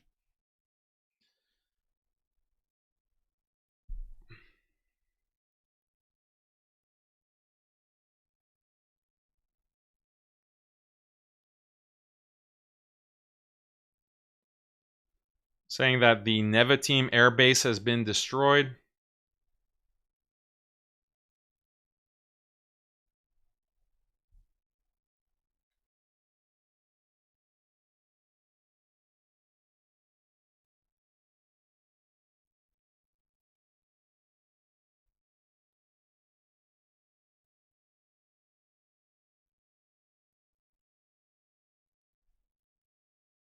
Dawa Train says, that explains why someone like Aviche Adre mentions Muhammad ibn Abdul Wahhab and quoting him also to push more sectarianism. What do you think?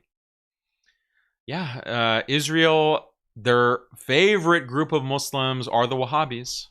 Wahhabis were instrumental in the creation of the State of Israel.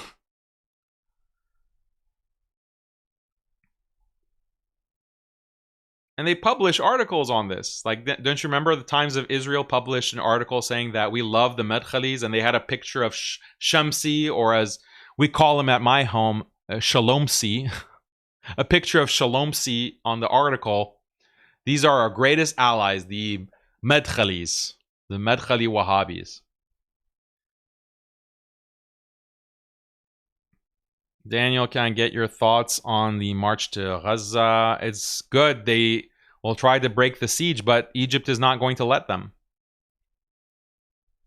What can be said? And there's been a fatwa from the Mufti of Libya, may Allah preserve him, who said that anyone who assists in stopping this march is an ally of the Zionists. And this is something completely haram. And you're declaring yourself as an enemy of Islam if you do this.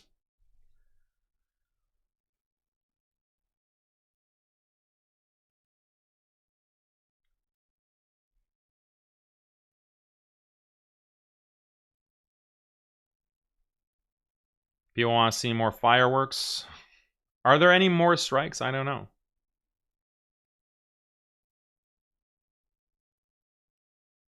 I'm looking for any new news.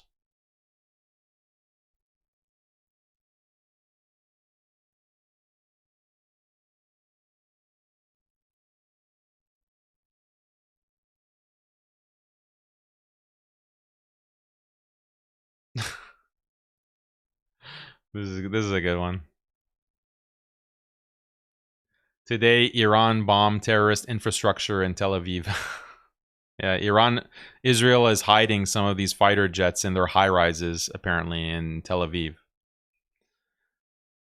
They just use these high rises to shield their weaponry. So, what choice does Iran have? Iran has a right to defend itself.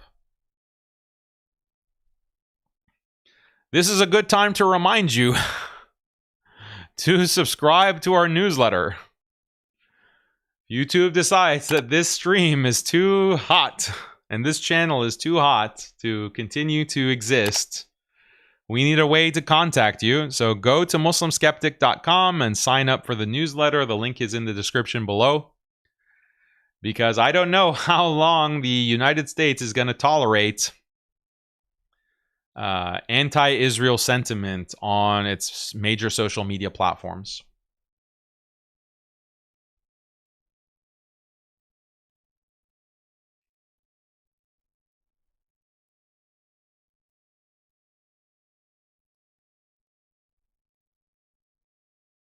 Yeah, see, look at this.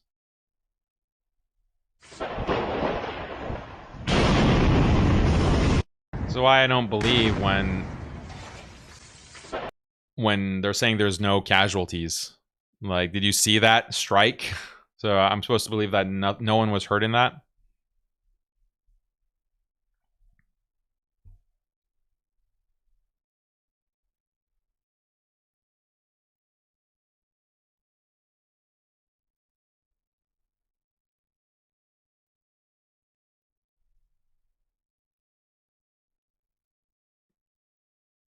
I don't really know if I can believe this.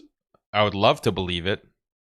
Pakistan announces its readiness to support Iran. Pakistani warplanes are ready to assist Iran and destroy Israeli missiles and drones. Pakistani fighter jets have entered Iranian airspace to support Iran. So this is just like a fan account, and it might be just engagement farming. Like, I really have serious doubts about that being true. We already saw this fireworks show. It's a mushroom cloud. The Onion says Netanyahu calls Iran strikes necessary to prevent the war he just started. We need to prevent war with Iran, so we need to preemptively strike them. I don't know what Joe Rogan is saying.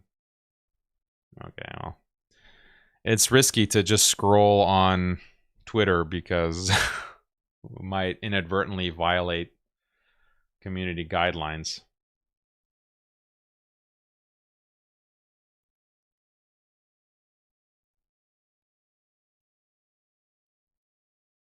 And this is a good demonstration of Iron Dome capabilities.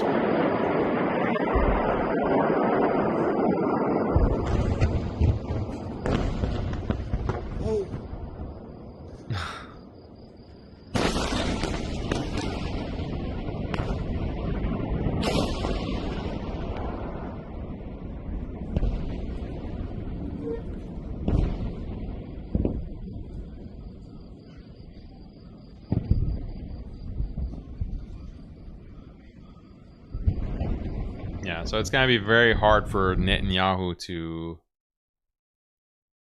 convince the Israeli population that they'll have to do this for another 2 weeks.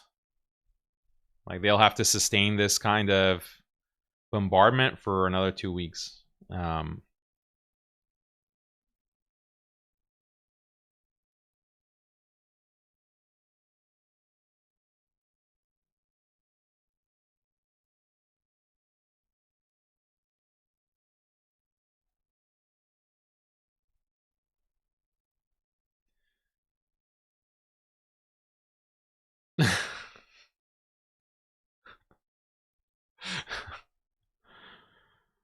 Settler is seeing the sun rising at 1 a.m. It's a good one.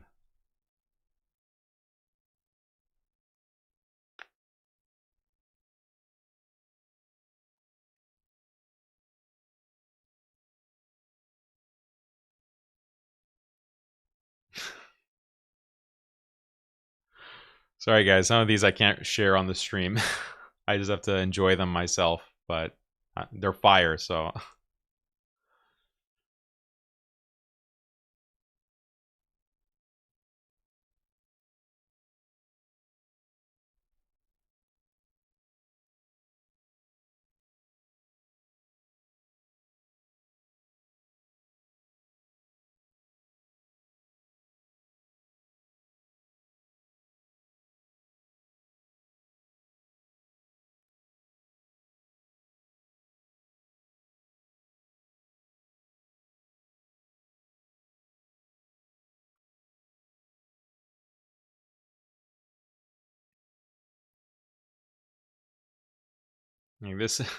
This is their missile warning system, red alert system. All of Israel is under high alert. I think the alert system just crashed because there's just too much.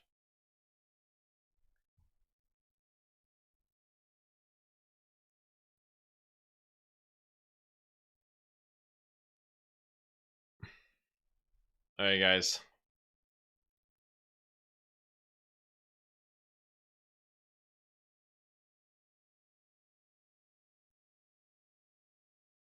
All right, yeah. So I'm not as black-pilled as I was.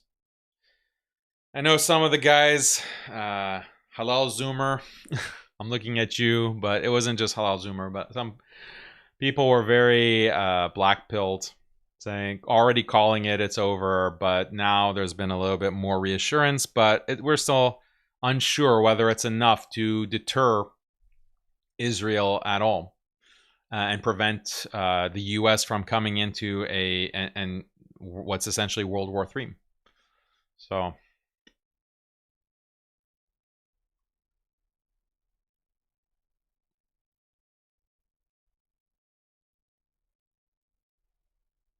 This is Israeli Prime Minister and most of the war cabinet are in the underground bunker just below the complex. This is the claim. And there's some damage to this building. Yes, it was struck.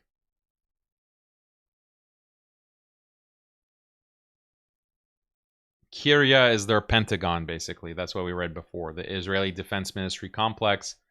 It has been hit, so people were denying that it was actually hit, but here's visual confirmation that was actually hit. So yeah, Netanyahu is in the crosshairs. Iran means business, so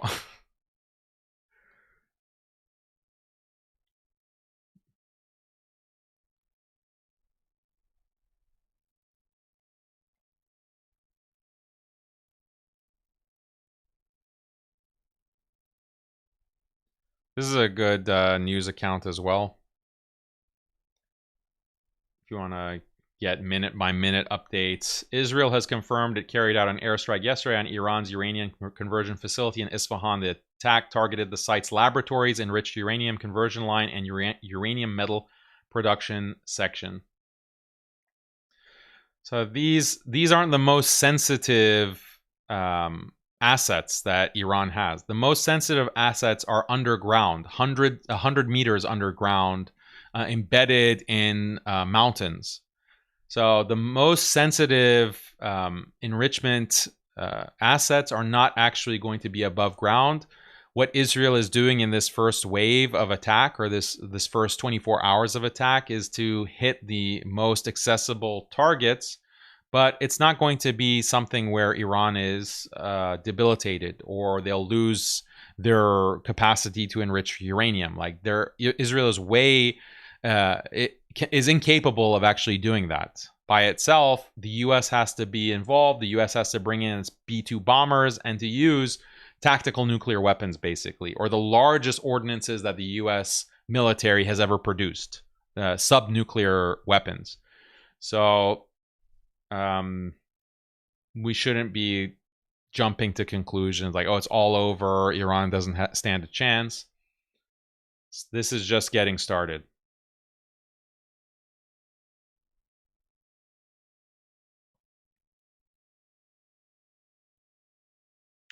CBS says U.S. troops were ordered into bunkers at 2 bases during the Iranian attacks.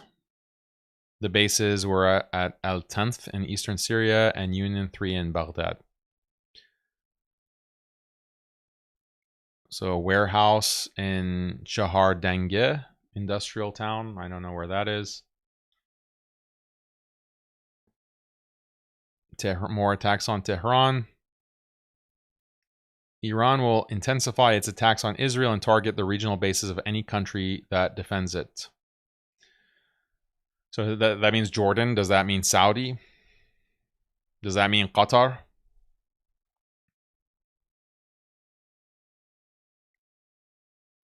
Pro-Iranian Iraqi-based groups have launched drones. This is 25 minutes ago. There was an initial launch of about 100 drones immediately after the attack last night, and they were all intercepted.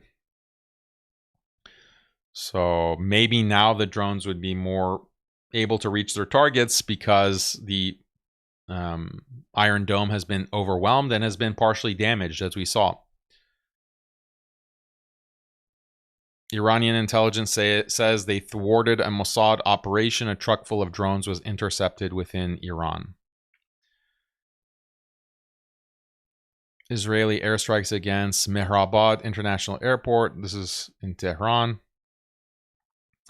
Yeah, so they're already attacking the civilian infrastructure of Iran.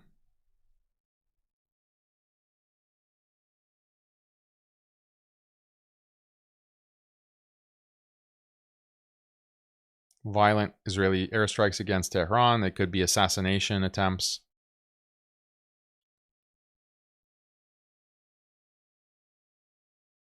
Iran's recent missile attacks kill 1 female IDF soldier and injure 70 plus others. Okay, if you say so.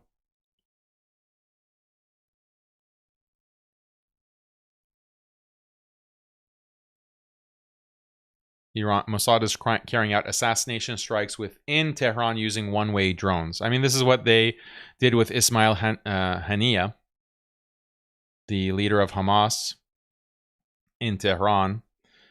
And the claim was that this was an internal operation. There were drones from inside Iran that were used to target the apartments where Ismail Haniyeh was staying. So the question was how extensive those capabilities were of the Mossad to operate drones from within Iranian territory. Seems like there is something to that claim. Death toll rises to 3. Missing individuals.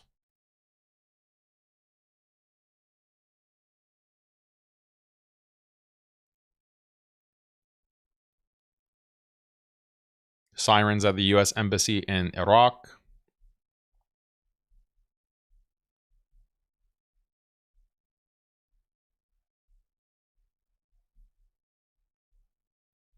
This is the moment Iranian missiles were launched from Iran. It's like stars in the sky.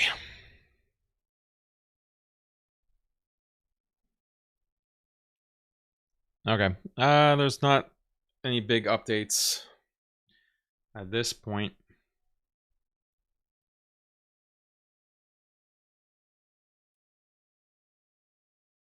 Okay, final call for super chats. I'm going to look at the chat one last time, and then I have to go. It's already been a 4.5 hour stream.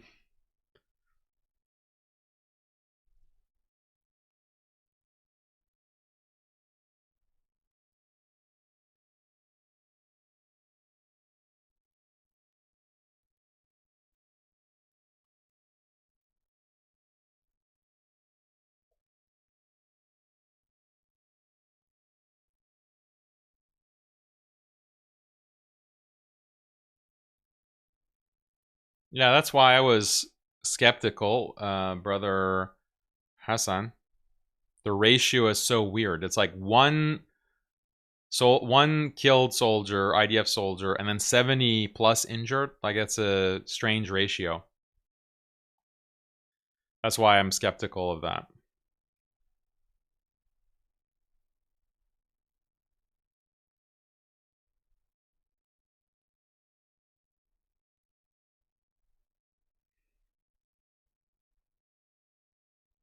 Could watch it all day.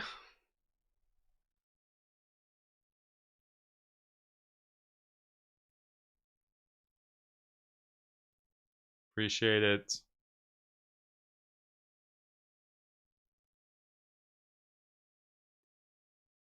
All the injured stuff is actually deaths. It's possible. Libib also thinks it's a lie. Dr. Sebastian, thank you for moderating. He also thinks it's a lie.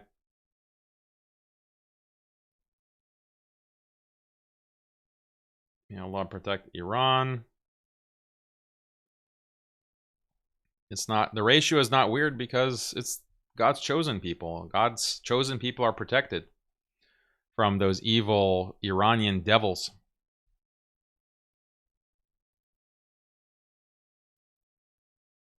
Super chat.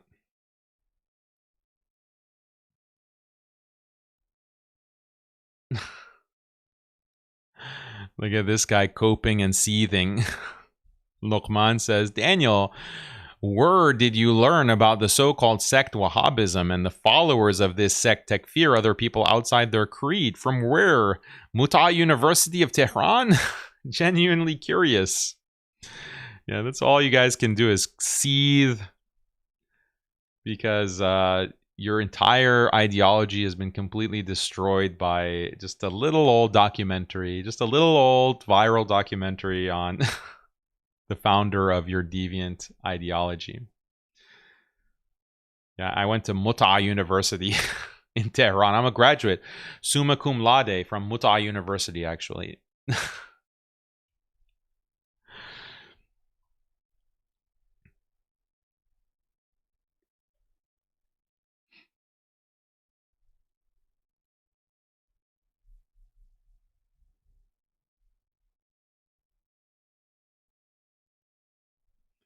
All right, guys. Appreciate all your super chats. I really appreciate your watching, tuning in. We're going to do more coverage because this is going to be a long war. It's going to be a protracted conflict, and there's going to be frequent news items to cover, inshallah. But tell me if there are specific aspects of the war that you want me to go into more depth, because sometimes I make a mistake about my audience, and I think that you guys are interested in certain things, but there's not much interest in it. And then other things that I cover, you're more interested in it. So just, you can let me know, and I'll see like which comments get the most likes in the comment section of what you really want to see covered. So,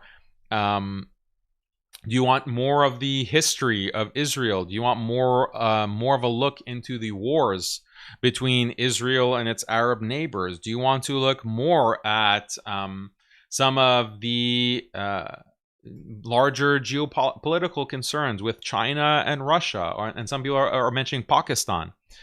Tell me exactly what you are interested in the comment section, and I'll try to prioritize that in my coverage, inshallah. Okay, guys, appreciate you, and I will see you, inshallah, on the next stream. Assalamu alaikum wa rahmatullahi wa barakatuh.